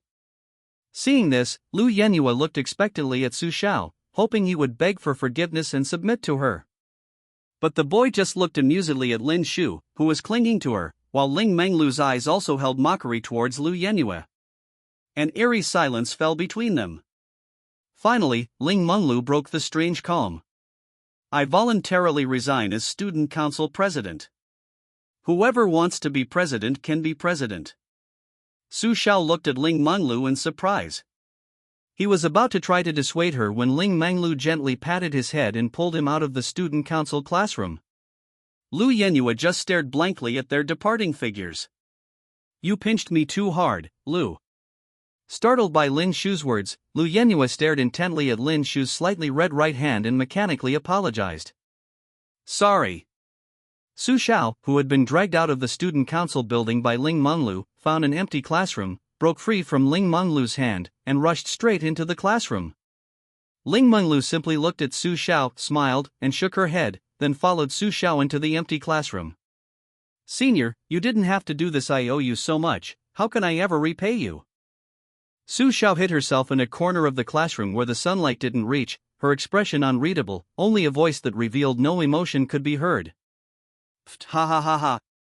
Ling Menglu finally couldn't hold back and burst into laughter, completely disregarding her image.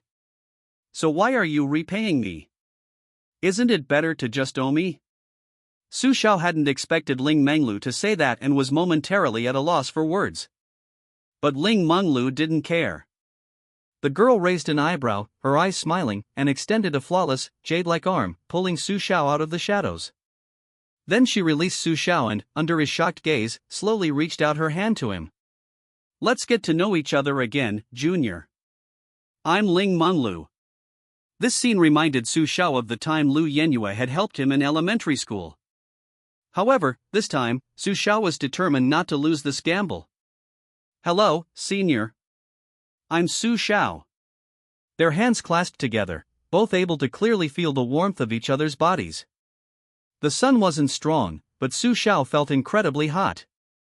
It felt like he was standing in the sunlight again. "Okay, Junior, I have something to take care of. Your usual spot in the library, I've got your food ready." Without waiting for Su Zhao's reply, Ling Menglu ran out after saying that. Once outside, Ling Menglu's expression immediately darkened, and she sent a text message she had just typed on her phone. Chapter 32 Su Zhao's dismissal. Master Wang, usually a master of his craft, made a rare mistake at his breakfast stall, the rolling pin crashing to the ground. On his right, his phone displayed a new text message from Ling Menglu. "Fire Su Zhao, by any means necessary." The elderly master chef, now leaning against the wall, was panting heavily. His wrinkled face was flushed red, seemingly from the shock. This day had finally come. Su Xiao, though seemingly already in the workforce, had only one foot in the door. The most crucial aspect of social life, working. Thanks to Master Wang's protection, Su Xiao hadn't truly grasped the cold-bloodedness and snobbery of the working class. And now, the boy he had so carefully protected was about to face hardship. Thinking about this, Mr. Wang felt a pang of anxiety. He lost all motivation to work. Mr. Wang sent a message to the waiter who was taking his afternoon shift. Mr. Wang told the breakfast stall he'd take a day off. Then, Mr. Wang gritted his teeth and sent the message he'd prepared to Su Xiao. Su Xiao, reading in the library, felt a sense of exhilaration for the first time. Was it because his relationship with Ling Monlu had taken a significant turn? Su Xiao didn't know, but he felt like he had more energy than usual. Feeling better, Su Xiao took out his phone and started shopping online. His salary from last month had arrived, so he finally had money to buy some necessities. Although they were all ordinary household items, Su Xiao still experienced the joy of shopping. The cozy feeling of adding small items to his little home. Who in his family could understand that? After shopping according to the list, Su Xiao realized that he would be eating frugally again every day. But he was used to it. As long as he had food, that was fine, right? Besides, he still had a lot of snacks his senior classmates had given him, hee. After finishing everything, Su Xiao prepared to continue reading the book he hadn't finished, but then a text message arrived. Su Xiao glanced at the sender, Master Wang. The young man felt a little strange because this old master had never texted him during his study time. And today? Snap!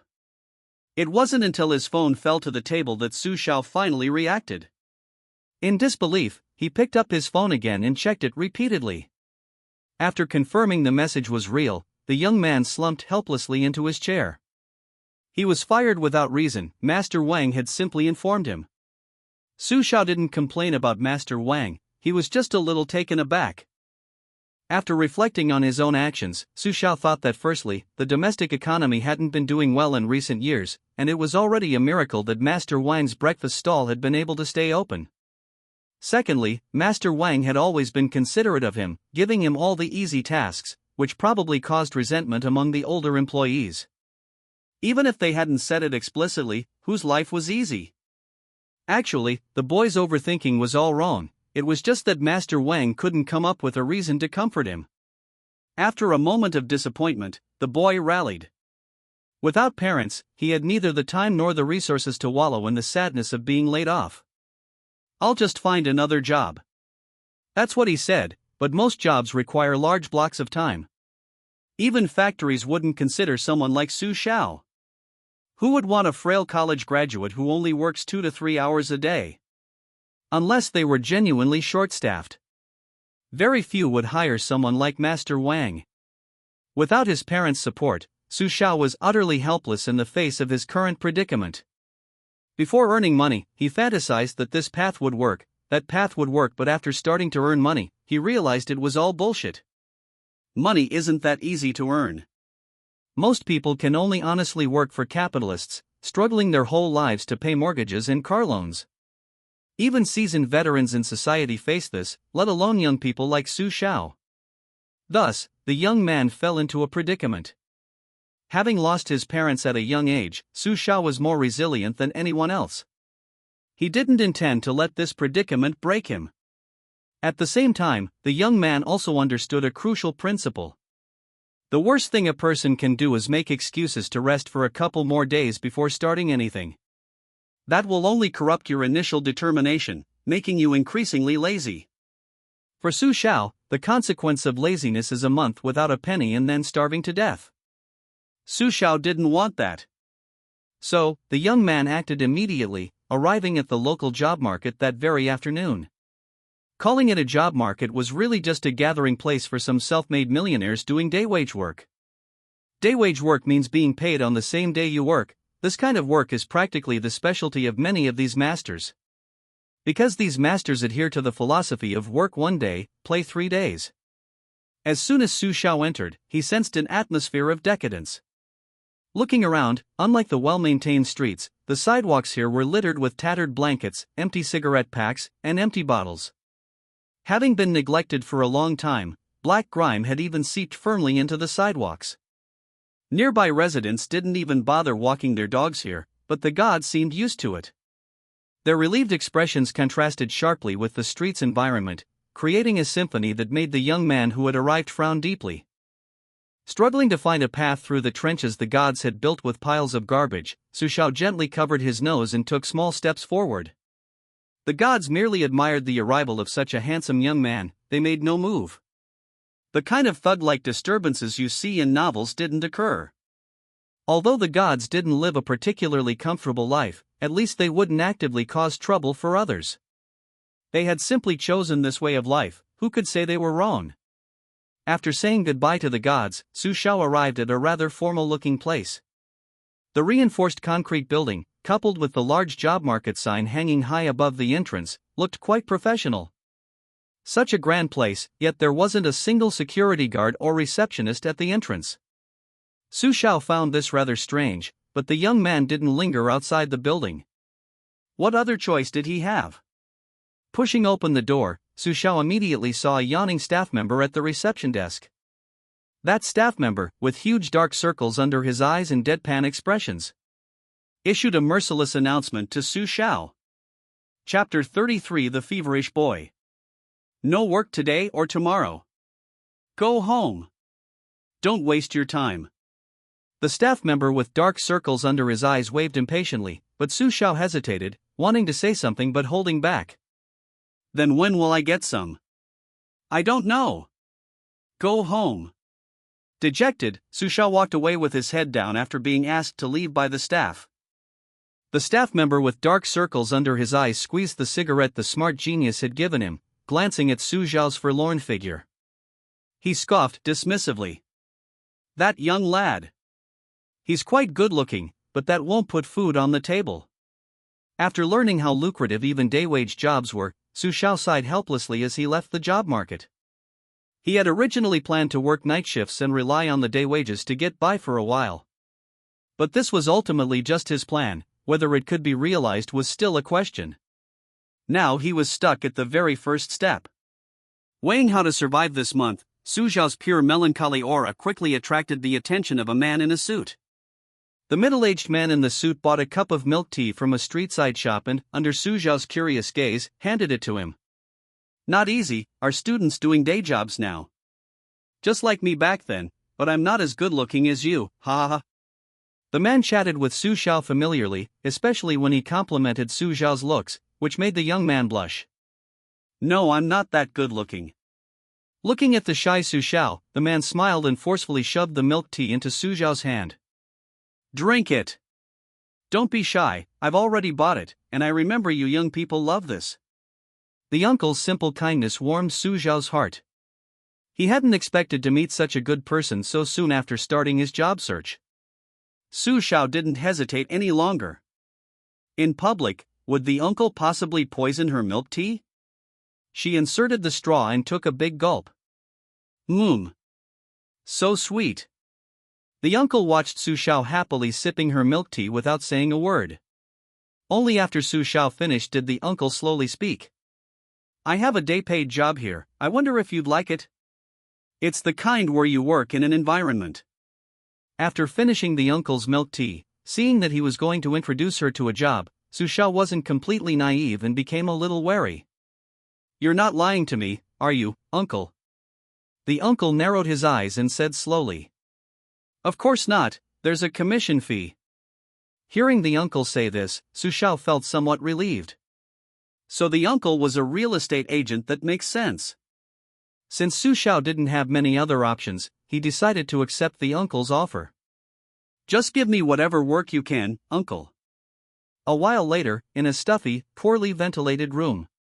The sweltering heat, swarming insects, and nauseating stench of sweat, all sorts of extreme factors converged in one room. Sweating profusely, Su Xiao watched in horror as a beautifully packaged takeout order was handed out from his filthy workplace. Several staff members other than Su Xiao even dripped sweat onto the freshly served rice. If Su Xiao's sweat were in this world, many people would probably be willing to taste it, but not the middle-aged women next to him. No one would want to taste their sweat. Su Xiao dared not order takeout again.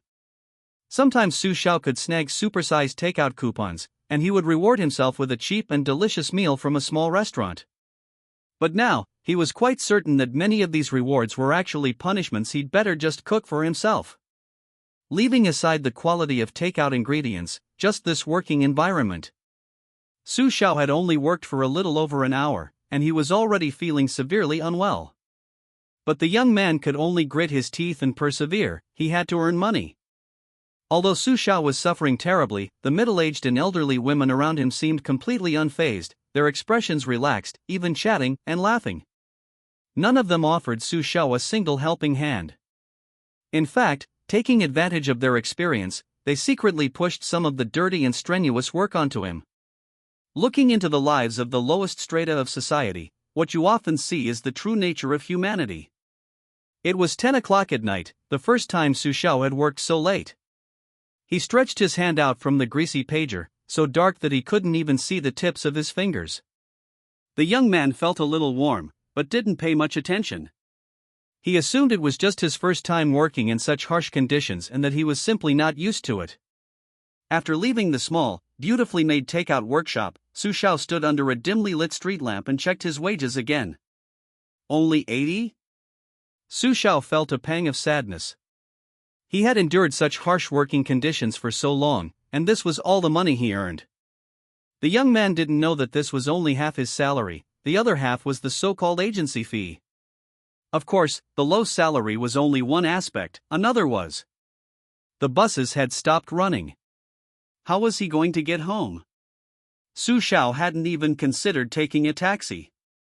Even though it wasn't far from his apartment complex, a taxi ride would wipe out at least a quarter of his daily wage. The young man hugged his knees, sitting on the roadside like a seasoned veteran, watching the passing cars. For the first time, he realized he was truly alone. He didn't dislike being alone, but at this moment, he still wished someone could be by his side. But it was ultimately just a wishful thinking. Su Xiao smiled resignedly, hailed a passing taxi, and resigned himself to his fate. Only after a tiring day at work could he truly appreciate the comfort and warmth of home. Su Xiao flopped onto his bed and rolled around.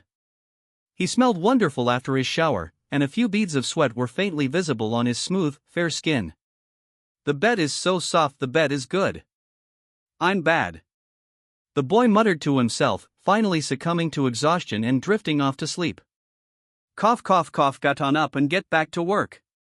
The next day, Su Xiao coughed and struggled to sit up in a daze, but then he suddenly remembered that he seemed to have been fired. Coming to his senses, Su Xiao froze for a moment, then, as if belatedly realizing something, his body slumped weakly back onto the bed. This wasn't because the young man was sad about losing his job, it was simply that his body couldn't take it anymore. With difficulty, he grabbed a thermometer from the bedside table, silently praying. Please, don't let me have a fever. Chapter 34, 50 a pair, I promise you. But what he feared most came true. 38.4 degrees Celsius. An undeniably high fever. After seeing the temperature on the thermometer, Su Xiao coughed heavily a few times. Then, not only his body, but also his head began to throb. As the heat spread through his body, Su Xiao finally couldn't hold on any longer and collapsed onto the bed. But the boy still struggled to take a dusty medicine box from the bedside table. After taking out a few pills of unknown age, Su Xiao, supporting himself against the wall, walked to the living room. Suppressing his nausea, Su Xiao gulped down 2 large mouthfuls of cold white steamed buns, then swallowed them with water along with the pills. After doing all this, Su Xiao gagged a few times in discomfort. Back in his bedroom, after confirming that he had only had water in class that day, Su Xiao buried himself under the covers, trying to lower his temperature using his old methods. At the school gate, Lu Yenyue used a skincare product she'd never used before. The effect was good, so she was eager to have Lin Shu, the skincare expert, take a look. But before that, Lu Yenyue wanted to give Su Xiao, that clown who failed to join the student council, a good dressing down. But after waiting for ages, he didn't show up. Instead, Lin Shu arrived early. Lu Yenyue happily greeted him, gently saying, "How's the bread my dad learned to make? Want to try some?" Dressed in pristine white, Lin Shu smiled and nodded, elegantly picking up a small, rather exquisite-looking piece of bread and putting it in his mouth, giving Lu Yenyue an affirmative answer. Although she received affirmation, Lu Yenyue felt no joy at all. Shouldn't she be happy? But the thought that Su Xiao might not even bother pretending anymore and directly deliver food to that woman filled her with rage. Didn't he know he still owed her father money? Wasn't delivering food to her his duty? What an ungrateful wretch! Lu Yenyue cursed Su Xiao inwardly, but in reality, her icy expression softened considerably when facing Lin Shu. While Lu Yenyue and Lin Shu interacted intimately, Yi Xiling coldly observed them from where Lu Yenyue couldn't see. To be honest, Yi Xiling had no idea why her master insisted on Lu Yenyue. According to her investigation, wasn't Ling Manlu quite good? Why was her master hesitating to accept that perfect senior's advances? Yes, in Yi Xiling's view, it was always others pursuing Su Xiao, never Su Xiao pursuing Ling Menglu. Yi Xiling was actually quite envious of Lu Yenyue and Ling Menglu. Why did they get her master's attention? Wasn't she, the eldest daughter of the Yi family, good enough? Thinking about it, how could anyone fall for a pervert? Yi Xiling gave a self-deprecating laugh. She quickly regained her composure and continued to watch the school gate expectantly. But even after the first class started, Su Xiao still hadn't appeared. Yi Xiling's heart sank. She was incredibly worried, but she couldn't do anything. Because Su Xiao had stipulated that unless she had his permission, she shouldn't contact him or monitor or interfere with his life.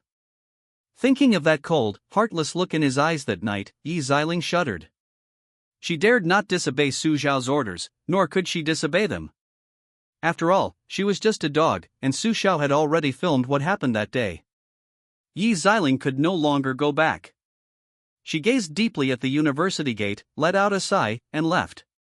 At 4 o'clock in the afternoon, Su Xiao woke up with a start, still feeling unwell. She took out a thermometer and checked her temperature. The reading completely panicked her. 38.9 degrees Celsius. It was about to break 39 degrees. Knowing she couldn't wait any longer, Su Xiao decided to go to the hospital. He just seemed to be short of money, so he topped up his entire savings into the market's membership card. Yes, the market even has membership cards. It just goes to show how far ahead their high-end sales model is. Misfortune never comes singly. What's the point of saving face at a time like this? Su Xiao dialed his senior's number. The phone was switched off. Desperate, Su Xiao decided to call Uncle Lu, but being delirious with fever, he didn't call his cell phone, but instead dialed the landline. Isn't this clown? What are you calling for? A sharp voice came from the other end. Su Xiao didn't notice why Lu Yenyu immediately recognized him on the phone. Instead, he asked weakly. Where's Uncle Lu? Why are you looking for my dad? He and Mom went out on errands. I've been home alone for the past 2 weeks. What? You need something. Upon learning that Uncle Lu and Aunt Lu had gone out, Su Xiao's slightly flushed face instantly paled. The boy gritted his teeth, trying to make his voice sound less hoarse. Could you lend me some money, Lu? What? Lend you money? Where did all that money my parents gave you go? Don't tell me you're living a more luxurious life than me. Lu Yenyue on the other end of the phone was extremely agitated. This guy actually wants money. Doesn't he have any shame? But as if remembering something, Lu Yenyue's lips curled into a wicked smile, adding a touch of wicked charm to her beautiful face. How about this? Do you remember what I told you the other day? 50 for a pair of shoes, that still applies. There was a moment of silence on the other end of the phone, followed by a hoarse voice. Okay. Lu Yenyue hung up the phone impatiently and hurriedly contacted the top-rated driver who often helped her with her rides to pick up Su Xiao. She was already looking forward to seeing Su Xiao's humiliated expression. In her intense anticipation, Lu Yenyue didn't even notice Su Xiao's unusual voice.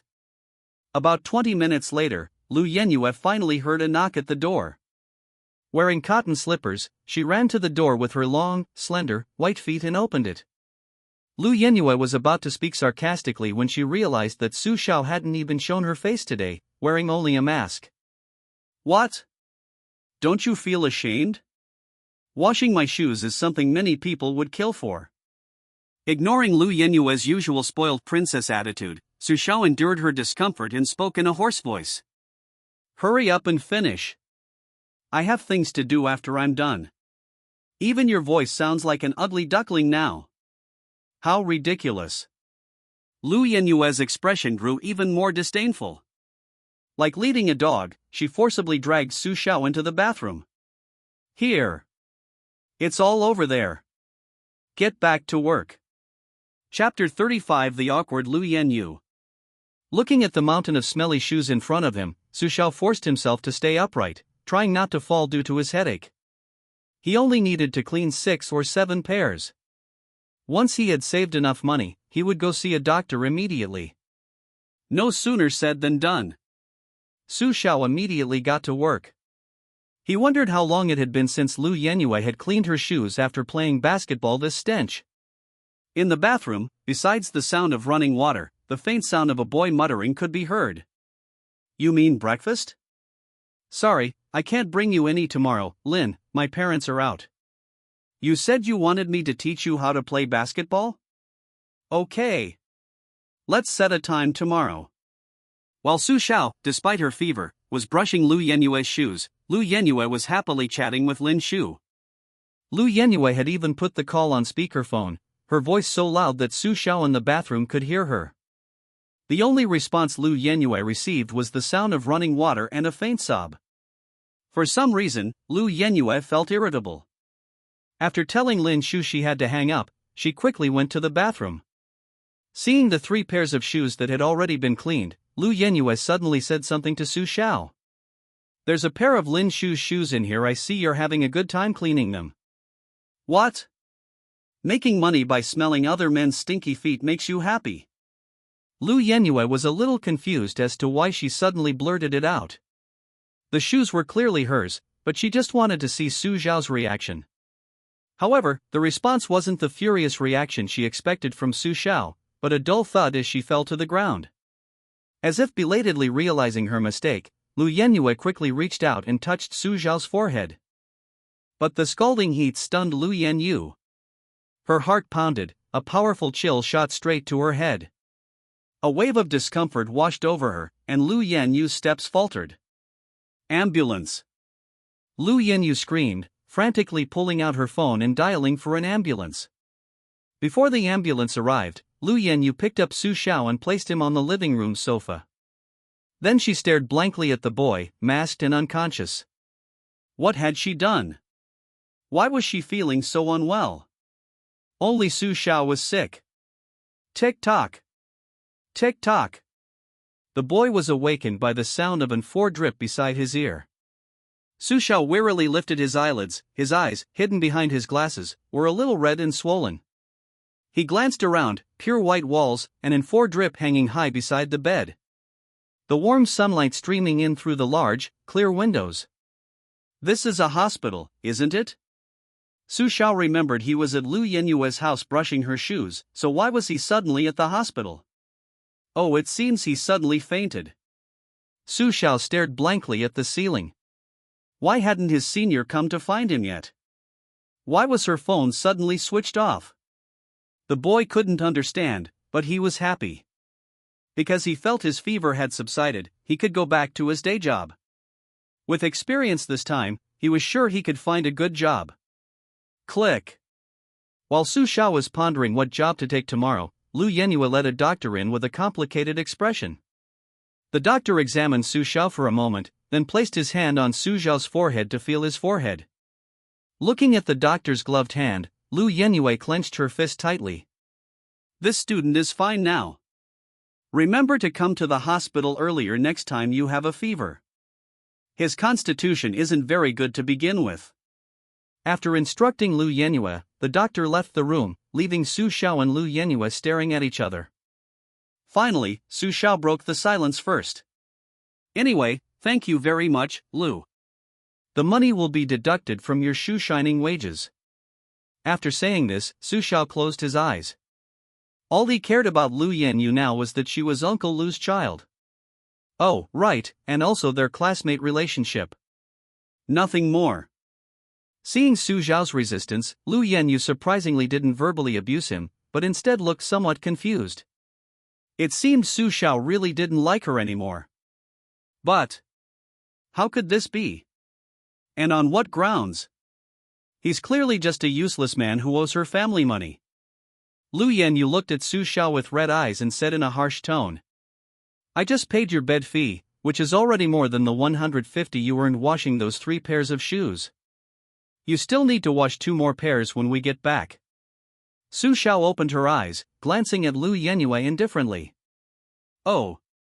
When someone can't stir another person's emotions no matter what, it must mean they don't love them anymore.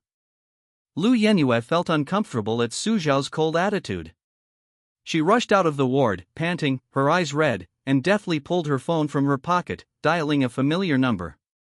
"Lin, let's go sing karaoke together tomorrow." "Okay." Although it was a question to Lin Shu, Lu Yenyue's words carried an undeniable air of authority. Lin Shu on the other end simply assumed Lu Yenyu was in a bad mood. So Lin Shu agreed gently, and Lu Yenyu finally breathed a slight sigh of relief from the suffocating feeling. Beep. Beep. Beep. This time, Lu Yenyu hung up the phone first again. She was about to turn and go to Su Zhao's ward, but immediately stopped. With a disdainful laugh, Lu Yenyu walked straight towards the hospital entrance. Su Zhao knew nothing of Lu Yenyue's condition. She was an insignificant person, let her do whatever she wanted. He checked his limbs, he had regained sensation and strength. The boy planned to quickly go to Lu Yenyue's house to finish the rest of his work, then go home and rest. It was summer, and even though it was almost evening, the sky was still quite dark. To be honest, Su Zhao felt a pang of heartache for this damned illness. If he hadn't gone to school, how many day jobs could he have made in this whole day? And now, he hadn't earned a single penny, and even owed Lu Yenyu 2 pairs of smelly shoes. Su Zhao decided to treat himself to a feast at home. He hadn't even eaten much of the pile of snacks his senior had given him. Tonight, he wouldn't hold back, he'd eat his fill. He sprang out of bed with a jolt, adjusting his glasses, which hadn't been replaced in ages. Off he went. Oh no, he was being discharged from the hospital. The revitalized young man walked out of the hospital with a bright smile. But then a problem occurred to him. How was he going to get to Lu Yenyue's house? Never mind. He wouldn't go. He'd make up for it later. Time to go home and eat. Chapter 36. Yi Ziling's heart completely returns. Arriving at his familiar little home, Su Zhao jumped onto the sofa after changing his shoes. At this moment, the little system, knowing Su Zhao was currently in performance mode, surprisingly spoke up after a long absence. "Host, are you about to enter the state you were in when facing Yi Ziling that day?" The system's words startled the real Su Zhao. Its growth rate was impressive, it had already developed a certain rapport with him. Now the grand drama was about to begin, and the disappearance of Ling Menglu was a signal. So, of course, Su Zhao needed to summon his most powerful and loyal hound in advance to lay the groundwork. Acting was acting, but he couldn't let Ling Menglu's evil scheme succeed. Although Su Zhao didn't know exactly what Ling Menglu wanted to do, based on his understanding, this was definitely going to be big. Losing limbs, being hit by a car, anything was possible. At the very least, it would probably cost Su Zhao his innocence. Because only in this way would the conflict between Su Zhao and Lu Yenyu escalate to an irreparable point. Only in this way could that wicked woman, Lu Yenyu, realize she had no face to continue harassing Su Zhao after discovering the truth. However, Su Zhao didn't want to be subjected to Ling Menglu's arrangements. He was here to accumulate regret points, not to suffer. It would be best if he could avoid this crisis effortlessly. And the crucial point had already arrived. He let out a heavy sigh, and Su Zhao's dramatic change of expression returned to normal. Without choosing to wear slippers, the young man walked barefoot to the door. He gently opened the door, and outside stood a familiar, icy, mature woman's face, but now that face was filled with anxiety. Yi Ziling didn't speak. She immediately noticed that Su Zhao wasn't wearing slippers, her flawless feet were exposed to the air. Suppressing her desire, Yi Ziling was about to speak, but then, as if remembering something, she quickly shut her mouth, looking pitifully at Su Xiao. Su Xiao smiled, tapped his toes on the ground, and said softly, "Help me put them on, you can talk."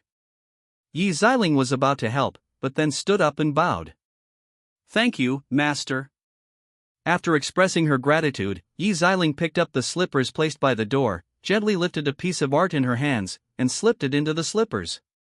Su Xiao simply looked down at this woman who had mocked him with Lu Yenhua just days before and smiled disdainfully. After both feet were slipped on, Su Xiao ignored Yi Xiling and turned to walk into the living room.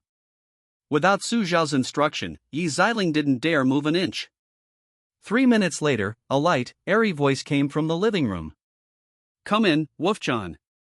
Yi Xiling was quite obedient, and immediately and cautiously entered the living room after receiving the instruction. Seeing Su Xiao sprawled on the sofa without any regard for his image, Yi Xiling still thought he looked so handsome.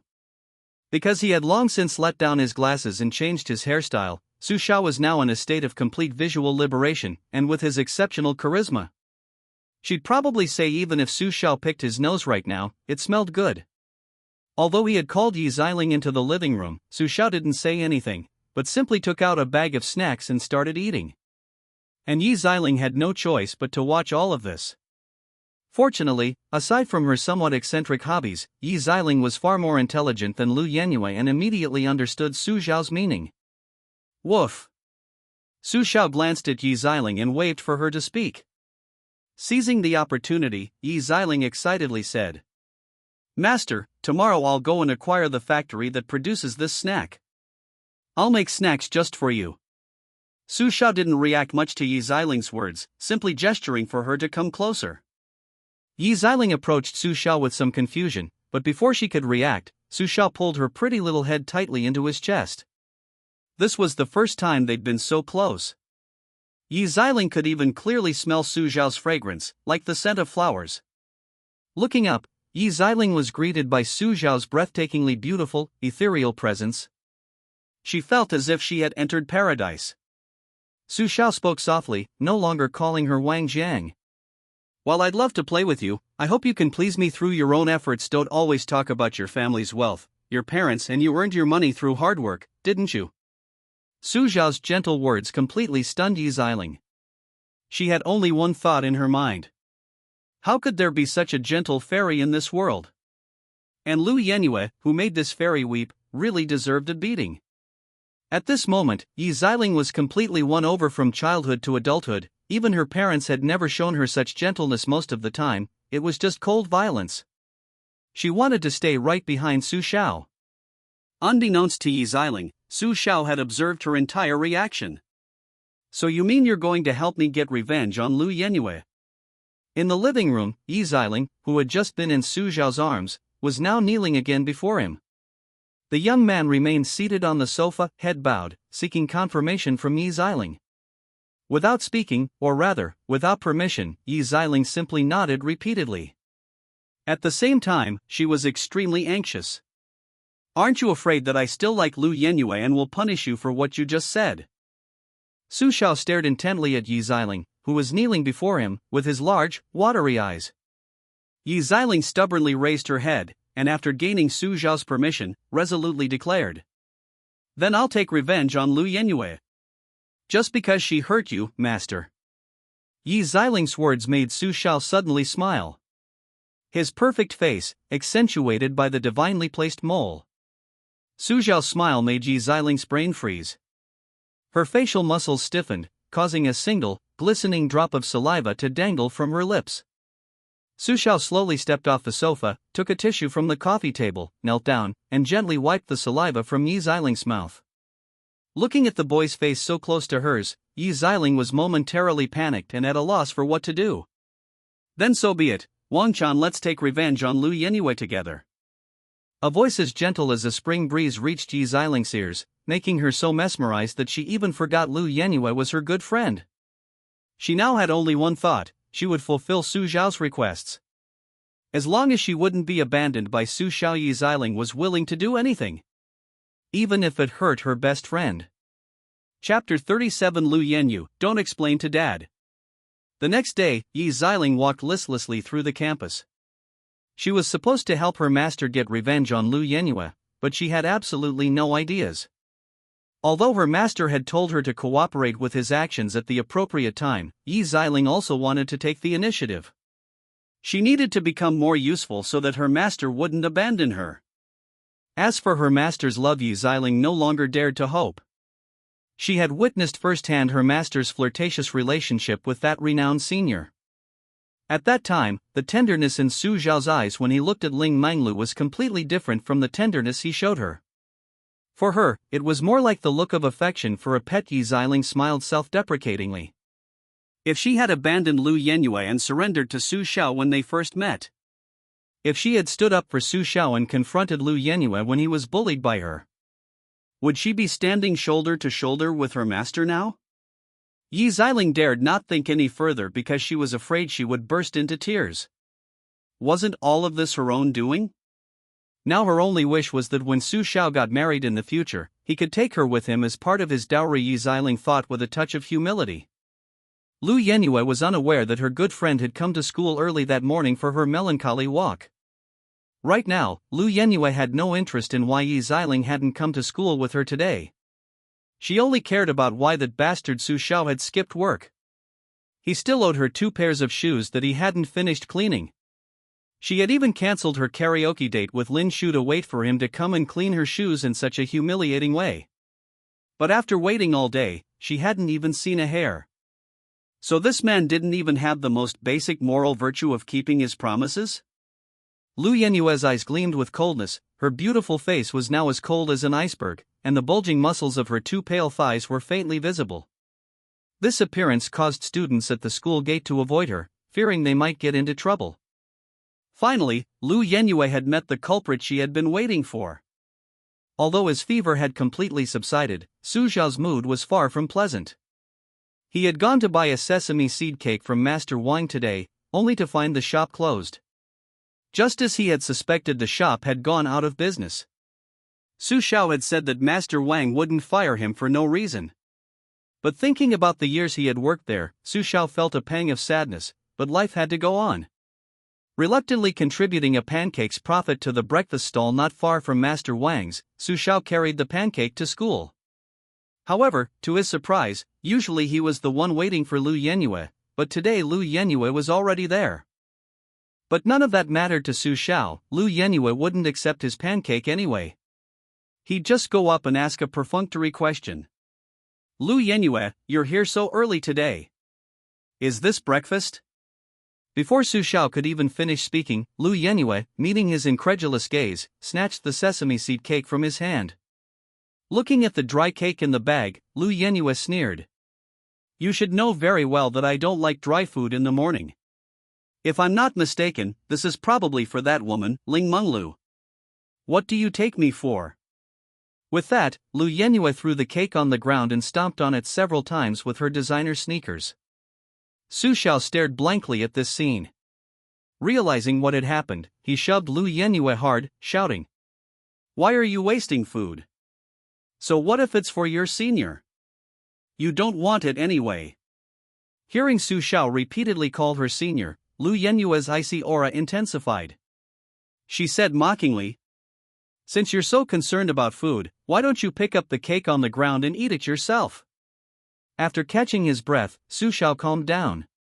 He ignored Lu Yenue's sarcasm and calmly replied, I won't bother with your breakfast anymore.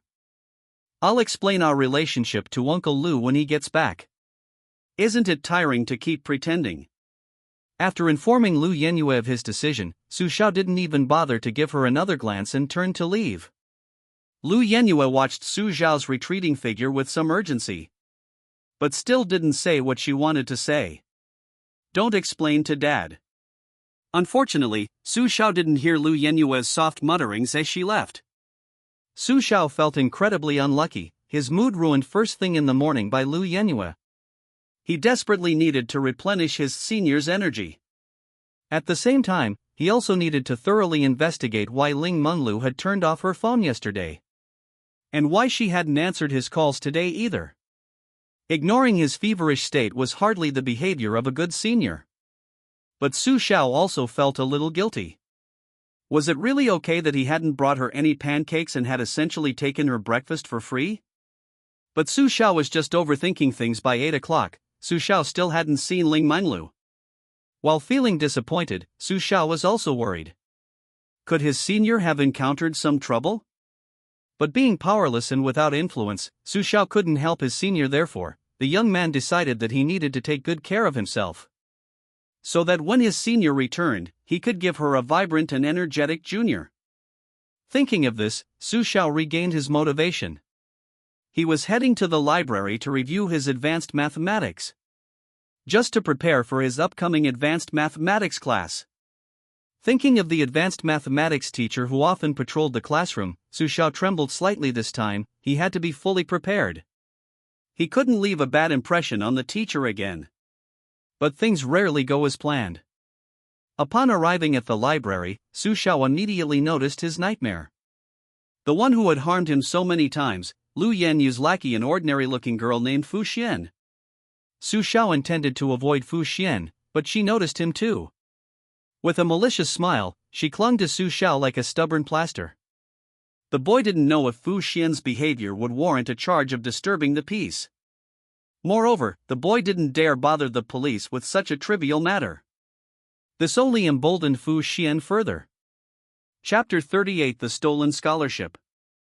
Seeing that he couldn't shake off this annoying girl, Su Xiao finally couldn't help but turn around and yell at her. "Why are you following me?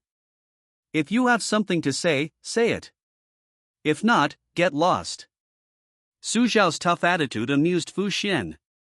To Fu Xian, the boy's weak appearance looked like a cute but fierce little puppy.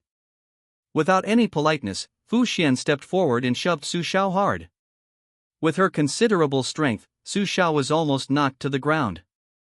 Reveling in arrogant expression, Fu Xian said disdainfully, "This time, without Ling Menglu protecting you, watch how I deal with you."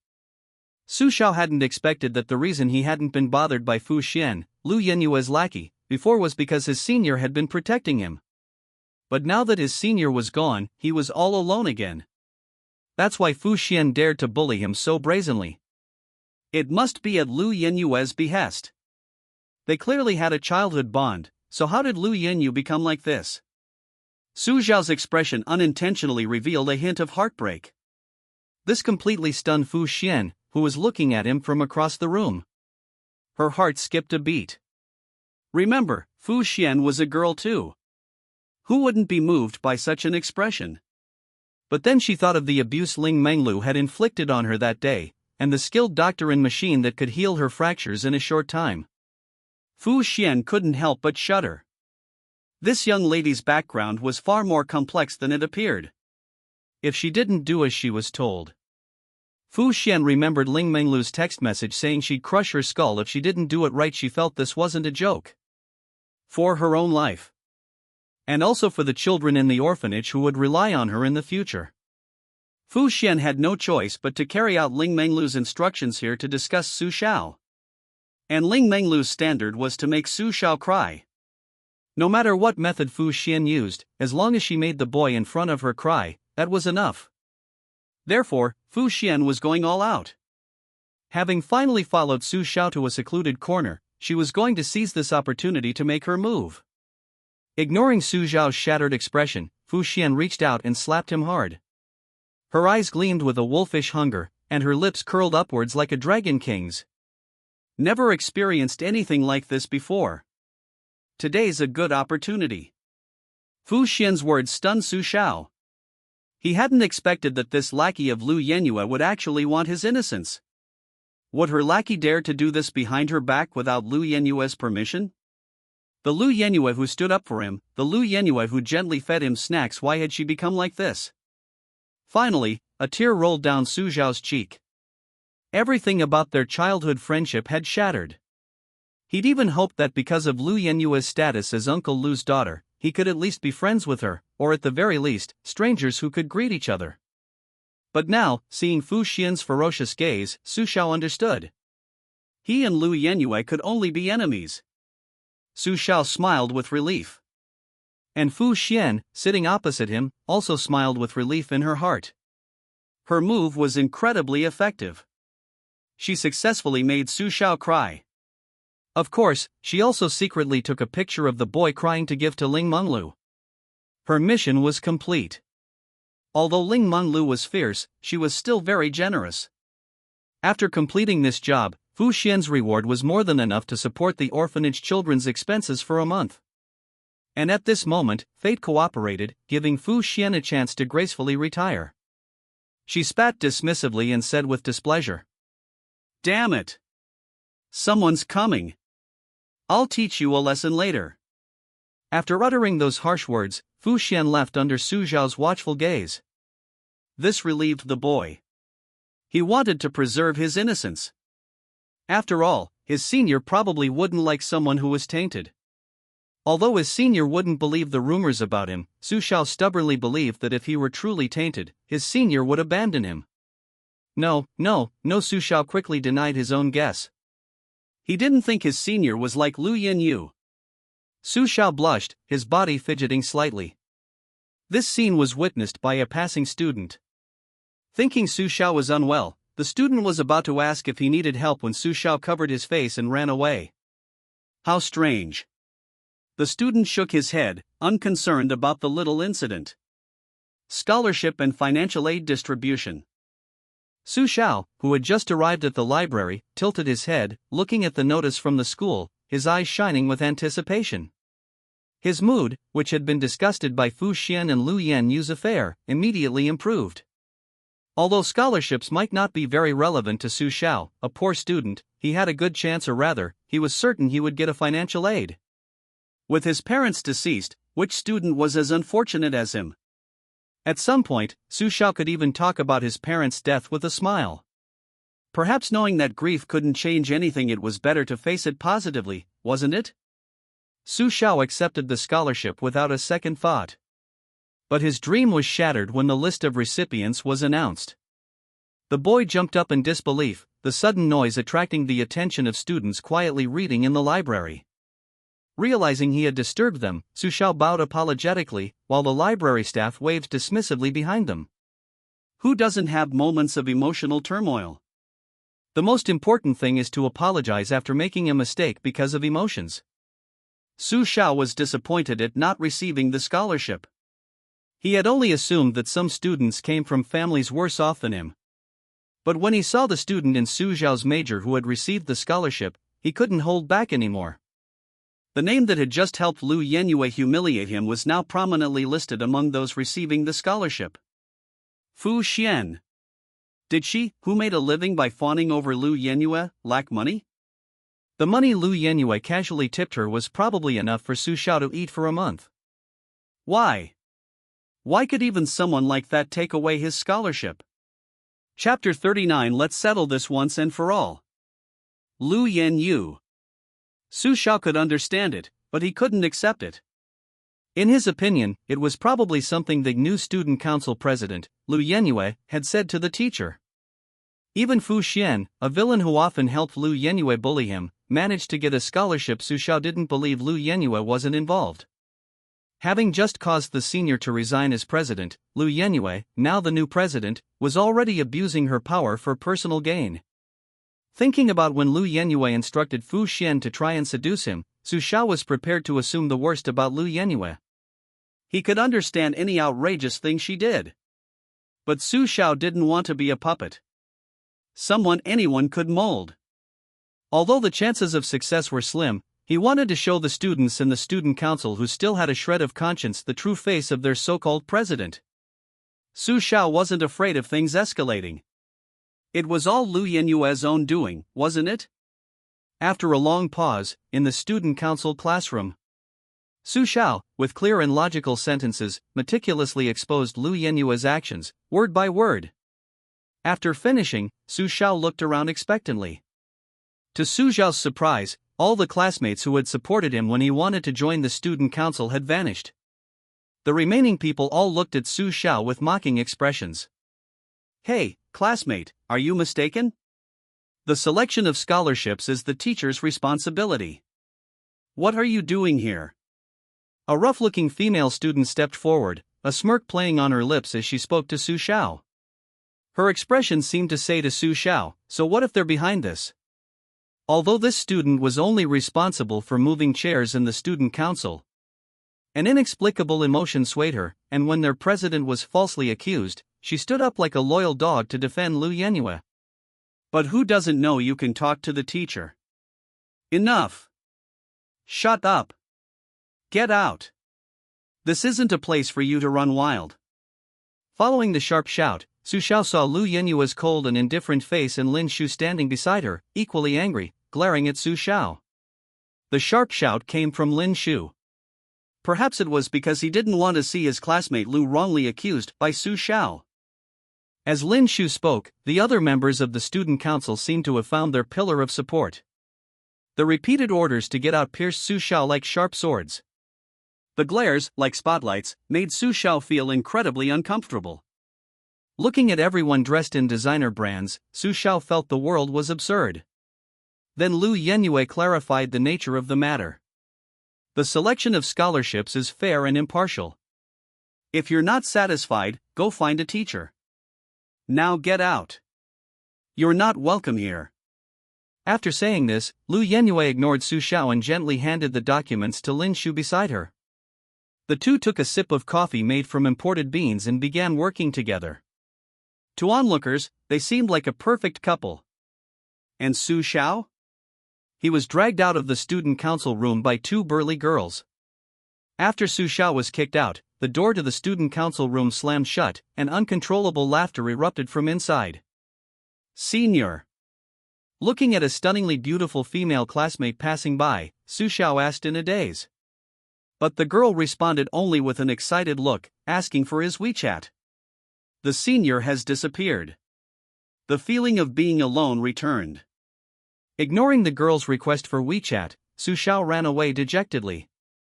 The girl, feeling utterly bewildered, was about to enter the student council to submit her materials when a drop of water landed on her face. Was that a tear? She glanced deeply at the student council room, then took her materials and walked away. The student council without Ling Menglu is truly unreliable.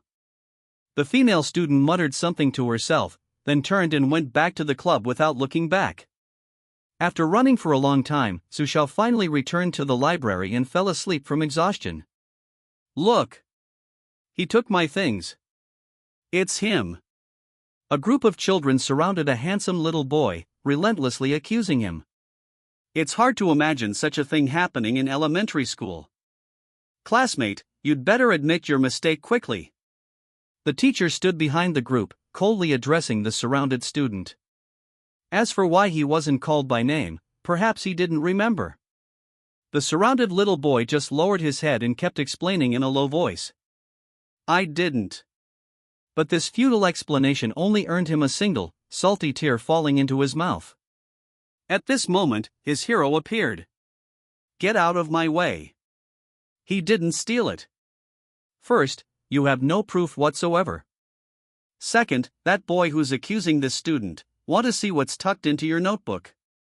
To Su Xiao, surrounded by others, her small face radiated immense confidence and charisma.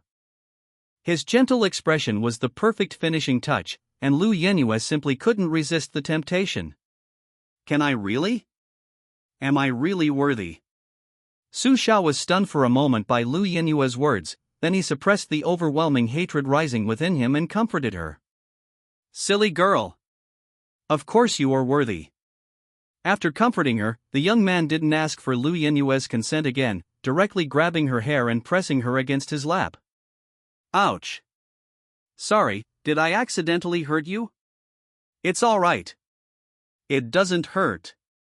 Before Lu Yenue could explain, Su Xiao slowly lowered his head and began to blow on Lu Yenue's scalp, which was resting on his knees. The gentle breath from above, like a spring breeze, combined with the softness of Su Xiao's legs and the faint scent of gardenias on his body. Lu Yenue felt ashamed. How could she deserve such gentle treatment from the young man? She had been trying so hard to control herself. Lu Yenue had internalized all the doctor's words. Although she longed for the young man, she didn't think he was dirty. On the contrary, Lu Yenue believed that Su Xiao was the purest angel in the world. But she couldn't do this. The young man's body was failing. Lu Yenyue had to restrain herself completely. She was going to serve the young man for the rest of her life. How could she collapse because of something like this? Seeing Lu Yenyue suppressing her emotions, Su Xiao frowned. Wouldn't it be better if Lu Yenyue cooperated obediently? Why resist? But he had plenty of ways. Suddenly, Su Xiao leaned down and gently placed his hand on Lu Yenyue's head. Because she usually took good care of herself, Lu Yenyue's head felt quite nice to the touch. As if a fire had ignited in her brain, the warm, red touch was irresistible, making Lu Yenyue's pretty cheeks flush like tomatoes. With her strong willpower, Lu Yenyue finally suppressed her desire. Why do you suppress your emotions even when you're feeling uncomfortable, Yenyue? The boy's words made Lu Yenyue freeze. What did he mean? She must be overthinking it, haha. Lu Yenyue firmly believed that her boy would not be defeated by this incident. He had already overcome even the most difficult times before. In short, she had to hide the boy's physical condition from him. Because she was afraid the boy would break down. Even the strongest person would break down upon learning their body was in such a broken state. But what Lu Yenyue didn't know was that Su Xiao already knew. And he was no longer the somewhat arrogant boy she remembered. It's nothing, let's talk about what to eat today. Okay. So, he was in a hurry after all? A dark glint flashed in Su Xiao's eyes, then he turned to Lu Yenyue and said in a gentle, lively voice. Okay. I want a hamburger. Whatever you want. Lu Yenyue looked at the happy smile on the boy's face after learning that he was getting a hamburger today, and breathed a sigh of relief. He must be out of this predicament. Lu Yenyue silently prayed for the boy. Phew. At the Lu family villa, Lu Yenyue only breathed a heavy sigh of relief after seeing Su Xiao agree to come home with her. She almost felt like she was dreaming. Watching the boy's happy smile as he ran freely around the house, Lu Yenyue felt like she was seeing Su Xiao from elementary school. The same innocence, the same cuteness. Just as Lu Yenyue was lost in the scene, Su Xiao appeared before her, waving her small hand in front of her. Lu Yenyue snapped out of her reverie and looked at Su Xiao gently, asking, Is something wrong, Xiao Xiao? Hey! Hey! Yenyue, Yenyue. I think I still owe you 2 pairs of shoes to clean. Do you want me to clean them for you? Su Xiao's question made Lu Yenyue's smile freeze instantly. Why had she been so heartless before? Lu Yenyue really wanted to kill her past self.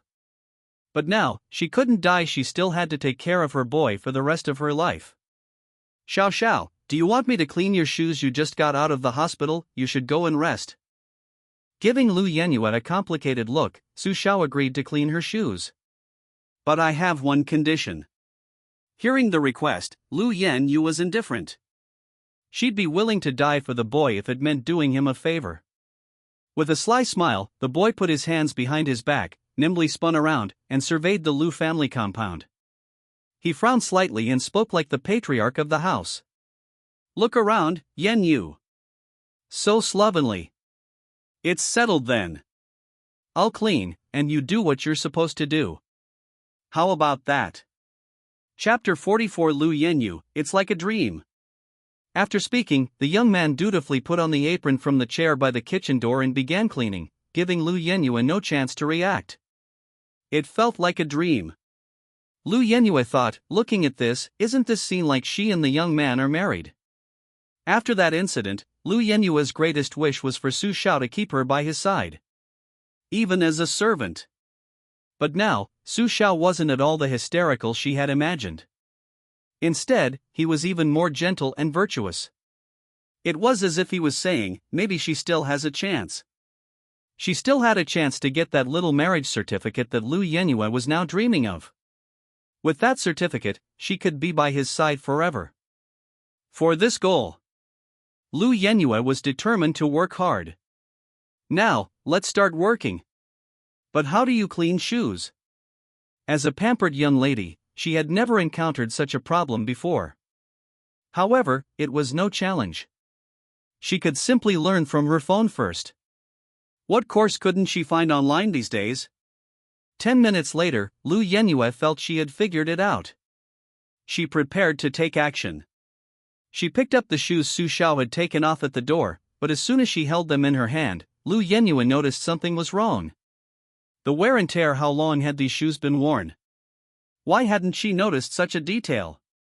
It felt like ants crawling into her heart, like a hammer slowly shattering her pride.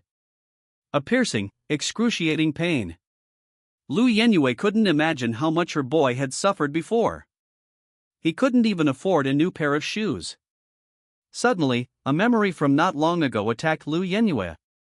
She remembered the shoes her boy had worn during the long-distance running test at the same time as her. She hadn't paid attention to them then, but now the memory was incredibly clear. They were already at each other's throats. He remembered, the boy hadn't even passed that long-distance running test and he himself had probably kicked him while he was down. She didn't even dare to think about the details anymore. What did it feel like? Lu Yenyue touched the corner of her eye with her pale fingertip. Speckled red bloodstains remained on her finger. Huff, huff, huff. Lu Yenyue's breathing became rapid. She was almost out of breath. Suddenly, a warm breath came from behind Lu Yenyue, instantly calming the nearly breathless Lu Yenyue. Lu Yenyue turned around and found the boy tilting his head, looking at her.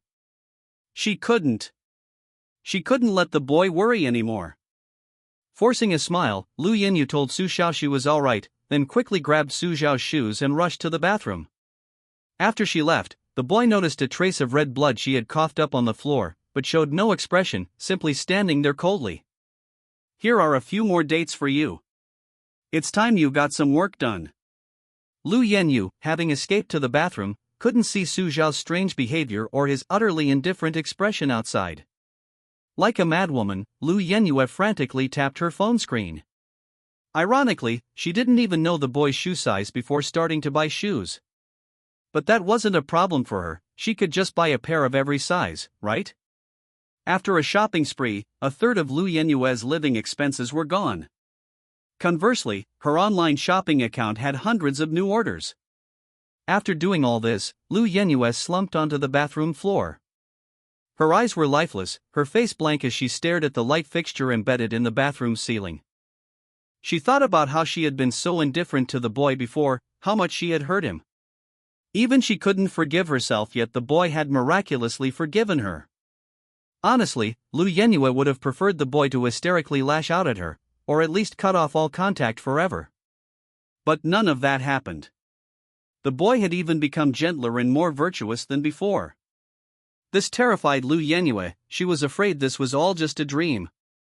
When she awoke from the dream, the boy had long since vanished, nowhere she could ever find again. Her parents, upon learning of her virginity, would also kick her out of the house. She would then live a painful life, atoning for her past actions. However, the burning pain in her body told Lu Yenyue that it was all real. The boy seemed to have truly forgiven her. But Lu Yenyue herself couldn't forgive herself every time she recalled those painful yet tender memories with Su Xiao. Her heart was filled with condemnation. But she was willing to endure such pain, just so her boy could live a happy and carefree life from now on. Now, she was about to complete the first task Su Xiao had given her. Lu Yenyue vowed to polish the shoes before her until they shone brilliantly. She absolutely could not let Su Xiao be disappointed in her even slightly. Grabbing a brush from the side, Lu Yenyue began to work. Hello? Your takeout. Hearing the voice outside, Su Xiao, wearing an apron, quickly put down his work and ran to the door. Upon opening the door, a delivery girl in a yellow uniform appeared before him. Hello? Miss. Ah. I'm sorry, you're so beautiful. I was a little mesmerized. This is your takeout. I'll take my leave now. Thank you for the compliment, huh? Before Su Xiao could finish speaking, the delivery girl fled at lightning speed. Simply because Su Xiao, covered in sweat, was just too charming. The delivery girl, having escaped far away, leaned against the wall, panting heavily, even losing her gear, leaving her electric scooter at the villa's entrance. A wealthy neighborhood coupled with such good looks. Suddenly, the delivery girl didn't want to work anymore. If this young man could take a liking to her rich guy, I'm hungry. But then I thought, with looks like that, who would even notice me? Forget it, I'll just stick to delivering food. Huh, where's his electric scooter? Su Xiao, having retrieved the takeout, was about to continue sweeping when Lu Yenyue rushed towards him. Her voice trembled slightly as she asked. You just went to get the takeout like that? Su Xiao nodded, glancing at Lu Yenyue with a puzzled look. Was there a problem? Chapter 45 The Bizarre Daily Life at the Lu Residence. Lu Yenyue, her eyes red, pointed to her clothes, now slightly transparent and soaked with Su Xiao's sweat. But Lu Yenyue dared not utter the words she wanted to warn the boy. Wasn't he afraid of being raped in that outfit? You know, many men outside were as hungry as wolves. But Su Xiao seemed to read Lu Yenyue's mind, carelessly reopening his wounds. It's okay, the delivery girl isn't like those thugs from that day. They're all hard-working people earning their money through their own efforts. Nothing like that will happen to them. Seeing that the boy didn't seem to care about what happened that day, Lu Yenyue was about to say something when Su Xiao interrupted her. All right. Let's eat. In the end, Lu Yenyue had no choice but to let the matter drop. She didn't dare disobey Su Xiao now. The two sat down together at the table in front of the kitchen and unpacked the takeout. The moment the packaging was opened, the aroma of fries wafted out. But Su Xiao didn't intend to eat the most fragrant fries first. His gaze was immediately drawn to the large hamburger. Lu Yenyue, who had been watching Su Xiao's expression closely, immediately became like a lackey, unwrapping the hamburger for him and handing it to him. The boy didn't refuse and took the hamburger from Lu Yenyue. Before eating it immediately, the boy carefully dissected the hamburger. Seeing something he hadn't seen before, the boy showed a surprised expression and asked Lu Yenyue across from him with some curiosity. What is this yellowish, sticky thing? I've never seen it before. Lu Yenyue was stunned by Su Xiao's question, and a sharp pain shot through her heart again. But she had to hold back, she couldn't show any pain in front of the boy. Suppressing the pain, Lu Yenyue forced a smile and explained to the boy. That's cheese, it's delicious in a hamburger. After getting the answer to his question, Su Xiao nodded his little head cutely. Oh, it's delicious. After answering her own questions, Su Xiao no longer hesitated, grabbed a hamburger, and took a big bite, her face beaming with happiness. Across from her, Lu Yenyue didn't eat. Observing the boy's happy expression was the greatest reward for her. However, now more sober, Lu Yenyue suddenly realized something. Her father had given the boy a considerable sum of money. It should have been enough to support his extravagant lifestyle during university, so why was Su Xiao so reluctant to even eat a hamburger? Gritting her teeth, Lu Yenyue finally decided to ask the boy about this. Because she had a suspicion. Could her boy have been scammed by some fraud ring? How dare they? With endless anxiety, Lu Yenyue awkwardly asked Su Xiao. Su Xiao explained the mortgage situation to Lu Yenyue and warned her not to tell her Uncle Lu and Aunt Lu. The boy threatened to never speak to her again, and Lu Yenyue had no choice but to agree to his warning.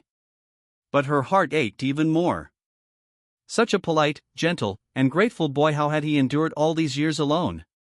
Lu Yenyue wasn't stupid, she naturally suspected the boy might have gone out to work, and then she looked at the calluses on his hands. The familiar heartache returned. Watching the boy happily eating cheese, Lu Yenyue began to feel afraid. How many details had she missed? Every frame of those past days held a point that pierced Lu Yenyue's heart. But even in the pain, Lu Yenyue had to slowly, almost self-destructively, find every instance where the boy had suffered injustice. Only then would she have a sliver of a chance to make amends. Ignoring the mental turmoil raging in Lu Yenyue's mind, Su Xiao abruptly stopped his hearty eating. Burp! A cute sound escaped the boy's throat. Looking at the half-eaten hamburger in his hand, Su Xiao smiled brightly and poked Lu Yenyue's arm with his slender white finger. The rest is your reward, how about it? Coming back to her senses, Lu Yenyue looked at the cheese still around the boy's mouth and the single, glistening drop of saliva remaining on the hamburger. She involuntarily swallowed. Lu Yenyue deeply regretted not eating earlier. She had been waiting for this moment. Unaware of the dark glint in Su Xiao's eyes, Lu Yenyue giggled and took the half-eaten hamburger from him. With the boy propping his head up with his hand and watching her intently. Lu Yenyue took a large bite of the hamburger, her face beaming with even greater happiness than Su Xiao's earlier. Su Xiao knew perfectly well that the happy expression on Miss Lu's face, who ate delicacies every day, wasn't because of the hamburger, but because of him. Thinking of this, Su Xiao smiled happily again, but the smile was somewhat eerie. "How much longer can you hold on, Lu Yenyu?" Su Xiao murmured deeply to himself. Eating her hamburger, Lu Yenyu was thoroughly enjoying herself. Her usually raised eyebrows were now furrowed, and a visible happiness shone on her usually cool face. Under the table, a pair of jade-like little feet were swinging incessantly. Lost in her daydreams of a bright future, Lu Yenyu didn't even notice that Su Xiao had disappeared. Only after she had finished the last bit of the hamburger Su Xiao had eaten did Lu Yenyu realize something was wrong. Her boy was gone. A wave of dizziness washed over her, and Lu Yenyue cried out urgently. "Xiao Xiao, where did you go? Please don't leave me." "What are you saying? I didn't hear you." "I'm in your room." Yenyue. Hearing Su Xiao's voice from the second floor, Lu Yenyue scrambled upstairs, veins bulging on her hands, and flung open her bedroom door. The scene before her made her brain freeze. The boy was sitting on her bed, hugging his knees, his small feet, even more perfect than Lu Yenyue's, resting on her usual cushion. Seeing Lu Yenyue arrive, Su Xiao smiled and waved to her. "I'm tired.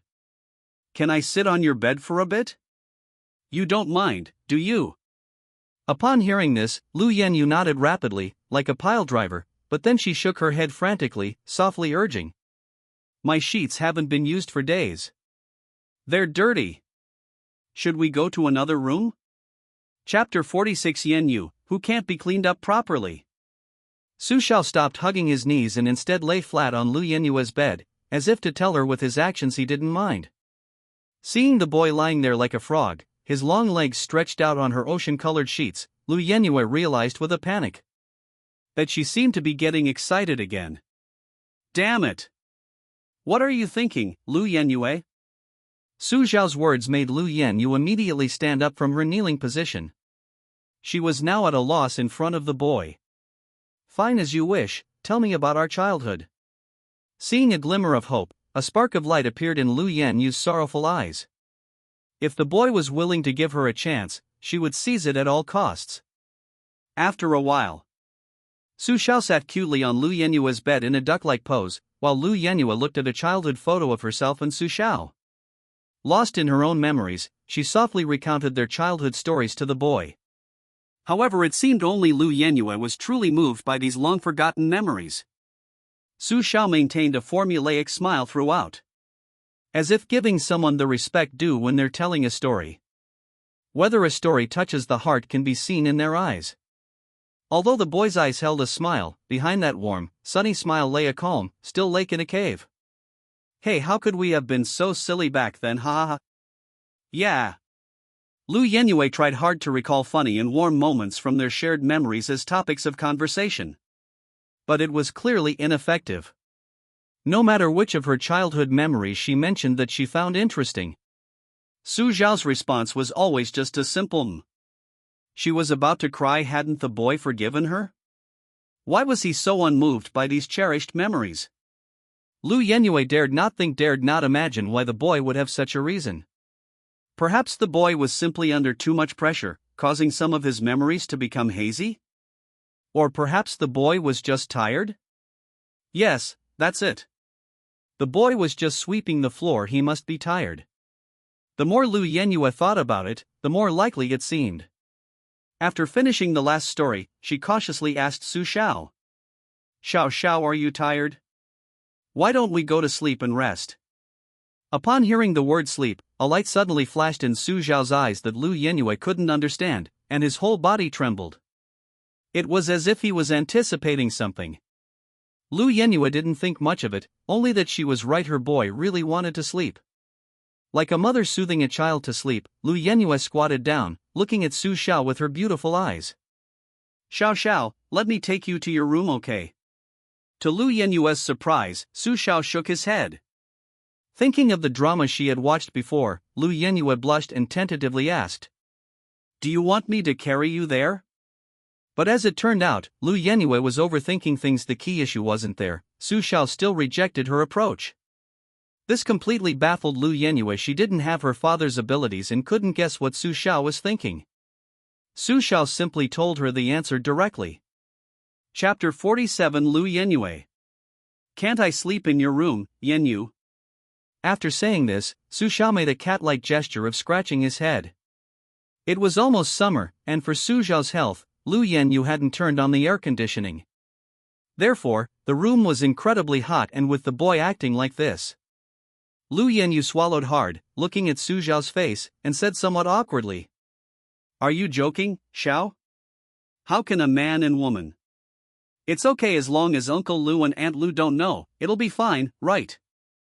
Su Xiao's alluring appearance at this moment felt somewhat unfamiliar to Lu Yenue, and at the same time, a sense of fear involuntarily arose in her heart. Could it be a lingering effect of that incident? Gazing intently at Lu Yenue's trembling legs, Su Xiao decided to give her a little more time. If even she wasn't mentally prepared, how could he expect her to cooperate properly? Already preoccupied, Lu Yenue was completely oblivious to the suppressed emotion in Su Xiao's eyes and the flush on his ears. Lu Yenue was pondering how to convince the boy that they couldn't stay in the same room, although they had done it before when they were younger. Ha ha ha. Just kidding. I didn't expect you to take it seriously, Yenue. What an idiot. Seeing Su Xiao give up on his own, Lu Yenue, who was still thinking of a solution, breathed a sigh of relief. Yes, I'm an idiot. Then how about this idiot takes you to your room to rest? But after Lu Yenue finished speaking, Su Xiao didn't move at all, slowly opening his arms. Carry me. Because Su Xiao had changed into his pajamas, Lu Yenue could clearly see the boy's soft shoulders. That skin would make countless men envious. Suppressing her emotions, Lu Yenue picked up Su Xiao in the most comfortable position she had just learned. After taking the boy back to his room to sleep, Lu Yenue took a sleeping pill. She needed to rest too. Now, she wasn't doing it for herself. The energy she needed to recover was solely for better caring for her boy. But even after taking the sleeping pill, the image of Su Xiao lying on the alleyway that day lingered in her mind. The thought of the boy who should have belonged solely to her. The boy who should have been as pure as snow. Ruined by her mistake, Lu Yenue felt like she was going crazy. Those female thugs deserved to die, and she deserved to die even more. Now, Lu Yenue's only fear was, if she died, what would happen to her boy? Even someone as naive as Lu Yenue could sense the terrifying nature of Ling Menglu. Even Lin Shu was a pawn in her game. But Lu Yenue couldn't tell Su Xiao. She didn't believe the boy would trust her. He might even turn against her. In Lu Yenue's view, the reason the boy was still staying at her house, the reason he was still willing to talk to her, it was all because the boy owed his father a debt of gratitude. But that was enough. That gave her a sufficient reason to successfully keep the boy in her home and protect him. In the days to come, Lu Yenue would dedicate her life to healing the wounds in his heart. She didn't care if the Lu family line ended. She didn't expect Su Xiao to fall in love with her again. As long as he could live a happy life from now on, Lu Yenue would be content. From now on, the Lu family would be the boy's support. Although this felt somewhat unfair to her parents. After sorting out her complicated feelings, Lu Yenue felt much better, but she still couldn't sleep. Suddenly, Lu Yenue had a good idea. She fumbled for her phone in the dark and opened her photo album. There were dozens of large photos of Su Xiao inside, all secretly taken by Lu Yenue earlier that day. She opened one of Lu Yenue's favorite photos. In the darkness, low sobs echoed from Lu Yenue's room. Unbeknownst to Lu Yenue, her sobs were heard by a shadowy figure outside the door. A disdainful smile appeared on the face, and the figure silently slipped back into their room. The tranquility of the Lu residence was broken by an alarm clock early in the morning.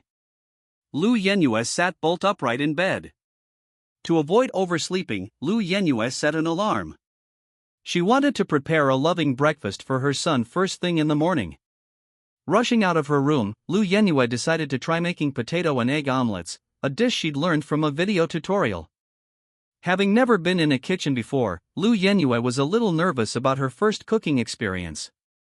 But no matter how difficult it was, she was determined to learn to cook. just so her son could have a healthy meal when her parents weren't home. Practicing the steps in her mind over and over, Lu Yenue found herself in the living room without realizing it. But what she saw next made her legs feel like lead, and she froze on the spot. The morning sunlight streamed through the large glass windows of Lu Yenue's house. A pure, golden glow shone on the boy's face. However, what marred this beauty was the heavy dark circles under his eyes and his somewhat sorrowful expression. Finally overcoming the heaviness in his legs, Lu Yenue rushed forward and hugged Su Xiao tightly.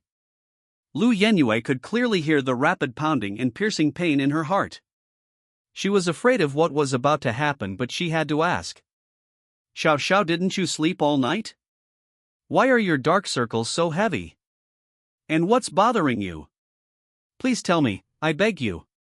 Seeing that even though he was the one being hugged, it was Lu Yenue who looked pitiful, the boy gave an innocent smile. I'm just feeling a little unwell. I guess I just recovered from a serious illness. My body isn't quite used to it yet. Don't worry, I'm fine. And what are you doing up so early? I remember you used to love sleeping in. Lu Yenue wanted to press further, but she sensed a hint of forbidding any deeper inquiry in the boy's smile. Not daring to say anything more, she explained everything about making breakfast for Su Xiao later. Chapter 48. Lu Yenue gets a beating. Fried potatoes and eggs, that sounds interesting. But can you really do it? As he spoke, Su Xiao tilted his head, his eyes filled with distrust of Lu Yenue. This pampered young lady, who's always been waited on hand and foot, is going to make fried potatoes and eggs right off the bat. What a joke. She probably can't even fry an egg properly. Lu Yenue didn't want to embarrass herself in front of her young man, so she braced herself, patted her chest, and declared that she would definitely be fine. So, 5 minutes later, Su Xiao looked amusedly at Lu Yenue's embarrassing display. He had overestimated her, let alone frying an egg. She struggled even to crack one. Lu Yenue looked at Su Xiao apologetically. She hadn't expected herself to be so useless. Forget taking care of Su Xiao. If she were to live on her own, she'd be lucky not to starve. But Lu Yenue wasn't going to give up. The boy saw the determination in her eyes, so he rolled up his sleeves, stepped forward, and took her hand. Let me teach you how about it. Feeling the warmth on her back and her hand being held, Lu Yenue felt like she was going to heaven. Her boy was actually willing to personally guide her. Was she dreaming? What? What are you daydreaming about? Don't you need my guidance? Yes, please guide me thoroughly. Throughout the lesson, Lu Yenue kept smiling foolishly. Fortunately, Su Xiao's teaching skills were excellent, and he managed to help Lu Yenue prepare breakfast for the two of them. Although the taste couldn't compare to what you'd get outside, Lu Yenue felt it was the best breakfast she'd ever had. Seeing the potato shreds on the boy's lips, Lu Yenue smiled gently and wiped them away for him. Then she ate the wiped-off potato shreds herself. A warm feeling filled the entire villa. Lu Yenue really wanted things to stay like this forever. She wanted to continue this life with the boy, like they were already married. The next 2 days indeed unfolded as Lu Yenue wished. But the clumsy Lu Yenue ultimately failed to notice the extremely eerie feeling hidden within this warmth. Su Xiao had been discharged from the hospital for 3 days, and in those 3 days he had developed the habit of eating fruit every night. However, the boy found some fruits particularly troublesome to prepare, so naturally, Lu Yenue took over the task of preparing these troublesome fruits. Carrying prepared longan, mangosteen, lychee, and other fruits, Lu Yenue went upstairs with a smile, heading towards Su Xiao's room. After observing for the past 3 days, Lu Yenue realized that her boy seemed to truly no longer hate her. They were like childhood friends again. Inseparable childhood sweethearts. Lu Yenue's previously anxious heart was greatly relieved. However, this didn't mean Lu Yenue had forgiven herself, but rather that she feared Su Xiao might do something foolish. Whether she lived or died was of no concern to her, but her young man had so many delicious foods he hadn't tasted, so many beautiful sights he hadn't seen. How could she pay the price for her own foolish act? Therefore, seeing the young man still eating and drinking as if that incident had never happened, Lu Yenue breathed a sigh of relief. Looking at the wooden door in front of her, Lu Yenue smiled sweetly. Xiao Xiao. Time for fruit. But as soon as Lu Yanyu stepped inside, the scene before her made her heart pound wildly. Yes, the young man could no longer pretend. How could he be so completely unconcerned? Lu Yenue immediately noticed the puddle on the ground that made her heart skip a beat. She stiffly and slowly raised her head, and a pair of captivating eyes instantly struck her mind. The boy's eyebrows twitched slightly, and a beauty more beautiful than the purest snow Lu Yenue had ever seen came into view. The boy's thin lips parted slightly, and he murmured softly, "I feel so bad, Yenue, why are you doing this to me when I'm already in so much pain? It hurts so much. I can't take it anymore. I can't sleep at night, and every time I close my eyes, I feel an unbearable sadness. What's wrong with me, Yenue? You can help me." The boy rushed to Lu Yenue's side with a dejected look in his eyes, shaking the bewildered girl vigorously. Finally, seeing that Lu Yenue didn't react, Su Xiao couldn't hold back any longer. Just as he was about to bite Lu Yenue finally reacted, gently using her hand to stop the boy's aggressive attack. Remembering the doctor's instructions, Lu Yenue shook her head frantically. With a clatter, Lu Yenue, disregarding her dignity, knelt before Su Xiao, but before she could speak, Su Xiao interrupted her. The boy, seeing Lu Yenue like this, remained lost in his own world. "Are you going to kneel and beg for mercy, Yenue?" No, please, Xiao, please be normal, we can't do that kind of thing now." Lowering her proud head, Lu Yenue kowtowed deeply to Su Xiao, assuming he was still angry with her because of what happened that day. But it turned out that Lu Yenue was just overthinking things, it was just that Su Xiao had truly fallen. Seeing the girl kneeling before him, begging for mercy like a little puppy, Su Xiao finally lost his patience. He stretched out his small, white foot and stomped on Lu Yenue's head. Seemingly not satisfied, Su Xiao kicked Lu Yenue's cheek, showing no mercy. Lu Yenue, knocked to the ground, didn't seem angry at all, she simply adjusted her body and continued kneeling. Seeing Lu Yenue's stubbornness, Su Xiao laughed, a very happy laugh. "Hey! Look up!" Hearing the boy tell her to look up, Lu Yenue thought he was about to change his mind. But the moment she met his smiling face, it instantly turned into a ferocious expression. The boy crouched down, reaching out a small hand to grab Lu Yenue's neck tightly, repeatedly questioning her. "I cooperated with you so well. I acted exactly as you wanted for 3 days. 3 days. And what about you? Why wouldn't you cooperate with me at all? It was supposed to be quick. It was supposed to be easy. But why did you refuse me?" With her neck being gripped, Lu Yenue was unable to speak anymore. She dared not speak anymore. What did the boy mean by that? Were those 3 days together just an act? Chapter 49, The Humble Lu Yenue. The reason the boy acted so convincingly, was it just as payment for doing that with her? Lu Yenue didn't want to believe it. The memories were so vivid. Feelings don't lie. How could it be acting? But then Lu Yenue suddenly realized something. Yes. The strongest actress in this whole charade was herself. Despite experiencing that, she deceived herself. Deceiving herself that she and the boy still had a chance, deceiving herself that the boy was still the same boy. But in reality, the boy had long since changed. The innocent little boy who smiled at her was dead. Killed by her own hands, Lu Yenue, in that dark alley. She was nothing but an unforgivable murderer. Looking at the ferocious-looking boy before her, Lu Yenue suppressed the throbbing pain and agitation within her.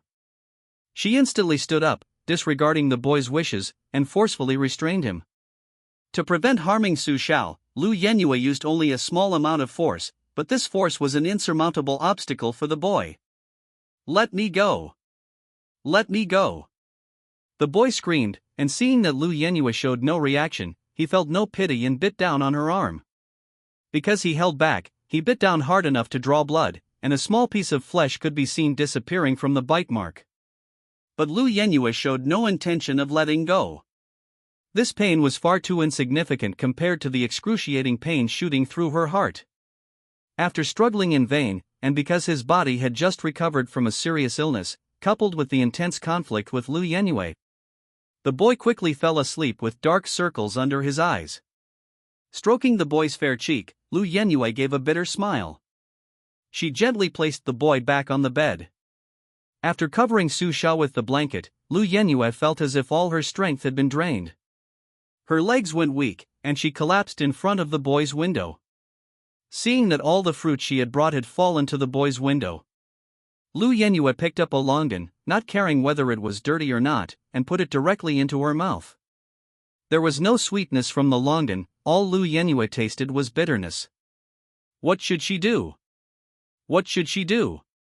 Her boy had become like this. Lu Yenyue dared not ask for anything more, she just wanted her boy to be safe and sound. But given Su Xiao's current mental state, Lu Yenyue took out her phone. She had no choice, she had to borrow her parents' driver. With Miss Wang around, perhaps she could keep an eye on Xiao Zhao's condition. As for anyone else, Lu Yenyue didn't trust them. Soon, Uncle Lu replied to Lu Yenyue, telling her that Miss Wang wouldn't be back for another 2 days. That meant that for the next 2 days, Lu Yenyue would need to take care of the now somewhat deranged Su Xiao alone. To prevent Su Xiao from doing anything unwise after waking up, Lu Yenyue decided not to go into deep sleep tonight. She wanted to stay by Su Xiao's side at all times. The next morning, a clear birdsong reached Lu Yenyue's ears. This immediately startled the girl who had accidentally fainted. She hurriedly turned to look at the bed behind her. But the figure she longed for was gone. She stood up in a panic, tears streaming down her face. No! Her boy hadn't gone out, had he? Lu Yenyue grabbed a piece of clothing that hadn't been washed for days from her room, and rushed out barefoot without even putting on shoes. But just as her hand touched the doorknob, a familiar voice surprised and delighted her. What are you doing, Yenyue? Are you going out? Have breakfast before you go. Tears welled in Lu Yenyue's eyes as she turned around and saw the boy in an apron looking at her strangely. No longer able to control her emotions, Lu Yenyue hugged the boy she had lost and found. And the boy gently stroked her hair. This harmonious scene made it seem as if nothing had happened last night, as if Su Xiao was still the same normal boy. Let's go, let's have breakfast. I just finished making it. Lu Yenyue glanced suspiciously at the boy who was smiling at her. She was certain the things that had pierced her heart last night were real. But Su Xiao seemed perfectly normal right now. Suddenly, as if struck by a sudden thought, Lu Yenyue asked in a trembling voice. Xiao Xiao, you're not acting right now, are you? Ha ha ha ha. A clear laugh rang out, and Su Xiao tapped Lu Yenyue's forehead with his slender white finger. I'm not acting, this is the real me. To be honest, Lu Yenyue couldn't be sure whether the boy was acting to make her feel good or if it was genuine emotion. But she had to believe him, she had no other choice. It was because of her previous distrust of the boy that a series of tragedies had occurred. So even if the boy's current behavior was fake, she had to play along. With no other options, Lu Yenyue could only pray that the boy, after a period of rest, could move on from that unbearable memory. Okay. Xiao Xiao, let's go eat. But next time, please let me make breakfast, okay? Su Xiao stared blankly at Lu Yenyue for a moment, then said. Sure, but you have to get up early. I don't want to go hungry because of some lazybones. Seeing Su Xiao agree, Lu Yenyue nodded happily. She didn't want the boy to do anything anymore. The thought of her boy working so hard for so many years made Lu Yenyue's heart ache slightly. But not anymore.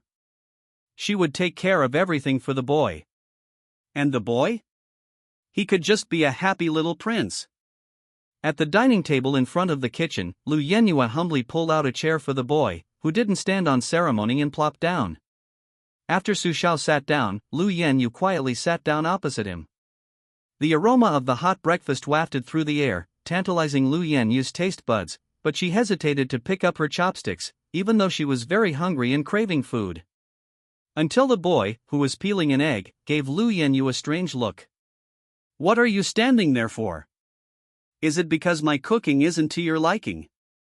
Chapter 50 Su Xiao watching porn.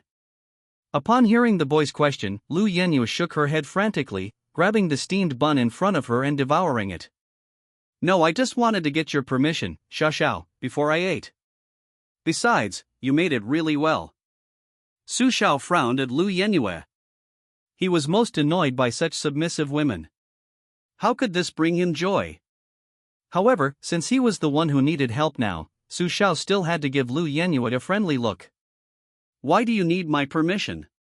Besides, steamed buns aren't the same no matter who makes them. How can you tell I cook well just by looking at one steamed bun? Lu Yenyue looked embarrassed by Su Xiao's questioning. She didn't dare disobey Su Xiao at all. Just like her mother, Lu Yenyue had inherited her mother's henpecked nature. Although Su Xiao hadn't agreed to live with her yet, they were indeed living together now, weren't they? Faced with Su Xiao's questioning, Lu Yenyue could only bury her head in her hands like a coward, not daring to even look Su Xiao in the eye. Seeing Lu Yenyue like this, the young man shook his head in disappointment. He planned to give Lu Yenyue a few more chances. If it didn't work out, he could just find someone else. After all, that comfortable feeling wasn't something only Lu Yenyue could provide. It was just that Lu Yenyue's appearance suited his taste. A cool, aloof face, delicate eyebrows like willow branches by the river, a small nose, a straight bridge. But it was just her appearance. Looking at Lu Yenyue now, humbly eating the breakfast he had made, Su Xiao's eyes were filled with indifference. Breakfast time passed quickly. After finishing her meal, without even asking Su Xiao, Lu Yenyue rushed to wash the dishes and clean up. Su Xiao, enjoying the peace and quiet, sat down on the sofa in the living room and turned on the TV. Su Xiao pondered the TV box under Lu Yenyue's TV. Soon, the boy figured out how to use it. It had to be said, this thing was incredibly convenient. Compared to a TV that could only change a few channels, the TV box had far fewer limitations. You could find almost anything you wanted to watch on it. After browsing for a while, Su Xiao chose an older movie and watched it with great interest. Around the middle of the movie, Lu Yenyue finished washing the dishes and sat down next to Su Xiao. Without disturbing the boy who was engrossed in the movie, Lu Yenyue also focused her attention on the film. However, the content of the movie made Lu Yenyue feel dizzy. Why? Why would a boy watch this kind of movie? Thinking of what happened last night, Lu Yenyue's face turned deathly pale. So the young man's virtuous demeanor earlier was just an act. His real purpose was probably to do that kind of thing with her. Lu Yenyue could clearly feel the young man's hysterical pain last night. But she really couldn't do it. Remembering the doctor's instructions, Lu Yenyue was well aware of the young man's current physical condition. If the boy were healthy, Lu Yenyue would grant him any request. But the problem is, he's not healthy. In Lu Yenyue's eyes, the boy's life is paramount, everything else comes second. Therefore, she can only choose to stay with him through this period, only choose to wait for a miracle. Maybe after a while, the boy's body will heal itself? She gave a broken smile, then forced herself to focus, paying close attention to the boy's every move. As if afraid that missing even a second would cause him to do something foolish. Su Xiao didn't care about Lu Yenyue's actions, nor did he want to. He was intently watching every frame of the movie. He wanted to gain inspiration from it. Finally, his efforts paid off. Su Xiao found what he was looking for. Seeing the male lead, now more handsome after working out, finally attract the attention of the true female lead he wanted to attract, Su Xiao realized. The key was appearance. The boy smiled sweetly to himself. When it came to looks, that was his proudest asset. Hey! Yenyu. Lu Yenyu, who was thinking about what to prepare for the boy's lunch, was suddenly startled awake by the call. What is it? Xiao Xiao. Come to my room at noon. I have a gift for you. Hearing the word gift, Lu Yenyu sensed something was amiss, but what could she do? Lacking the courage to refuse the boy, Lu Yenyu forced a smile and agreed. Seeing Lu Yenyu agree, the boy breathed a sigh of relief. Shouldn't the gift be a little more formal? She probably won't refuse this time. Confident in her appearance, Su Xiao watched the rest of the movie with great interest.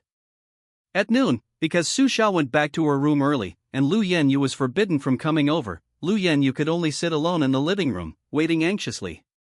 She couldn't even prepare lunch, because she didn't know what the boy liked to eat. A self-deprecating smile curled at the corner of her lips, and Lu Yenyu smiled desperately. Come up. Yenyu. The gift is ready. Finally, the boy's cheerful voice came from the second floor. Lu Yenyu walked shakily to the boy's room and pushed open the door. The boy strangely disappeared. But Lu Yenyu didn't panic, because all the windows in their house were sealed. The boy couldn't have left without her knowing. So, the boy must be hiding somewhere in this room. She quickly noticed the familiar glasses on the table, which further convinced Lu Yenyu of her guess. But, a boy without his glasses? She seemed to have never seen him before. Su Xiao was congenitally nearsighted, so he had worn glasses since starting elementary school with Lu Yenyu. This was the first time Lu Yenyu had seen the boy voluntarily remove his glasses. Besides the glasses, Lu Yenyu had successfully scanned the entire room. There was only one place where someone could hide. Carefully approaching the largest wardrobe in Su Xiao's room, Lu Yenyu let out a heavy breath. Without hesitation, she yanked open the wardrobe. But to Lu Yenyu's surprise, it was empty. A chill ran down Lu Yenyu's spine. Had her boy really disappeared right under her nose? Chapter 51 Su Xiao reveals his true colors. Rushing out of the room, Lu Yenyu anxiously called out. Xiao Xiao! Xiao Xiao! Where are you? Don't scare me! To Lu Yenyu's delight, that familiar, clear voice answered her. Idiot! I'm in your room. Lu Yenyu breathed a sigh of relief, but was also a little puzzled. Why was he waiting for her in her room? The two rooms were practically identical. But Lu Yenyu had overlooked one thing: her bed was a whole size larger than Su Xiao's bed. Running to her own room, Lu Yenyu was met with a scene that made her swallow hard. The boy was wearing a nightgown that revealed his snow-white shoulders, a nightgown that amplified his allure immeasurably. The duck sat on Lu Yenyu's bed. The boy's back was to Lu Yenyu, making it impossible to see his expression. She moved gently to the bedside and cautiously leaned in, asking, Xiao Xiao, what's this? After confirming that Lu Yenyu was close, Su Xiao finally turned around. His unsightly bangs had been swept back, and the glasses that usually masked his good looks were now tossed aside in his room. A captivating black mole beneath his eye added a touch of brilliance to his already flawless face. Combined with the alluring aura he exuded, he resembled an angel radiating a devilish charm. Some people can suppress their biological instincts, but clearly, Lu Yenyu wasn't one of them. The moment Lu Yenyu saw the boy's true face, the thread in her mind snapped. Before her reason could even react, her body instinctively threw itself onto the boy. Looking at the captivating black mole beneath those mesmerizing eyes, Lu Yenyu slowly lowered her head, gradually moving towards the mole to kiss it. Yes, that's it. Why suppress yourself? But things didn't go as Su Xiao wished. Lu Yenyu's face stopped just centimeters away from Su Xiao. At the last moment, her reason prevailed over her body. She quickly got up and moved away from Su Xiao. Straining the last vestiges of reason in her mind, Lu Yenyu walked to her desk. Grabbing a craft knife from the desk, Lu Yenyu, without hesitation, slashed at the snow-white skin of her arm. Blood slowly trickled down, the intense sting finally bringing Lu Yenyu back to her senses. She hastily pressed a tissue against the wound, then turned to look at her childhood friend, a stranger to her, with a complex expression. She had never known that her childhood friend was truly like this. Even the top male stars on TV weren't worthy of shining his shoes. Just thinking about how such a perfect face had been defiled by a few scumbags, Lu Yenyu looked at the utility knife she had put down. For the first time, she wanted to slash her own neck. You really disappoint me. As Lu Yenyu stared blankly at Su Xiao's appearance, the boy's cold voice reached her ears. Can't you just cooperate with me a little? If you make me feel good, I'll try my best to make you feel good too, won't I? Ignoring the immense pain on Lu Yenyu's face, the boy continued, seemingly oblivious to her pain. If only I had revealed my true face in that alley that day, maybe those girls would have made me feel even better. Please don't do this. You can do whatever you want to me, I'd even die for you. Please, stop torturing your body, okay? Seeing Lu Yenhua still spouting these pleading platitudes, the boy smiled disdainfully. What are you pretending for? Don't you just think I'm dirty, unworthy of you, Miss Lu? Didn't you always think that way at school? Now you're putting on an act in front of me, just to comfort yourself? It all boils down to your immense guilt. You like Lin Shu. Just admit it. Seeing how Su Xiao actually thought of her, Lu Yenyu looked at the boy in anguish, remaining silent for a long time. She was powerless to refute. She dared not tell the boy the doctor's diagnosis. She was afraid he would collapse, and she dared not utter a word about Ling Manglu and Lin Shu's true identities.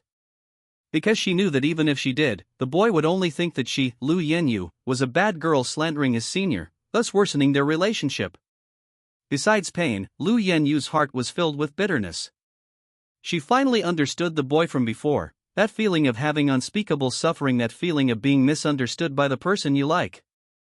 But Lu Yenyu still decided to give it a shot. She was unwilling to accept it. I've always loved you, Xiao Xiao. After shouting these words, Lu Yenhua looked at Su Xiao expectantly, but Su Xiao's reaction disappointed her. To put it bluntly, Su Xiao's reaction was indifference. He remained calmly perched on Lu Yenyue's bed, like a duck. His gaze was as cold as a dead man's as Su Xiao stared at Lu Yenhua, who was also staring intently at him. Suddenly, Su Xiao laughed. He laughed at Lu Yenyue's continued fabrication even at this point. I'm asking you, if you like me, how do you explain what happened before? Even ignoring what you did to me before, how do you explain rejecting me now? How could anyone refuse to do that kind of thing with someone they like? So, your liking is really ridiculous, Lu Yenyu. Lu Yenyu was overwhelmed by Su Xiao's barrage of questions, unable to describe the look in the boy's eyes. Disappointment, pain, anger, allure, pleasure, anticipation, a multitude of emotions intertwined in the boy's eyes like stars in the sky. However, this scene didn't bring Lu Yenyu shock or admiration. Instead, it filled her with a despair, as if she were trapped deep in the ocean. Thinking of the doctor's instructions, moderate depression. To put it bluntly, after carefully reviewing the information, Lu Yenyu realized that moderate depression, aside from its symptoms, could potentially develop into a mental illness. Lu Yenyu vividly remembered Su Xiao's hysterical outburst. She was terrified. She wished she could become a madwoman who could only protect the boy and knew nothing else. Lu Yenyu took a deep breath. She couldn't hide it any longer. Chapter 52. I hate you, Lu Yenyu. With a mixture of fear and resolve on her face, Lu Yenyu stepped forward and hugged Su Xiao tightly. This brought a glimmer of joy to the boy's eyes. He thought Lu Yenyu had finally come to her senses. Gently whispering in Lu Yenyue's small ear, the boy said softly, "Since you figured it out, let's get started." Surprisingly, Lu Yenyu didn't react to the boy's affectionate gesture as she had before. Her voice trembled slightly as she began to tell him her story. After a long while, the boy sat blankly on the bed, silent, like a dead man. Lu Yenyu sat in front of him, watching him nervously. Sweat glistened on her forehead under the room's light. Is mine already like that? His voice was robotic, devoid of any emotion. The boy stared blankly at Lu Yenyu. Lu Yenyu gritted her teeth and nodded firmly.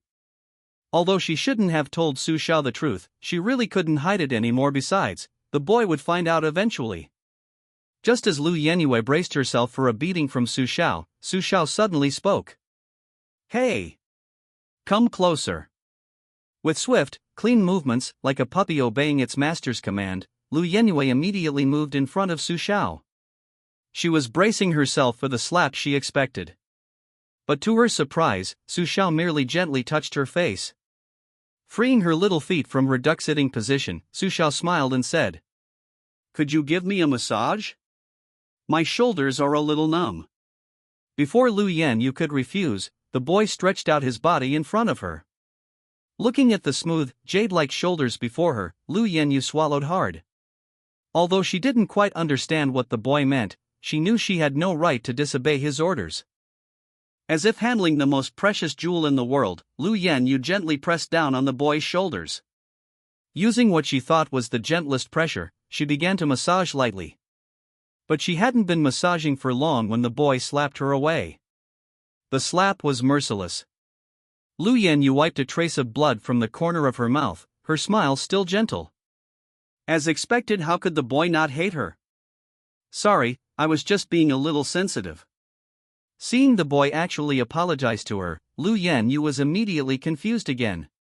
She didn't understand whether the boy hated her or not. No need. Xiao, you don't need to apologize. It's all my fault. I didn't massage it properly besides, Xiao, you're so kind. You even massaged my chin just now. Lu Yanyu's fawning explanation didn't elicit any reaction from Su Xiao. He was just a little puzzled. His feet weren't that sensitive, and he hadn't intended to kick Lu Yanyu away. Never mind. Never mind what? Lu Yanyu was completely bewildered by Su Xiao's sudden never mind. What did he mean? The last time. After this, I promise you I'll take good care of myself, okay? The boy didn't wait for Lu Yanyu's answer. He simply brushed off his pajamas, grabbed the blanket that had been tossed aside, and pulled it over himself. He turned away from Lu Yanyu, lying quietly on the bed, waiting for her answer. Unable to see the boy's expression as he buried his head in the pillow, Lu Yanyu knew her own expression must be complex. The boy had presented her with a difficult problem. No matter what she chose, Lu Yanyu was the loser. It was all because of her foolishness, her awkwardness, her arrogance. In the end, she alone had to pay the price for everything. She didn't care about the unbearable heartache, but why did fate have to torment her boy like this? The illusions of the past few days had made Lu Yanyu feel that she and the boy might even have a bright future together. Now, Lu Yanyu could only ask herself, do you deserve it? The moment of choice had arrived. Lu Yanyu made her choice. She suppressed the heartache that had become tangible. She knew her heart might be developing a hidden ailment, but what did that matter compared to what the boy had gone through? She slowly shook her head. She was supposed to be with the one she loved, but Lu Yanyu's face was ashen. She couldn't be happy. Just thinking that her pleasure would be achieved at the cost of harming Su Xiao's body made the stabbing pain in her heart relentless. But for the boy's future, so that he could live a peaceful life, Lu Yanyu decided to go all out. There was no other way, she had to make this choice. As for whether the boy would lie, Lu Yanyu, who had been poring over her childhood memories for the past few days, was certain that the boy was not a liar. Finally, with mixed emotions, Lu Yanyu removed all her clothes and gently crawled to the boy's side. Not knowing how to proceed, Lu Yanyu could only gently poke the boy. But this gentle touch unleashed a storm in the room. I still can't do it, it's so uncomfortable. So disgusting. So annoying. The boy screamed like a madman, suddenly standing up and relentlessly punching and kicking Lu Yanyu. First, he kicked Lu Yanyu to the ground, then sat on her, punching her face repeatedly. Lu Yanyu didn't fight back, only watching the boy's furious face with a sense of relief. 5 minutes, a full 5 minutes of beating. In just 5 minutes, the boy had only managed to draw a little blood from Lu Yanyu, but essentially, she was unharmed. Have you vented everything? Lu Yanyu, pinned to the ground by the boy, ignored the blood slowly trickling into her eyes and spoke gently. The boy didn't speak, but suddenly burst into tears. As tears dripped onto Lu Yanyu's blood-soaked face, a hint of panic finally appeared on her face. She didn't know what she had done to upset the boy again. Why did you have to be Uncle Lu and Aunt Lu's child? Couldn't you be a bastard? I hate you so much, Lu Yanyu, but I can't hate you. Do you know what this feels like? I want to do it with you, to make you as dirty as me, but I can't. Uncle Lu will be sad. I like my senior, but now that I'm tainted, I don't deserve to see her again. I wish I had never met you, Lu Yanyu. Your so-called love. It's the most twisted curse against me. Chapter 53. Lu Yanyu's weeping. With each word Su Xiao spoke, Lu Yanyu's heart felt as if it were being pierced by an incredibly long silver needle. However, Lu Yanyu listened intently, forcing a smile. Because she was her parents' daughter, wouldn't the boy worry about her? Thinking this through her mind, Lu Yanyu finally broke down in tears, just like Su Xiao. It was shameful for a grown woman to cry like those weak boys. But she couldn't control herself anymore. Every word the boy had just said was deeply piercing her heart. How she viewed herself, her feelings for Ling Menglu, even seeing her affection for the boy as a curse. Finally, these bloody facts overwhelmed Lu Yenyue, making her completely understand that she and the boy could never go back to the way things were. Lu Yenyue's own fantasies about the future were a joke. The only reason she could still stay before the boy, acting as a servant, was because of her father's kindness to him. And the boy's pure feelings for her probably only contained hatred. The dust-covered childhood photos of the two could be wiped clean, but how could their already damaged bodies be repaired? How could their tainted memories be forgotten? These indelible accusations would forever remind Lu Yenyu of her transgressions. She was unworthy of love for the rest of her life. Su Xiao coldly stared at Lu Yenyue's expression of despair, mirroring his own, offering no response, as if Lu Yenyue, sitting beneath him, were nothing but trash. Ignoring Lu Yenyue's pain, Su Xiao deliberately supported her heart as he stood up. This sudden pain brought Lu Yenyue back to her senses. Without time to dwell on the stabbing pain in her heart, her expression turned anxious, and Lu Yenyue shouted, "Xiao Xiao, where are you going? Please, don't risk your life.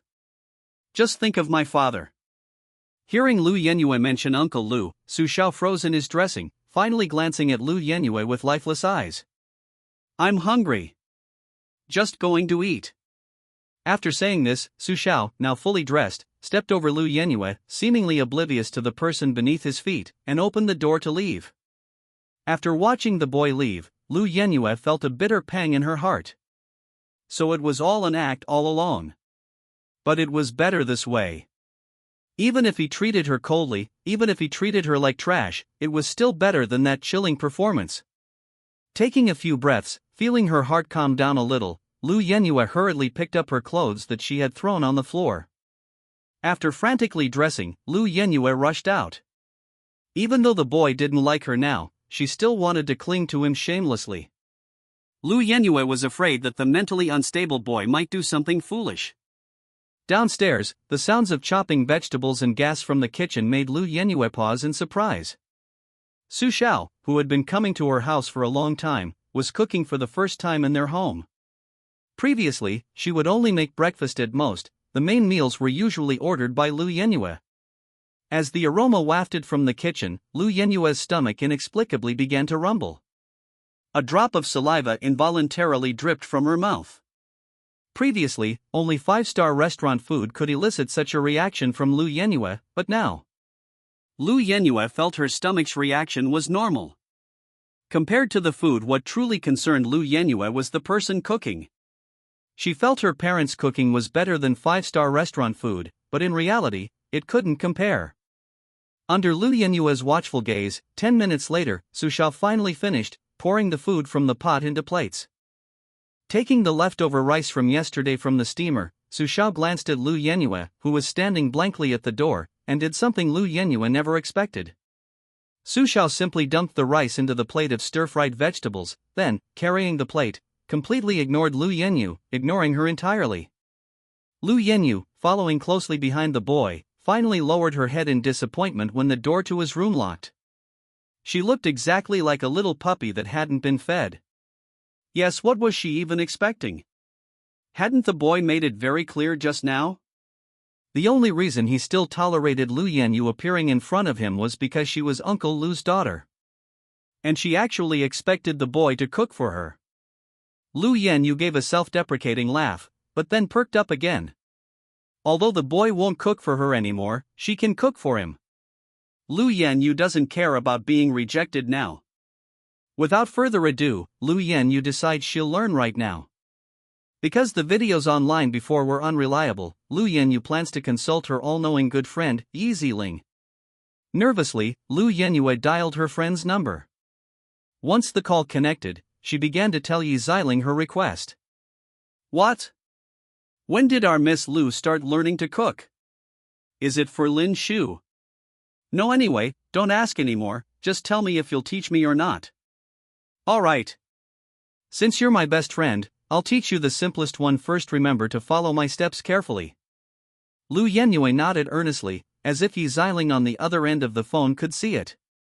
That night, the moonlight, carrying a hint of melancholy, shone into the kitchen. Lu Yenue, who had spent half the day learning to cook, was carefully cleaning up the battlefield she had left behind. Although she still had the energy to continue, she couldn't. Just now, when she went upstairs to bring fruit to Su Xiao, she saw the boy already asleep. In all the days she'd been at her house, this was the first time she'd seen the boy asleep with his true face showing. Before, Su Xiao always wore his glasses even when he slept. At first, Lu Yenyu found it strange, but now that she thought about it, it made sense. With that level of beauty, which young man wouldn't worry about his safety? Let alone those bad women outside. Even Lu Yenyu, who had seen many incredibly handsome young men with her parents, almost couldn't control herself. Fortunately, Su Xiao knew how to protect himself. He always wore glasses when he went out. Chapter 54 Don't Touch Senior. Lu Yenyu. If it weren't for those glasses, she probably would have been. Her Xiao would have been tortured to death by those three thugs that day. Just thinking about it made Lu Yenyue's anger surge uncontrollably. Her pure white angel had been defiled by these scumbags. After cleaning up the mess left from her cooking practice, Lu Yenyue sneered and returned to her room to continue her search. She wasn't going to let those three female thugs get away so easily. She wanted to make those three suffer the most agonizing torture imaginable. The reason she hadn't called the police was simply because the law was practically the best weapon protecting them. She typed furiously on the keyboard, but before she could even find out where the three female thugs were, Lu Yenyu was drawn to another piece of information. It was more of a picture than a message. On a vast, boundless sea, a cruise ship slowly sailed forward. On the luxuriously decorated deck, a handsome man in an elegant tuxedo was respectfully toasting Ling Manglu, who was dressed in a long gown. Lin Shu and Ling Manglu. Lu Yenyu's normally black pupils instantly turned slightly red. She stared intently at Ling Manglu's composed smile. Unlike her previous foolishness, now that she understood the deep love her childhood sweetheart held for her, Lu Yenyu's mind cleared considerably. How could she not understand that Ling Manglu was behind the conflicts between her and Xiao Xiao? Or rather, it was all orchestrated by Ling Manglu. And now, this damned guy. And that damned Lin Shu next to her. They've actually gone on a sea trip. While her Xiao Xiao was still suffering so much. Her breathing grew heavy, and Lu Yenyue kicked her desk hard. But she forgot that she had just made a cup of coffee on this desk. With that heavy kick, the coffee cup, which was resting on the edge of the desk, lost its balance and fell over. The crisp sound of shattering glass rang out. Lu Yenue was stunned for a moment, and before she could react, the sleepy-eyed boy pushed open her bedroom door aggressively. "What are you doing so late at night, Lu Yenue? Don't you know I'm a light sleeper?" Lu Yenue kept her head down, apologizing profusely, not daring to look up at Su Xiao. Suddenly, she remembered the image on her computer, but there was no time to hide it. Su Xiao stepped forward and removed the hand she was desperately trying to cover her face. The boy froze in front of the computer desk. He stared intently at the face he had longed for day and night, even ignoring Lin Shu beside him. "Senior." Su Xiao was momentarily stunned, pulling away from Ling Menglu's beautiful profile, and turned to look coldly at Lu Yenue. Before Lu Yenue could explain, Su Xiao grabbed her hair, ignoring the pain, and dragged her by the hair, slamming her against the table. The boy wasn't very strong, but Lu Yenue obediently responded to his actions. She no longer had the courage to resist. "Listen up, Lu Yenue. Your senior has already lost her student council president position because of you. If you still harbor ill intentions towards her, I'll commit suicide. Do you hear me?" Lu Yenue looked down at Su Xiao coldly, her words full of concern for another woman. A stinging pain, different from before, pierced Lu Yenyue's heart. But what could she do? In Xiao Zhao's eyes now, she probably wasn't even worth a toe of Ling Menglu. And just now, although Su Xiao changed her tune to suicide, the previous statement had indeed shown murderous intent towards her. The final change of heart was probably only because of her parents. Lu Yenue smiled bitterly. She knew very well that Su Xiao hadn't beaten her up and left yet only because of her father's kindness to Su Xiao. Exhaling a wisp of red smoke, Lu Yenue smiled miserably, her whole body going limp. I promise you, Xiao Xiao, I won't lay a hand on Ling Manglu. Su Xiao gave Lu Yenyue a deep look, then released her grip on Lu Yenyue's hair, which had pinned her to the table. Remember what you said, or you'll regret it. Having uttered this harsh threat, Su Xiao turned away from Lu Yenyue and went back to her room to sleep. Lu Yenyue wiped the blood trickling from the corner of her mouth and gave a bitter smile. Su Xiao, who would notice even a minor scrape when she was little, hadn't even noticed she was coughing up blood now. Or perhaps she had noticed but didn't care. Lu Yenyue struggled to sit up, dragged Ling Manglu's photo into the recycle bin, walked to her bedside, and knelt down. She opened the bedside table and took out a small white pill bottle. I heard this can treat heart pain, I'll take 2 pills first. Without her parents' care, Lu Yenyue didn't even know how to take medicine, relying solely on her senses. After swallowing 2 small pills, Lu Yenyue felt the stabbing pain in her heart had lessened considerably. Let's continue the search. Without intending to rest, Lu Yenyue decided to continue tracking down the 3 female thugs. Based on her current understanding of Ling Manlu, that disgusting person wouldn't harbor 3 insignificant characters. Therefore, Lu Yenyue firmly believed that the 3 girls were definitely enjoying themselves somewhere in the city. What she needed to do was simple: catch all 3 of them before the police could. If I succeed, then will you forgive me even a little bit, Xiao Xiao? Lu Yenyue struggled against sleepiness, her eyes bloodshot, and murmured. The next day, having slept for less than 4 hours, Lu Yenyue immediately went to the refrigerator, grabbed a bottle of ice water, and poured it over her face. The sleepiness instantly dissipated, and Lu Yenyue perked up. She took 2 eggs and a potato from the refrigerator. After preparing the ingredients, Lu Yenyue took a deep breath. Today, she was determined to make Xiao Xiao look at her in a completely different light. 20 minutes later, Lu Yenyue watched expectantly as Su Xiao put the potato and egg dish she had made into his mouth. But the reaction she expected didn't happen. The boy only took 1 bite before spitting it out, glistening with his saliva. Disgusting. It's as soft and mushy as a pancake, and there's too much salt. Don't make it again. Su Xiao glanced coldly at Lu Yenyue and pushed the potato and egg dish in front of him towards her. Eat it all. Don't waste it. Chapter 55: Lu Yenyue's Grievance. Although the boy had already taken a bite out of it, Lu Yenyue accepted it as if it were a precious treasure. She was definitely a little resentful all her hard work hadn't earned her any recognition from the boy. But Lu Yenyue was very happy. She picked up the potato and egg dish that Su Xiao had bitten and ate it with relish. Su Xiao glanced at Lu Yenyue strangely, then shook her head dismissively.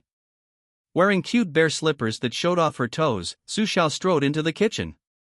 Looking at the spotless kitchen, Su Xiao frowned. When did Lu Yenyue become so diligent? But it was a good thing. If she was more diligent, Uncle Lu and Aunt Lu could have an easier time. Ignoring Lu Yenyue, Su Xiao started making breakfast for herself. Unlike Lu Yenyue's novice skills, Su Xiao had at least worked at Master Wang's breakfast stall for a long time.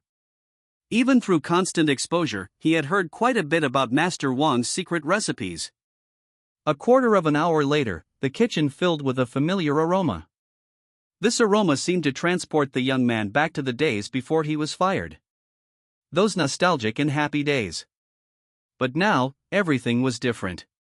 He'd lost his innocence, lost his job, and he didn't deserve to be with his senior anymore, and most importantly, he'd gone bad. Su Xiao chuckled self-deprecatingly. Lu Yenyue, who had been secretly watching, was about to offer comfort when the boy dismissed her with a look of utter contempt. Picking up the plate of breakfast, Su Xiao didn't say another word to Lu Yenyue and went back inside to eat. In the silent villa, Lu Yenyue was left standing blankly at the kitchen doorway, her outstretched hand frozen in midair. Because Su Xiao had ignored Lu Yenyue all day, spending his time in his room engrossed in his phone, seemingly doing nothing. So Lu Yenyue decided to spend the entire day searching for the whereabouts of those 3 female thugs. It's worth mentioning that while Lu Yenyue is clumsy in some areas, she's an absolute genius when it comes to computer skills. In this world, girls are generally more talented in STEM fields than boys, and Lu Yenyue is among the best. Given the Lu family's connections and influence, Uncle Lu originally hoped Lu Yenyue would study finance or business administration. But at that time, Lu Yenyue's stubbornness wouldn't allow her uncle's good advice, and she resolutely chose computer science. Uncle Lu was puzzled, as Lu Yenyue hadn't shown much interest in it when she was younger, and even Lu Yenyue herself thought so. But now it seems she only chose computer science because Su Xiao chose artificial intelligence within the computer science category. A bitter smile curved her lips. Lu Yenyue really wanted to slap her former foolish self. She, who loved reading comics, often criticized the blonde, loser male lead for his tsundere tendencies. Now it seems Lu Yenyue was the real clown. Her mind was a jumble of emotions, but this didn't hinder Lu Yenyue's search progress. It could be said that this was a talent unique to Lu Yenyue. Finally, her hard work paid off. Half an hour before noon, Lu Yenyue obtained the most recent photos of the three women. The photos were taken in a bar. And those three female thugs were actually the bar's newly hired security guards. A chilling murderous aura emanated from Lu Yenyue's body. She pressed her head tightly against the computer screen, as if trying to etch the three women's faces into her memory. Bang! In her frenzy, her room door was pushed open forcefully again, just like the night before. But she hadn't done anything wrong this time, so she felt no guilt whatsoever. Lu Yenyue stared intently at Su Xiao, a hint of expectation in her eyes. Would she receive praise from the young man for finding these scumbags who had defiled him? But after the boy saw the computer screen, his reaction was even more intense than the night before. Asterisk slap. Slap. Slap. Asterisk. Su Xiao used both hands simultaneously, slapping Lu Yenyue 3 times. Lu Yenyue was stunned for a moment, incredulously covering her pretty cheeks, which were already slightly red from the slaps. Why did you investigate those 3? Can't you just hand them over to the law? Have you thought about what will happen to Uncle Lu and Aunt Lu if something happens to you? Now, immediately, right now. Give up that idea you're holding on to. Don't let your guilt ruin your family. Lu Yenyue looked at Su Xiao with a wronged expression and began to explain. It's not because of guilt, I am because. Shut up. I'm just asking you, stop worrying about this.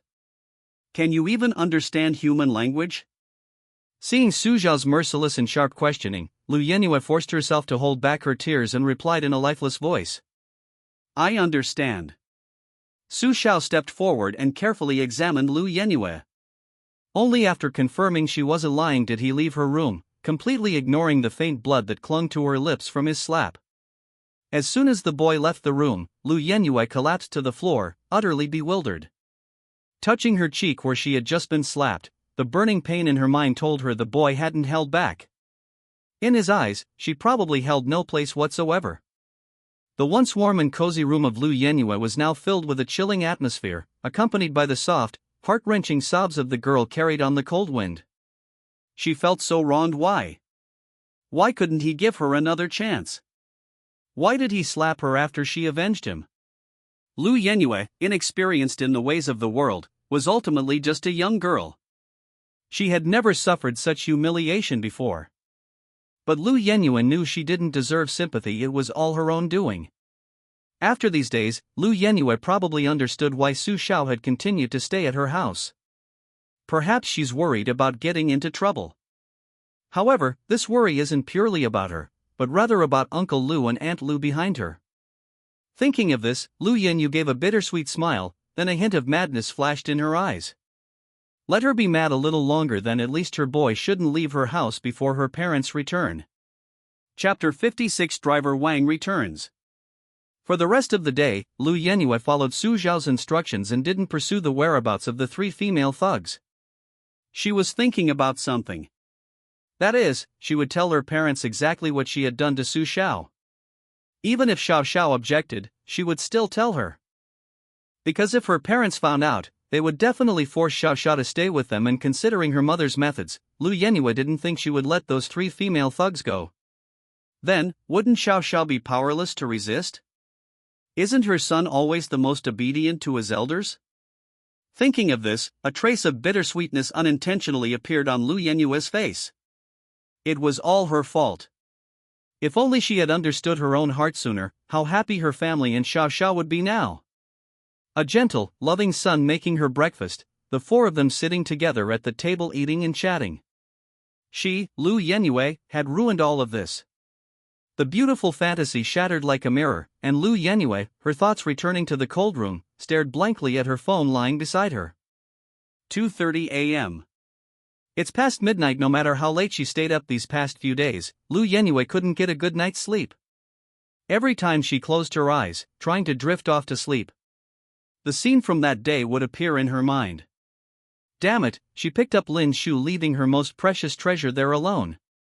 She couldn't imagine how helpless the boy must have felt at that moment. Finally, the jewelry was covered in dust, and Lu Yenyue's heart collapsed as well. She knew her life could no longer move forward. In the days that followed, every day was a form of atonement for Lu Yenyue. Okay, I have to get some sleep, otherwise, how am I going to make breakfast for Xiao Xiao tomorrow? Muttering to herself, Lu Yenyue hugged her knees, not going to bed, because if she slept too comfortably she wouldn't be able to get up tomorrow morning. Waking up to noise, because she was facing away from the sunlight, Lu Yenyue felt a chill as soon as she woke up. She dabbed at the corner of her eye, and immediately felt a wetness. She had cried again. How pathetic. She was still a girl. Cursing herself, Lu Yenyue struggled to her feet. Her current posture was a stark contrast to her spirited basketball skills just last week. Like an elderly woman in her twilight years, every movement of Lu Yenyue's was devoid of vitality. The only reason she could move was to serve the boy. Originally, Lu Yenyue planned to go to the bathroom to wash her face and refresh herself, so she could surpass yesterday's performance and make the boy an even more delicious breakfast. But just as she reached the bathroom door, Lu Yenyue suddenly realized something. Why was there a commotion downstairs? She hadn't misheard, and there was even a faint sound of the boy's laughter mixed in with the noise. From what Lu Yenyue knew, there were probably only 3 people who could make the boy laugh right now.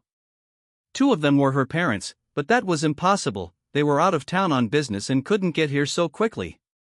And the other one, Ling Menglu. Lu Yenyue's eyes instantly turned red like a rabbit's. She rushed back to her room and grabbed a utility knife from her desk. She knew the consequences of doing this, but she was just crazy. Why should Ling Menglu, the mastermind behind everything, be able to enjoy the boy's sweet smile? Lu Yenyue's expression at this moment could probably turn a room temperature cola into an ice-cold one instantly. It was icy cold, with a hidden killing intent. Lu Yenyu knew that Ling Menglu was superior to her in every way. Ling Menglu's strength as student council president was unquestionable. If she hadn't given up, Lu Yenyu would never have had the chance. Therefore, to eliminate Ling Menglu, Lu Yenyu had to use surprise. From what she knew, Ling Menglu had trained in martial arts. With her legs and waist constantly engaging, Lu Yenyu descended the stairs without making a sound. Holding a utility knife tightly in her hand, Lu Yenyu planned to first pinpoint Ling Menglu's location. However, to her surprise, a man in black, who was chatting with Su Xiao, spotted her first. "Miss?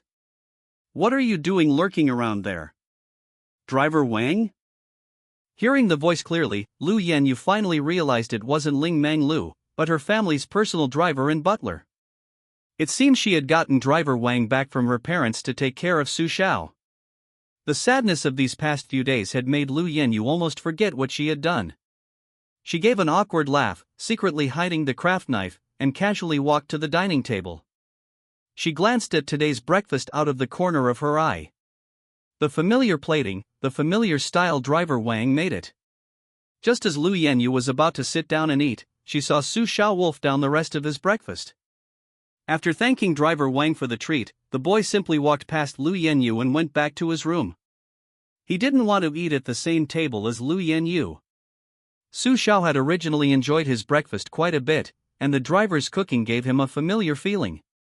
A taste of nostalgia, but it was all ruined by that rotten apple, Lu Yenyu. Seeing the boy avoiding her like the plague, Lu Yenyu lowered her head in disappointment. Couldn't he even eat at the same table with her? Lu Yenyu began to feel afraid. She was afraid that if things continued like this, she would eventually find even hearing the boy speak to her a distant dream. Gently pulling the table aside, Lu Yenhua didn't touch her breakfast, but instead buried her head in her outstretched arms. Your relationship with Xiao Xiao seems a bit off, miss. Do you need my help? The driver, Wang, spoke in a gentle and intellectual voice, causing the terrified Lu Yenhua to look up. Looking at the driver's mature and handsome face, Lu Yenhua decided to try anything, even if it seemed hopeless. Well, driver Wang, if a woman does something that deeply hurts the boy she likes, how should she try to win him back? The driver adjusted his glasses and said gently. Then only time can heal the wounds. Hearing driver Wang's seemingly reasonable words, Lu Yenyu remained silent.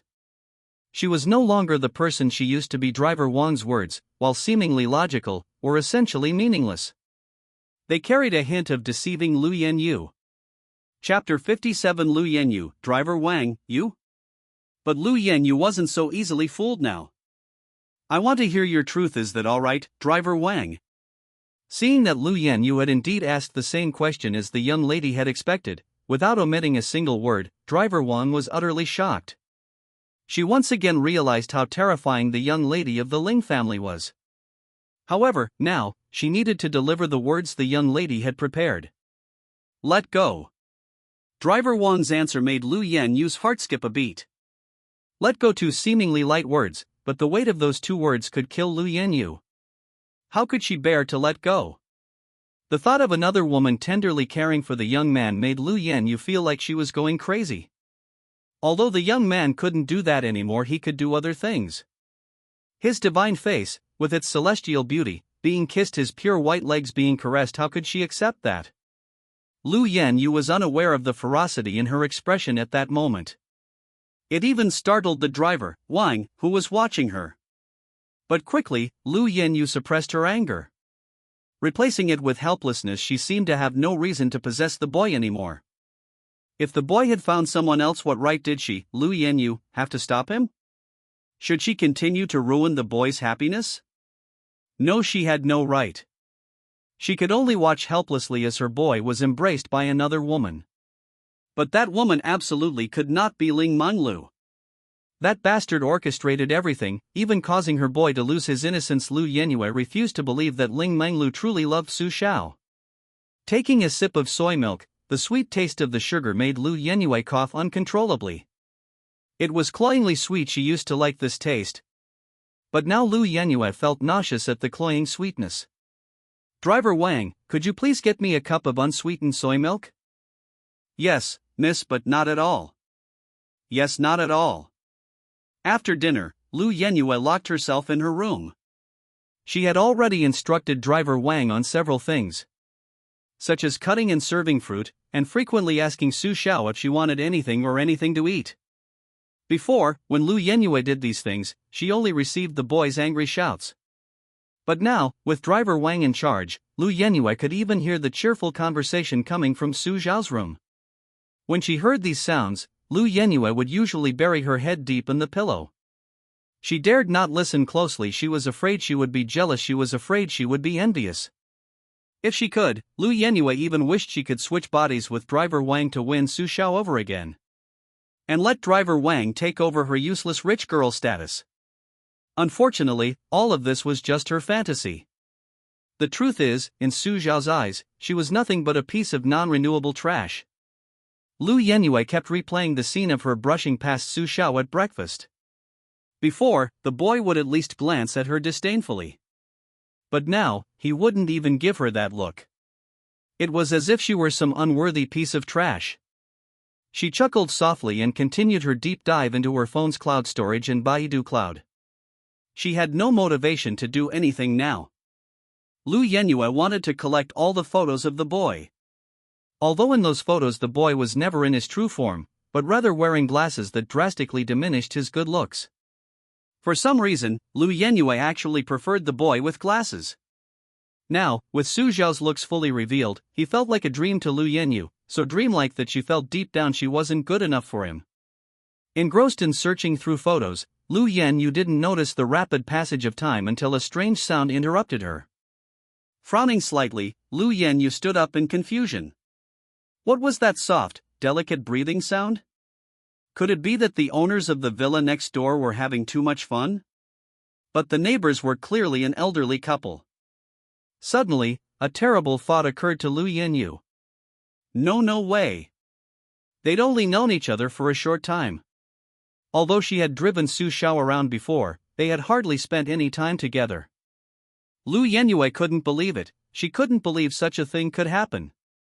Without even bothering to put on her slippers, Lu Yenyu pushed open the door and rushed straight to Su Xiao's room. Bang! The door was kicked open by Lu Yenyu, and then an unbelievable scene came into her view.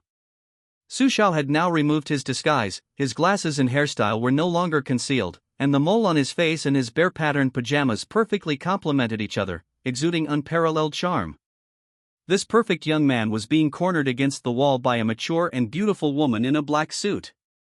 The woman was blocking the young man's escape route with her hands, gazing at him affectionately, while the young man looked back at her, his face flushed. A surge of heat rushed into Lu Yenyue's mind. She remembered the utility knife she hadn't put back in the drawer of her pocket. A madman's expression flashed across his face as he charged towards the beautiful older sister, Driver Wang. The boy caught a glimpse of the crazed Lu Yenyu out of the corner of his eye, his delicate brows furrowing in displeasure. He pulled Driver Wang behind him, shielding her and coldly staring at Lu Yenyu. Unexpectedly, the boy would protect Driver Wang. Lu Yenyu quickly withdrew her strength and stopped abruptly in front of him. Looking at the gleaming blade, she let out a heavy sigh. But before she could say anything, Su Xiao stepped forward and slapped her hard across the face. Slap! The crisp sound echoed in the room. Were you trying to kill Driver Wang? Lu Yenyu. I thought she was trying to harm you. Lu Yenyu weakly explained. She dared not admit that she was driven mad by a jealousy that nearly drove her mad. She knew the boy would be disgusted if he knew what she was thinking. Although she had already anticipated that the boy would eventually not belong to her, why did the object of her affections have to be their family's driver and butler? Lu Yenyu was unwilling. For a boy to be worthy of her, his status and position should at least surpass their family's, at least be comparable to the Ling family. While Lu Yenyu was lost in thought, Su Xiao scrutinized her. Chapter 58 Lu Yenyu will be bullied. After observing for a moment, the boy finally spoke slowly. Lu Yenyu, you need to understand, it was I who invited Driver Wang. You probably don't know how comfortable that feeling is. I'll never forget it, it's so uncomfortable, so uncomfortable. But I simply can't accept you, so Driver Wang had to take my place. Watching the boy, his face flushed, fidget with his body, looking tenderly at Driver Wang who maintained a stoic expression, her heart clenched. As if placed in an icy wasteland, Lu Yenyu felt only the bitter cold and the suffocating feeling of being on the verge of death. Her boy, her previously proud and stubborn boy, why has he become like this? Lu Yenyu knew it must be because of her. It must be because of her. Holding the knife to her own neck, Lu Yenyu looked at Su Xiao with broken eyes. If I die, can you turn back, Xiao Xiao? Su Xiao made no move and couldn't hear Lu Yenyue's inner thoughts. She just stared at him coldly, but the driver beside Su Xiao swiftly snatched the knife from Lu Yenyue's hand. Clearly, Lu Yenyu, this student, was far too inexperienced compared to the trained driver. Give me back the knife. Give it back. I order you to give me back the knife. Looking at the hysterically screaming Lu Yenyu, a hint of pity appeared in the driver's large, watery eyes. But thinking that his and his father's lives were in the hands of the Ling family's eldest daughter, the driver had no choice but to comply. I'm sorry, miss, I cannot grant you this request. Hearing what Driver Wang said, Lu Yenyu couldn't hold back any longer. Her good temper was reserved for Su Xiao. You're just a servant. What right do you have to disobey my orders? Give me the knife. That's an order. Lu Yenyu's words made Driver Wang feign reluctance and walk towards her unwillingly. Seeing this, a glint of joy flashed in Lu Yenyu's eyes, as if she wasn't about to die with a knife. However, her plan ultimately failed. The young man once again stood between Lu Yenyu and Driver Wang. You really haven't changed a bit. First you called Driver Wang a servant, then in your eyes I'm probably not even as good as a servant, I'm much poorer than Driver Wang. Secondly, have you forgotten your promise not to try to kill yourself again? You only care about yourself. Have you thought about what your parents would do if something happened to you? The boy's cold, ruthless words pierced Lu Yenyu's heart like a sharp military knife. She didn't know how to defend herself. No, it's not what the boy said. In her eyes, Su Xiao wasn't some servant, but her everything, her god. She wanted to die, just to make the boy normal. But in the boy's eyes, all her words were lies. Even the nonsense spewed by a stray dog sounded more palatable than Lu Yenyu's words. Lu Yenue exuded the aura of an old woman, her sorrow and dejection tinged with a barely tangible, almost palpable, obsession. This very quality disgusted the young man. Let's go, Driver Wang. Let's go to another room. Ignore this guy. Looking at Lu Yenue slumped in the doorway, Su Xiao disdainfully nudged her with her smooth, jade-like foot. Don't block the way. Driver Wang and I are leaving. Surprisingly, Lu Yenue didn't resist. She obediently sat down to the side, which surprised Su Xiao. However, she wasn't too surprised. Su Xiao quickly left the room. Seeing this, Driver Wang was about to follow when Lu Yenue gestured for him to lean close to her ear. After hearing this, Driver Wang did as instructed. Lu Yenue then told Driver Wang about Su Xiao's physical condition, which Driver Wang, who already knew, feigned shock. Before Lu Yenue could finish, Su Xiao, who had secretly slipped into the villa, completed the sentence for her. Therefore, you're going to set me free, is that it? The boy emerged from the shadows, head bowed, speaking to Lu Yenue with an inscrutable expression. This startled Wang the driver, who had been standing nearby. How come they all look more like high-level secret agents than her? They're so adept at opening the security gates, she hadn't even noticed when the boy had entered. This contrasted sharply with the driver Wang's panic.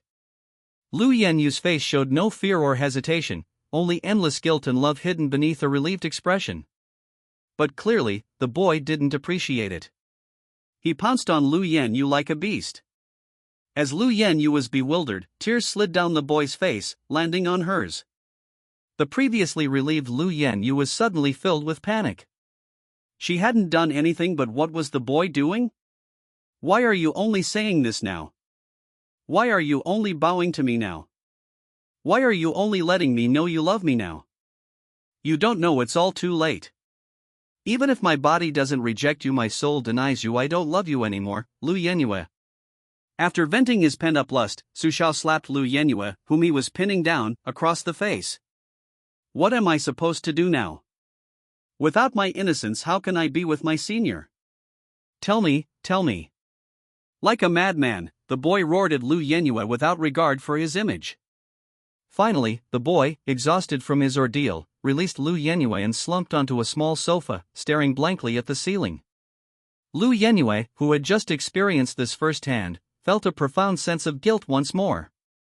How could she have the audacity to think that such a pure boy could live on as if nothing had happened after losing his innocence?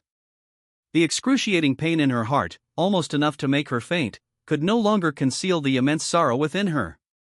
For the first time, Lu Yenue experienced a feeling worse than death. But her tiny, insignificant pain paled in comparison to even a fraction of the boy's. What kind of look was that?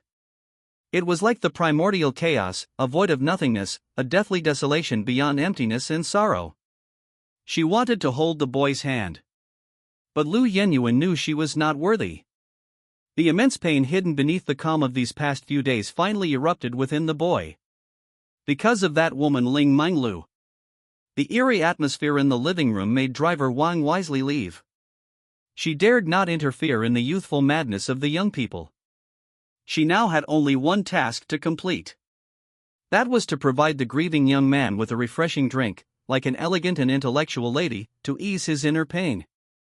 But when Driver Wang confidently carried the drink to the kitchen, the young man had vanished, leaving Lu Yenue sitting blankly on the living room sofa. Seeing the drink in Driver Wang's hand, Lu Yenue pointed upstairs. Xiao Xiao went back to his room. Go take it to him, he doesn't want to see me. After instructing Driver Wang, Lu Yenue buried her head in her knees, remaining withdrawn, leaving Driver Wang alone to face the mentally unstable Su Xiao. However, it was clear Driver Wang had overthought things. The boy's madness was only directed at Lu Yenue, he was perfectly normal around her. Having completed her tasks, driver Wang glanced with a complex expression at Lu Yenue, who sat motionless on the sofa like a statue. She was human too, she couldn't be without guilt. Although she wasn't the mastermind behind this turn of events between the childhood sweethearts, she still bore an undeniable responsibility. Neither she nor her father, Master Wang, were innocent in this matter. With a soft sigh, driver Wang hesitated for a moment before returning to his room. Rather than wallowing in sorrow, he decided to keep a close eye on Ling Menglu's situation for Lu Yenue. Just in case she, like today, suddenly made a big move. But what driver Wang didn't know was that Ling Menglu had no intention of making any more moves. The chess pieces were all in place, now she just had to wait for the checkmate. A certain Baidu Tiba forum, pure love forum. A young man, his eyes shining, stared intently at the computer screen in a dark room. Chapter 63, the final show. Legend has it that in a certain city, there exists a lake with the power to purify the body. In ancient times, the love between a prostitute and a young nobleman moved the heavens, and to celebrate this tainted love, the heavens bestowed upon them this lake. This lake possesses the power to cleanse impurities. And the location of this lake is not far from this villa district. The young man stared at the computer screen, a low murmur escaping his lips, a flicker of passion in his eyes, a desire to overcome death and be reborn. After a heavy sigh, the young man closed his laptop. He took out a sheet of A4 paper and began to write. If I unfortunately die, please sell my house and give XX to the Lu family. Donate all the remaining money to children in impoverished areas. After writing his will, Su Xiao jumped onto the bed and buried his head in the pillow. The boy wondered, would his parents be especially heartbroken to see him suffering? They must miss him terribly. Lu Yenyu was unaware of what the boy had just done. Having decided to no longer interfere with him and let him be free, she missed his browsing history. In the deathly silent room, a written will lay hidden deep on the boy's desk. The cicadas chirping outside the window brought no life at this moment. Little system, how many regret points did Lu Yenyu provide? Having planned and prepared for the final act in accordance with the current situation, Su Xiao finally exited his performance mode after a long absence. Playing the role of such a mentally sound teenager these past few days has almost exhausted Su Xiao, the actor himself. Little system? Why aren't you saying anything? After a long pause, a familiar electronic voice finally came through.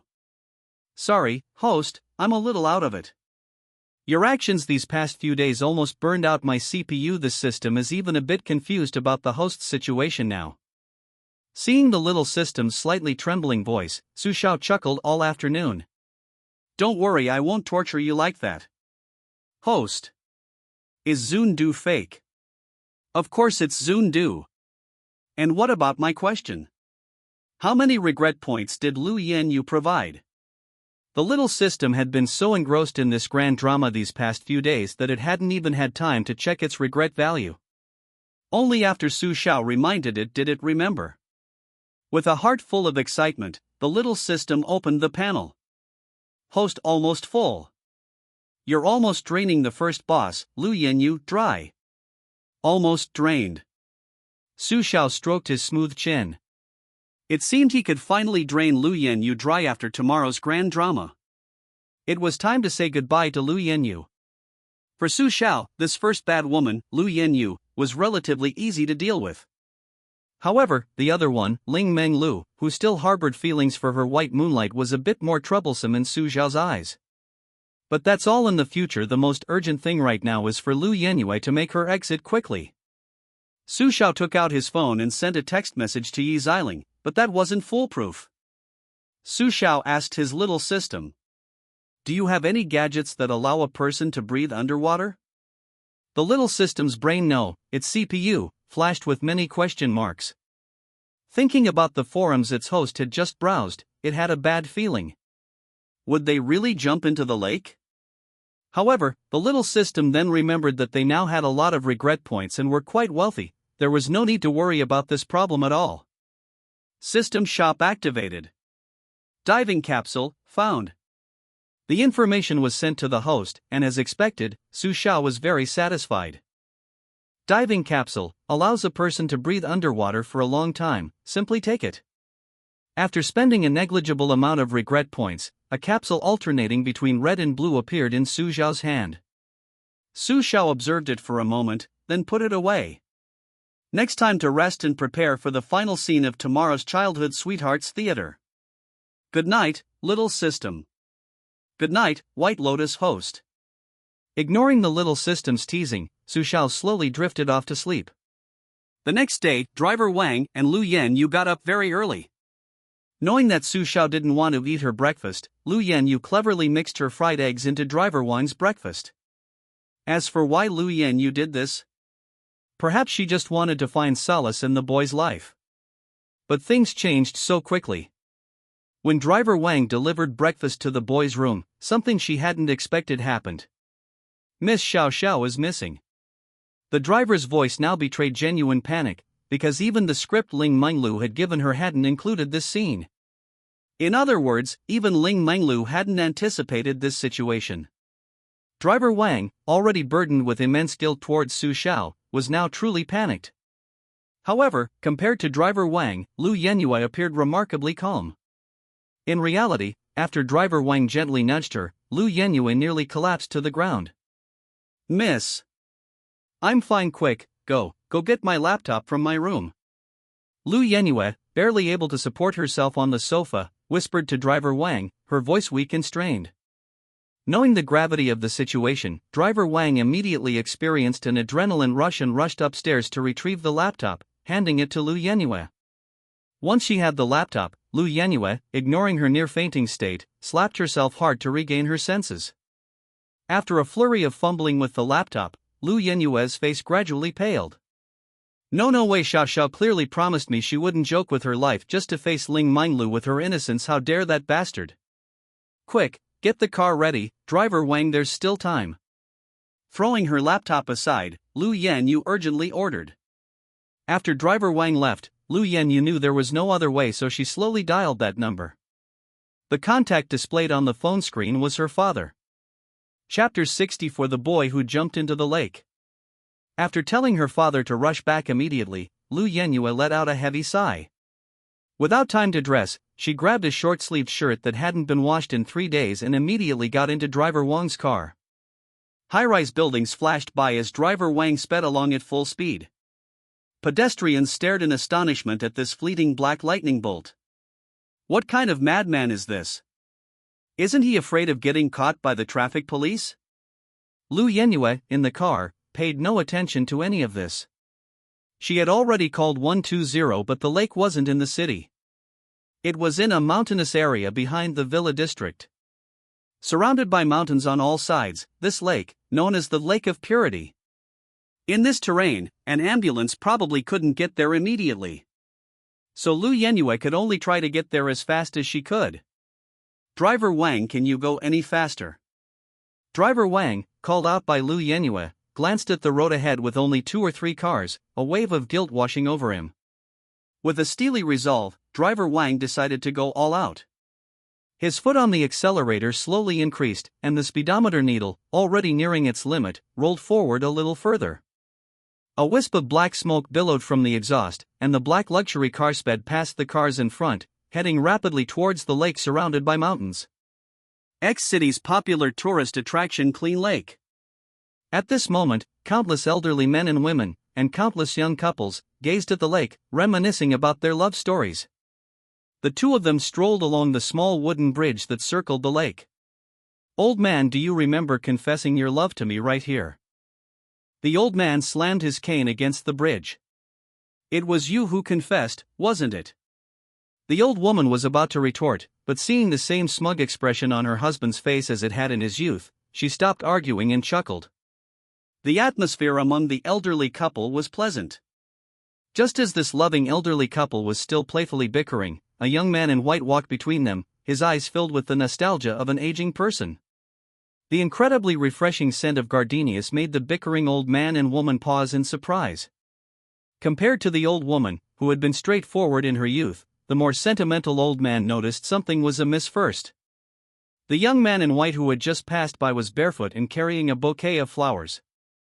The look of relief mixed with a hint of longing and hope on his face made the old man sense something was wrong. "Stop him!" the old man shouted with all his might to the surrounding crowd. Shortly, a strong young couple arrived, but it was too late. Splash! The sound of a heavy object falling into the water startled countless tourists. The old man, closest to the scene, pointed tremblingly to the bouquet of flowers on the lakeshore. "Call an ambulance, those who can swim well, go and save him." Someone shouted something and those around immediately pulled out their phones to call the fire department and ambulance. But no one went into the water to rescue the person. This was easy to understand, this so-called clean lake was actually quite deep. Without enough water, not only would they not be able to rescue someone, but they might also drown themselves. So, the crowd began searching for equipment. However, the ropes they hoped for, breathing apparatus, oxygen tanks, none of them were available. That's right, where are the lifeguards? There must be lifeguards at this kind of attraction. Suddenly, a wise tourist remembered the existence of lifeguards. But fate was unkind. The so-called lifeguard was just a substitute and his swimming skills were probably even worse than those of the onlookers. 5 minutes. Looking at the surrounding mountains and the calm, still lake, everyone's heart sank. They couldn't wait any longer. A girl skilled in sprinting stepped forward, comforting her crying boyfriend beside her. "I'll do it. We can't wait any longer." Looking at the girl who bravely stepped forward, everyone cast admiring glances. Just as the girl was about to take a deep breath and dive into the water, 2 loud shouts interrupted her. "Don't jump. I'll do it. I have the professional equipment X2. The 2 clear female voices overlapped at that moment. It was Lu Yenyue and Ling Menglu speaking simultaneously. Seeing the 2 fully armed individuals, the girl silently retreated. She figured her small frame shouldn't cause trouble for others. Because she had made a sound, Lu Yenyue finally recognized the person under her diving mask. "Ling Menglu, what are you doing here? Don't you know Xiao Xiao is like this because of you? Let me tell you, if something happens to Xiao Xiao today, I'll risk my worthless life to kill you." With that, Lu Yenyue forcefully pushed Ling Menglu away and dived into the lake with a standard diving posture. Ling Menglu, behind her diving mask, wore a complex expression. This time, she really hadn't thought of anything. She hadn't expected Su Xiaojin to be so resolute. A strange feeling welled up inside her. Following Lu Yenyue, Ling Menglu also submerged into the lake. You see, pulling someone out of a lake requires more than one person's strength. As the depth increased, Lu Yenyue felt the light growing dimmer. Finally, she spotted it. The boy in white, lying quietly on a rock. Seemingly aware that he was about to be purified by the lake, the boy's expression was no longer contorted. Only an endless sense of relief remained, like a prince buried deep in the lake. But Lu Yenyue had no time to appreciate it and quickly swam towards the boy. Tragically, with her heavy diving gear, it was difficult to pull the boy up alone. Just as Lu Yenyue was at a loss, another person in diving gear swam to her side. Lu Yenyue immediately recognized her as Ling Menglu. But now is not the time to be angry with Ling Menglu, it's a time for emergency rescue. After signaling Ling Menglu to support the boy's lower body, Lu Yenyue gently lifted his upper body. The 2 of them swam upwards together. Unaware of the situation underwater, the onlookers on the surface clasped their hands in prayer for them. A moment later, a violent splash erupted. The crowd looked at the successfully rescued boy and applauded. "Make way, I'm a doctor, I need to start emergency first aid." Chapter 65, Lu Yenyue's letting go. Hearing the shout, the clapping crowd quickly made way. A well-dressed, elite-looking man strode to the bewildered Ling Menglu and Lu Yenyue. Although both young ladies had doctors in their families, the situation was urgent, and their doctors hadn't arrived in time. Even their diving gear was something they happened to have at home from a recent diving trip. Seeing the pale-faced boy whose body temperature was gradually dropping, Lu Yenyue had already decided to try CPR as a last resort. However, fate had other plans. Unexpectedly, a doctor was present. Both Lu Yenyue and Ling Menglu smiled genuinely at this moment. In their minds, this seemingly skilled doctor should be able to save the boy. They had no idea this doctor was arranged by Yi Xiling, a task Su Xiao had asked her to perform long ago. In reality, Su Xiao was perfectly fine, her pale face and everything else was an act. But the doctor Su Xiao had invited wouldn't say that. After a series of emergency treatments that Lu Yenyue and Ling Menglu couldn't understand at all, the doctor's expression began to turn grim. This ugly expression naturally didn't escape the notice of Lu Yenyue and Ling Menglu. The two of them anxiously stepped forward and asked, "Doctor, is Xiao Xiao, him, all right?" The doctor shook his head helplessly, a trace of heartache on his face. "I've done everything I can, but the boy's condition is critical. He'll likely only be treated at a hospital. You two should know this boy, right? Find someone to perform CPR on him." After saying this, the doctor stepped aside, waiting for the two to make their decision. Lu Yenyue was about to step forward, but then she remembered something. She couldn't let the boy's cleansing by the lake be in vain. With a self-deprecating smile, Lu Yenyue turned her gaze to Ling Menglu, who was smiling at her. Ling Menglu, of course, didn't stand on ceremony. She lowered herself and slowly approached the boy with her red lips. When the boy's and girl's lips touched, an unparalleled pain shot through Lu Yenyue's heart. She forced back her tears and turned her head away. She couldn't explain why she was so sad. Was it because Ling Menglu had kissed her boy?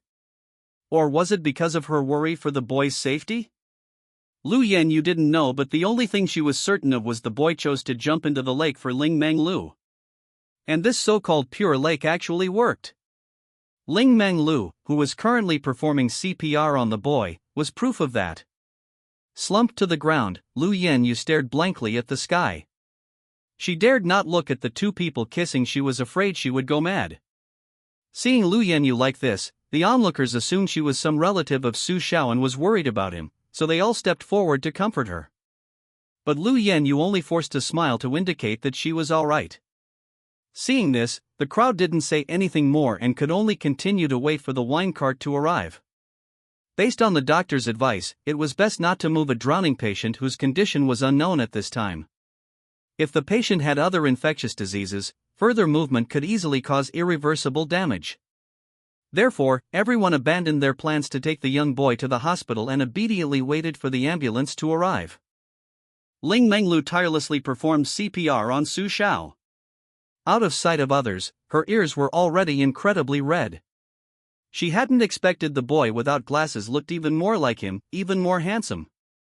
Behind that almost flawless face lay the burning passion that Ling Menglu had always yearned for. But at this moment, what Ling Menglu had finally managed to regain was about to return. She absolutely would not allow Su Xiao to die like this. Without a moment's hesitation, Ling Menglu diligently performed CPR. Completely oblivious to the despair on Lu Yenyue's face beside her. Finally, the medical staff carrying the stretcher arrived. Seeing the boy receiving CPR, they gestured for Ling Menglu to stop. Setting the stretcher down, several medical personnel worked together to lift Su Xiao onto it. The lead doctor scanned the surroundings. "Which of you is his family member?" Lu Yenyue and Ling Menglu stepped forward together. The doctor glanced at these two individuals whom his Miss Yi had specifically emphasized the importance of paying attention to, and calmly nodded. "You two come along too." After speaking, without waiting for Ling Menglu and Lu Yenyue's reply, the doctor hurriedly ordered his staff to lift the boy into the ambulance. Ling Menglu and Lu Yenyue quickly followed behind the group of doctors in white coats. Just before boarding the ambulance, Lu Yenyue whispered something in Ling Menglu's ear. "When Xiao Xiao wakes up, please take full responsibility for his rescue. Don't let him know I saved him too." Lu Yenyue instructed Ling Menglu as if giving her last instructions. A look of incomprehension appeared on Ling Menglu's face. "Looks like you finally figured it out. Stay away from us from now on. But don't worry, I'll treat him well." After replying to Lu Yenyue, Ling Menglu's steps suddenly became lighter, and she leaped onto the ambulance. Behind her, Lu Yenyue stiffly climbed onto the vehicle. Inside the white room, the doctor sighed as he looked at the boy receiving treatment. "You two are the patient's family members, right? Come for a walk with me." With that, the doctor walked ahead without waiting for Lu Yenyue and Ling Menglu's response. Lu Yenyue and Ling Menglu exchanged a glance and then followed the doctor. Outside the hospital, the bright sunshine and bustling crowds made Lu Yenyue and Ling Menglu feel slightly uncomfortable. Shaking their heads to clear their minds, they followed the doctor to a small garden behind the hospital. At that moment, many elderly men and women were preparing for rehabilitation in the garden. Seeing the doctor approach, they all greeted him with smiles, and the doctor politely responded to each one. Passing countless elderly people, walking along a narrow path, they arrived at a quiet little pavilion. Sit down, let's talk here. Lu Yenyue and Ling Menglu naturally had no objections and found an empty seat. Seeing the two protagonists sit down, the doctor's previously kind expression changed to serious. Family members, please prepare yourselves. Chapter 66: The Tragedy of Childhood Sweethearts. Upon hearing the doctor's words, Lu Yenyue clenched her fists tightly, silently praying for her son's safety. Beside Lu Yenyue, Ling Menglu remained expressionless, seemingly lost in thought. The doctor glanced at the reactions of these two family members and slowly began to speak. Although the patient's life is not in danger, as you know, prolonged underwater oxygen deprivation has caused some kind of brain damage. Based on our analysis of the X-ray images of his brain lobes, the patient is highly likely to experience amnesia. As for the content he will forget, we've reviewed his medical records, he likely has mental health issues. Lu Yenyue, sitting across from the doctor like a zombie, nodded stiffly. Seeing this, the doctor continued. So we deduced that the patient is highly likely to have forgotten those who hurt him or those painful events. Therefore, to prevent the patient from being further agitated, you should eliminate all unstable factors around him. Do you two family members understand what I mean? The moment the doctor finished speaking, Ling Menglu cast a mocking glance at Lu Yenyue. At that moment, Lu Yenyue, the pained expression on her face looked as if she were undergoing some kind of excruciating torture. Finally, her clenched hands loosened, and her already fractured heart shattered completely. She had to face the truth. The truth that she was about to completely lose the boy she loved. She had already mentally prepared herself, hadn't she? But when the moment actually arrived, Lu Yenyue still couldn't accept it so easily. Doctor, can you leave for a moment? We have some private matters to discuss. The doctor glanced at Lu Yenyue and Ling Menglu, nodded, and discreetly returned to his quarters. At this moment, only Lu Yenyue and Ling Menglu remained in this secluded pavilion. This was also their first private meeting. What? Aren't you going to beat me up? I thought you were going to give me a good beating to vent your anger. Unprovoked by Ling Menglu's words, Lu Yenyue simply asked in a calm tone. Why did you go to such lengths to break me up with Xiao Xiao? Give me a reason. Ling Menglu chuckled, covering her mouth, at Lu Yenyue's question. I like Xiao Xiao, is that reason enough? Unable to fool Ling Menglu, Lu Yenyue glanced at her with utterly cold eyes. No one would treat someone they like, that I understand that very well now, so what's your purpose? Ling Menglu's eyes widened in surprise. She hadn't expected Lu Yenyue to be so rational now, however, the outcome remained unchanged. Fine, my purpose is simple, after Xiao Xiao and I get together, you can consciously become invisible and stop bothering us. So now my purpose is achieved, do you still have the face, or rather, the courage, to continue pestering Xiao Xiao? Our miss, who is unaware of her own love. Lu Yenyue's face gradually paled. She knew Ling Menglu was right. How could she possibly have the right to continue pestering Xiao Xiao now? Besides, according to the doctor, what Xiao Xiao had forgotten was probably the painful memories related to her. How could she dare to continue pestering her? Now, Lu Yenyue only hoped that Su Xiao could live happily after leaving her. And she would be like a rat in a gutter, never appearing before Su Xiao again, silently watching and protecting the boy in the shadows. This was Lu Yenyue's destiny in this life. But before that, Lu Yenyue, who had been completely limp, suddenly perked up again and grabbed Ling Menglu's collar tightly. Tell me. Will you bully him? Tell me, will you treat him well? Ling Menglu smiled, a light in her eyes that even Lu Yenyue couldn't decipher. Don't worry, I can tell you with absolute certainty Xiao Xiao will never suffer the same mistreatment you did with him. I will raise him like a prince. Ling Menglu wasn't lying, because the he in her memory was indeed like a prince. Lu Yenyue didn't immediately believe Ling Menglu. Instead, she took out the simple lie detector she had brought with her before leaving. She had asked the driver, Wang, for it. A simple touch to the pulse on the subject's wrist was enough to determine the truth. Looking at the lie detector result, Lu Yenyue looked at Ling Menglu, who was smiling at her, in disbelief. How could it be the truth? This girl really is going to raise Xiao Xiao like a prince, just as she said? This is impossible. How could this be? Finally, Lu Yenyue's last glimmer of hope collapsed. Ling Menglu seems to genuinely want to be good to Su Xiao. Lu Yenyue has even lost her excuse to interfere. Glancing at Ling Menglu with a lost expression, Lu Yenyue, as if her soul had been ripped out, staggered away. Ling Menglu, watching Lu Yenyue's retreating figure, suppressed her excitement to immediately return and nurture Su Xiao, and took out her little notebook. The notebook contained her long-held plan, and now, the final step was finally complete. Looking at the last few words of the plan, the tragedy of childhood sweethearts. Ling Menglu slowly put a checkmark next to the word. I'm sorry you're out, Lu Yenyue. Without returning to the ward to see Su Xiao, Lu Yenyue decided to go straight home. She was completely out of the game. She knew this very well. From now on, it wouldn't be easy for Lu Yenyue to see her boy again. At the same time, she was also afraid to see the love in Su Xiao's eyes for Ling Menglu. With a sigh, Lu Yenyue opened the door. But instead of being greeted by driver Wang, she was met with a slap across the face from her father, who had rushed back at top speed. Slap! The force of the slap left a faint red mark on Lu Yenyue's face. Lu Yenyue looked up and found her father looking at her sternly. Do you know what you've done? Lu Yenyue nodded, replying in a low voice. I know I asked driver Wang to tell you. I know I was wrong. I'd rather be punished, but my Xiao Xiao is gone forever.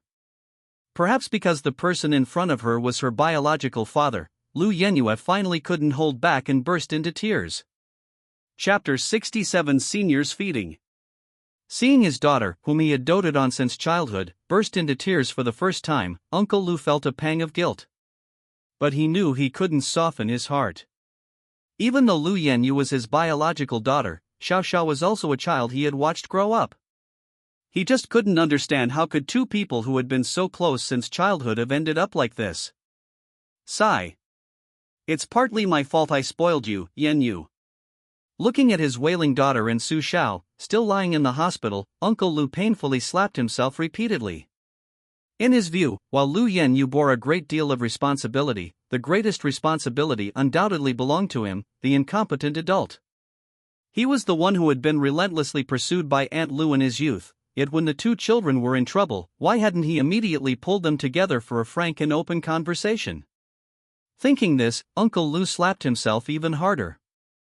Lu Yenyue, hearing the loud slaps, looked helplessly at her father, who was also filled with regret. Fortunately, driver Wang quickly arrived and stopped Uncle Lu from slapping himself further. What's done is done. There's no use in regretting it now. Instead, think about how to make amends. Hearing driver Wang's reminder, Uncle Lu gradually came to his senses. How could he, an adult, be less sensible than this young man, driver Wang? What's done is done. There's no point in regretting it now. It's better to think about how to make amends. But Lu Yenyue interrupted Uncle Lu's daydreaming. She calmly informed Uncle Lu of Su Xiao's diagnosis. Amnesia, that means. That means Xiao Xiao might associate you with me and be traumatized so.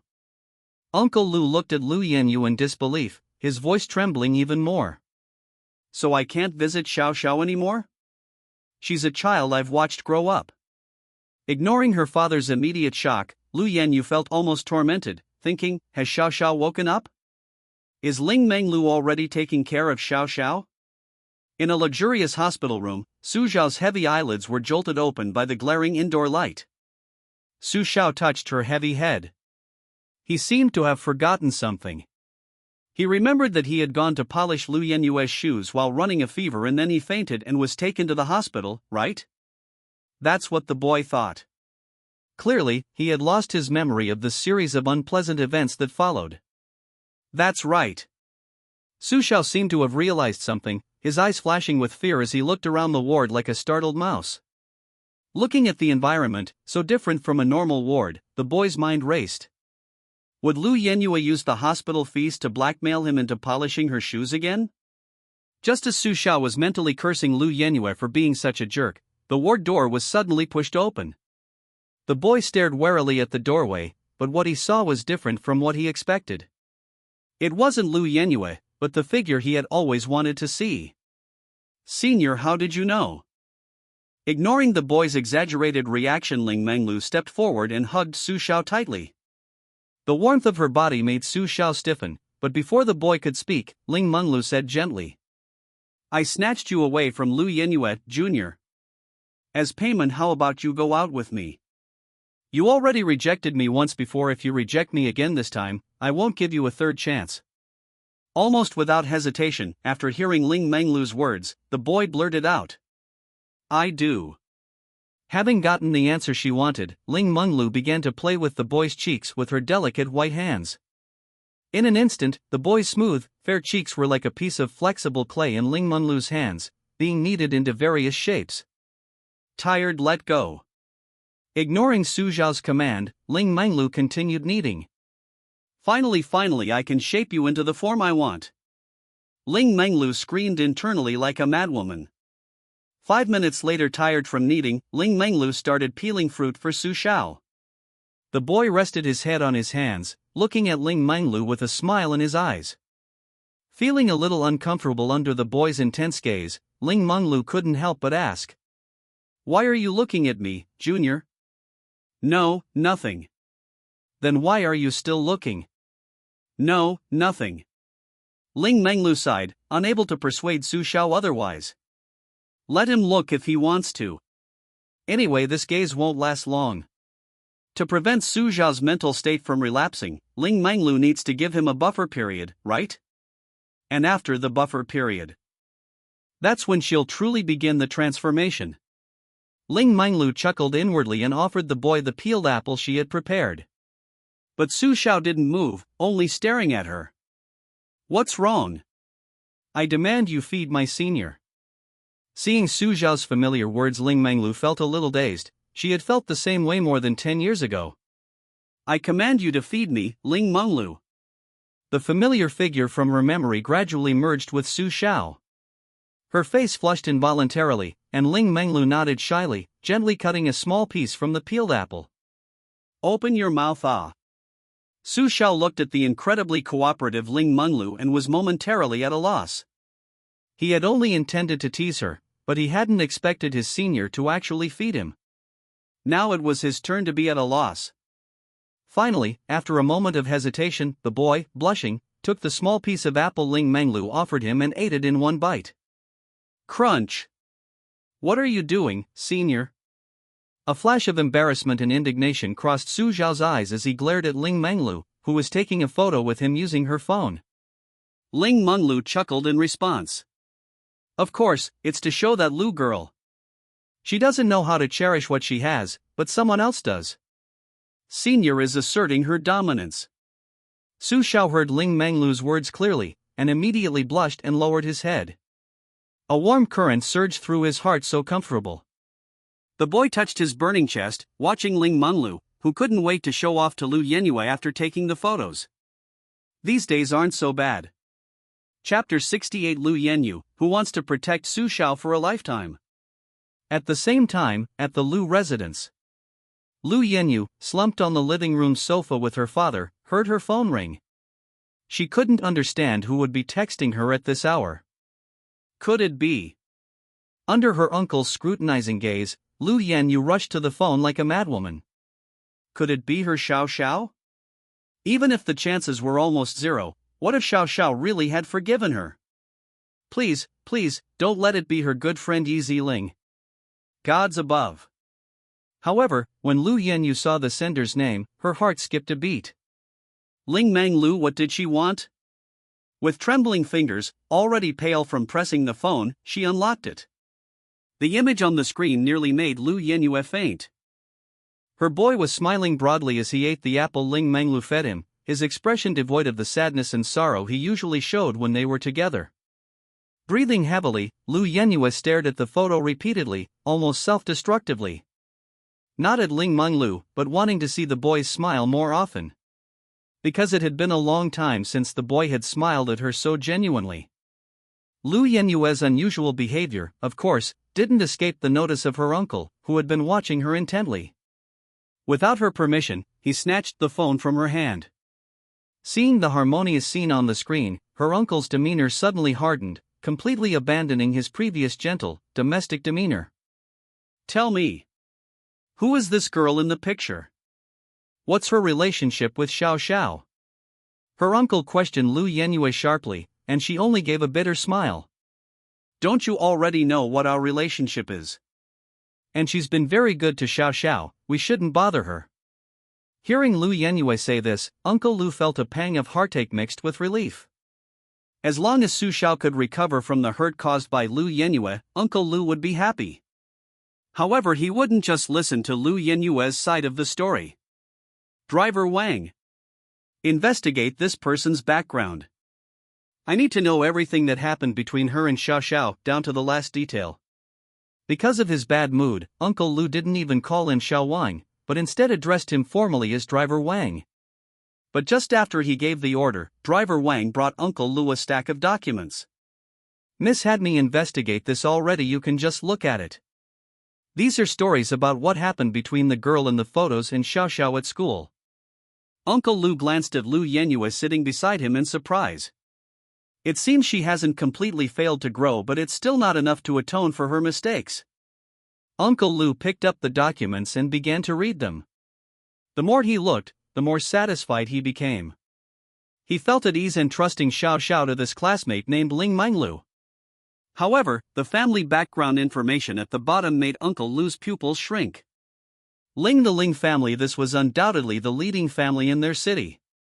Uncle Lu's voice trembled slightly as he asked, "Are you sure this is the Ling family?"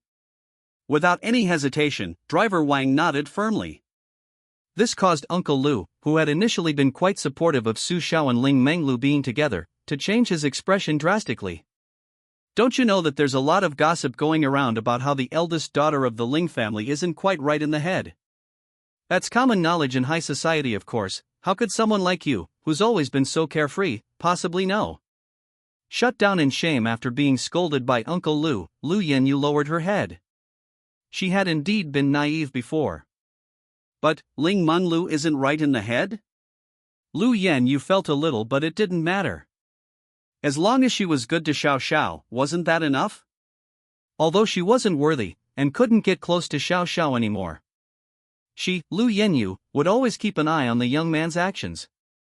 If Ling Menglu did anything wrong to him, she, Lu Yenyu, would risk her life to take Su Xiao away from her. If Ling Menglu could be good to Su Xiao for the rest of her life, then she would be a rat guarding Su Xiao in the gutter for the rest of her life. She had no regrets whatsoever. Uncle Lu, an old man who had witnessed countless heartbreaks in the past, naturally saw the determination in his daughter's eyes at a glance, and sighed helplessly. You're just as stubborn as your mother. She made a mistake when she was young, but she chased me for 10 whole years. But I have to tell you the truth, Yenyu, the mistake your mother made to me is much less serious than the mistake you made to Xiao Xiao. I feel you have no chance. You are still my daughter after all. I'll give you the same 10 years. If you don't see any results, then give up and silently wish her well. Don't try to protect her secretly. After giving up, if Xiao Xiao can forgive you a little, then you two can be siblings. After explaining things to Lu Yenyu, Uncle Lu didn't care whether Lu Yenyu agreed or not, and went back to his house alone. Such a big thing had happened, he needed to explain things to Aunt Lu. Because in matters of great importance, Aunt Lu was still the backbone and pillar of the Lu family. Leaving behind Lu Yenyue, silently staring at the photo on her phone. Miss. Driver Wang couldn't bear to watch any longer and was about to go over to comfort her, but with just a gentle nudge, Lu Yenyue collapsed like a tattered piece of paper. Kneeling on the ground, Lu Yenyue's eyes held an indescribable determination as she looked at the photo. I will protect Xiao Xiao for the rest of my life, Daddy. He. Lu Yenyue's low laughter reminded Driver Wang of the crazy version of Ling Menglu he had seen long ago, and his hand, which was about to pat her shoulder, was immediately frozen in midair. Forget it, let's back off for now. Driver Wang calmly adjusted his glasses. How is it? The photos have been sent? What was Lu Yenyue's reaction? Su Xiao, lying on his hospital bed, idly gazing at the sky outside the window, casually asked Ling Menglu beside him. Ling Menglu simply covered her mouth and chuckled. What? You're so concerned about Lu Yenyue's reaction? Want to make her jealous? Well, let me tell you. She's not jealous, but I am, and I can't appease her. Ling Menglu's words immediately panicked Su Xiao. He didn't mean that, he was just worried about the hospital fees. The boy realized he'd fainted while washing Lu Yenyue's shoes at her house, so naturally Lu Yenyue had brought him over. As for the medical expenses, the boy sighed. He didn't want to go wash Lu Yenyue's shoes anymore. He'd already promised his senior that he would avoid suspicion, and most importantly, he couldn't embarrass her. Chapter 69. The boy discharged from the hospital. Finally, unable to hold it in any longer, the boy confided his worries to Ling Menglu. Ling Menglu offered no comfort, but instead flaunted the receipt in her hand. Su Xiao, seeing the receipt, snatched it away. Let me see, payer Ling Menglu. So I owe you money now, senior. Ling Menglu's eyes crinkled, and she nodded playfully, teasingly saying, So you'll obediently repay your senior with your body. He. Seeing his usually gentle senior now displaying such a rare mischievous smile, Su Xiao's lips stiffened. Was this the same Yamato Nadeshiko persona that a certain YouTuber had described a lecherous old woman in public, but a pervert in private? No way senior wouldn't be like this, would she? Su Xiao, a hint of fear in his eyes, poked Ling Menglu's fair, soft arm. Are you acting, senior? Hearing the word acting, a flicker of darkness flashed in Ling Menglu's eyes, a darkness Su Xiao couldn't possibly detect in his performance mode. But she didn't show it at all. Ling Menglu maintained her wide smile. Yes, but you still have to pay back what you owe, senior. Su Xiao's previously straight head immediately drooped. How many days of daily work would he have to do to pay back this luxurious private hospital room? He stretched out his two small hands, constantly calculating. There was no way around it, the boy's mental arithmetic skills were too poor. Using his fingers for assistance was a must. Ling Menglu laughed at Su Xiao's adorable expression. Stop calculating. How about I hire you? Ha? Senior, you're hiring me? You're not going to make me shine your shoes like Lu Yenyue did. A hint of disappointment flashed in the boy's eyes, but Ling Menglu patted his head. Why would I? There are professionals who do that kind of thing.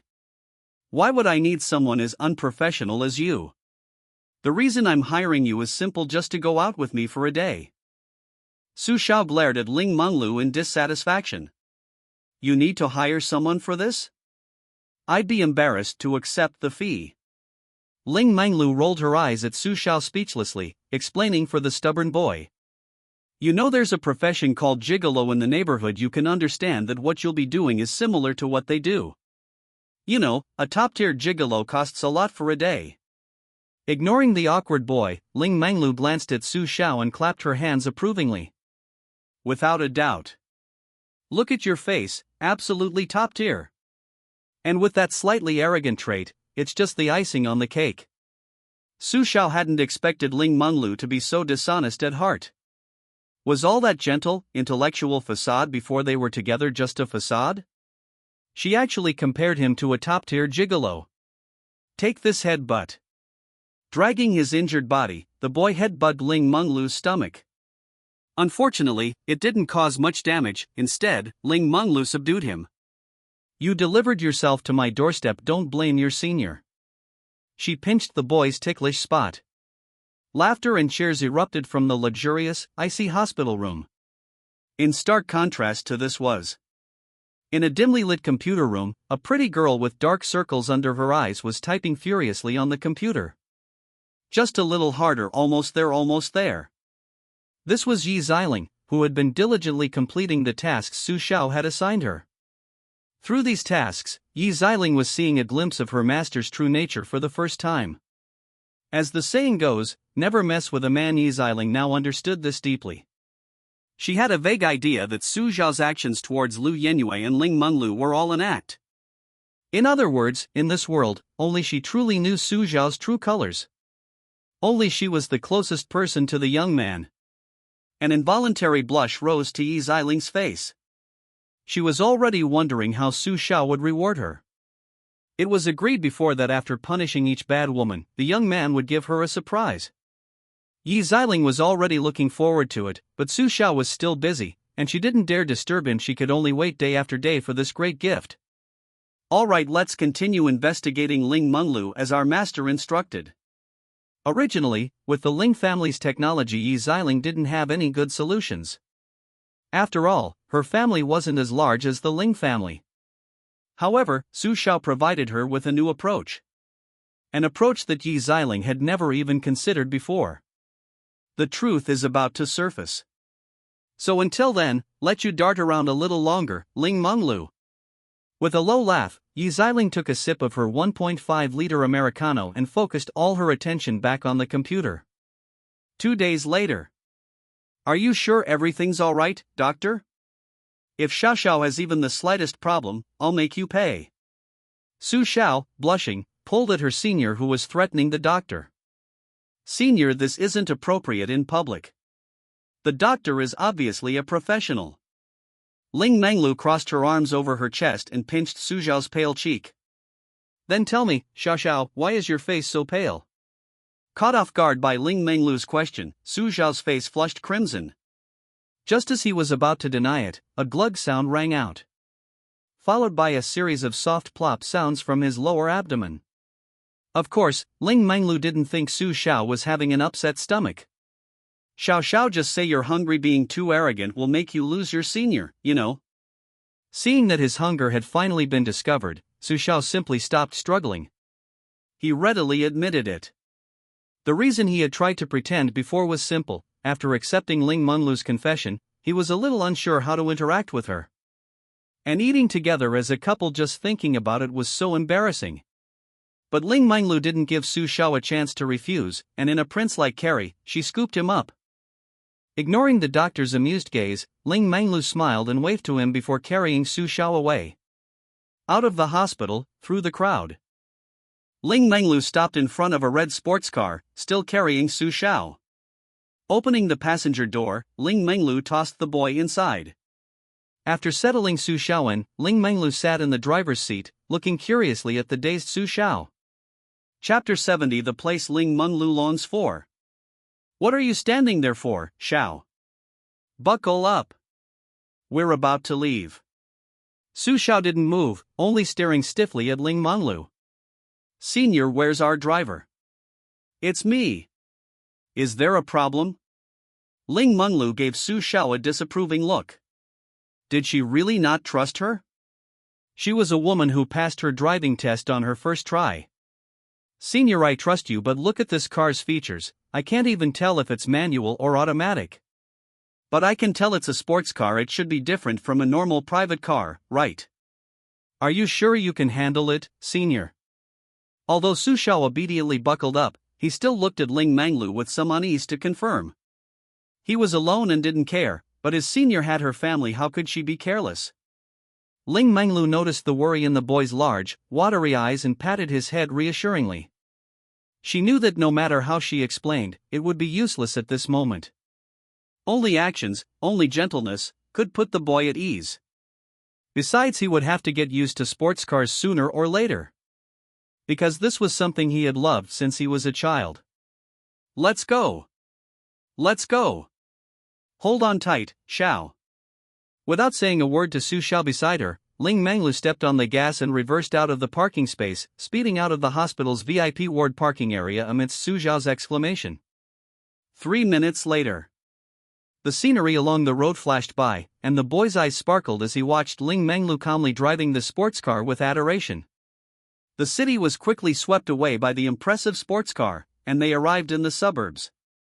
Seeing the trees and flowers along the roadside gradually increase in number, Ling Menglu slowed down slightly, turning her head to smile at the boy who was now exclusively hers. Want to open the window? It's very comfortable. Su Xiao looked at the bright sun in the sky and, considering the season, quickly shook his head. But before he could speak, the window was rolled down. It wasn't warm air but a cool breeze. The boy looked around in disbelief. There were no signs of cooling machines or artificial ventilation. What was the principle behind this? It's clearly summer now. Ling Menglu noticed the surprise in the boy's eyes and smiled. Nature is amazing, isn't it? I found this place strange too when I first discovered it. Now that I'm back, it's quite nostalgic. The boy nodded understandingly, but he quickly noticed the key point. Back? Nostalgic? So you don't come here often, senior? This place is so interesting. But instead of a reply, the boy felt a strong push against his back. Clearly, Ling Menglu had increased the car's speed again. The force was far greater than before. Even Su Xiao, without seeing what was happening, knew that Ling Menglu was pressing the accelerator very hard.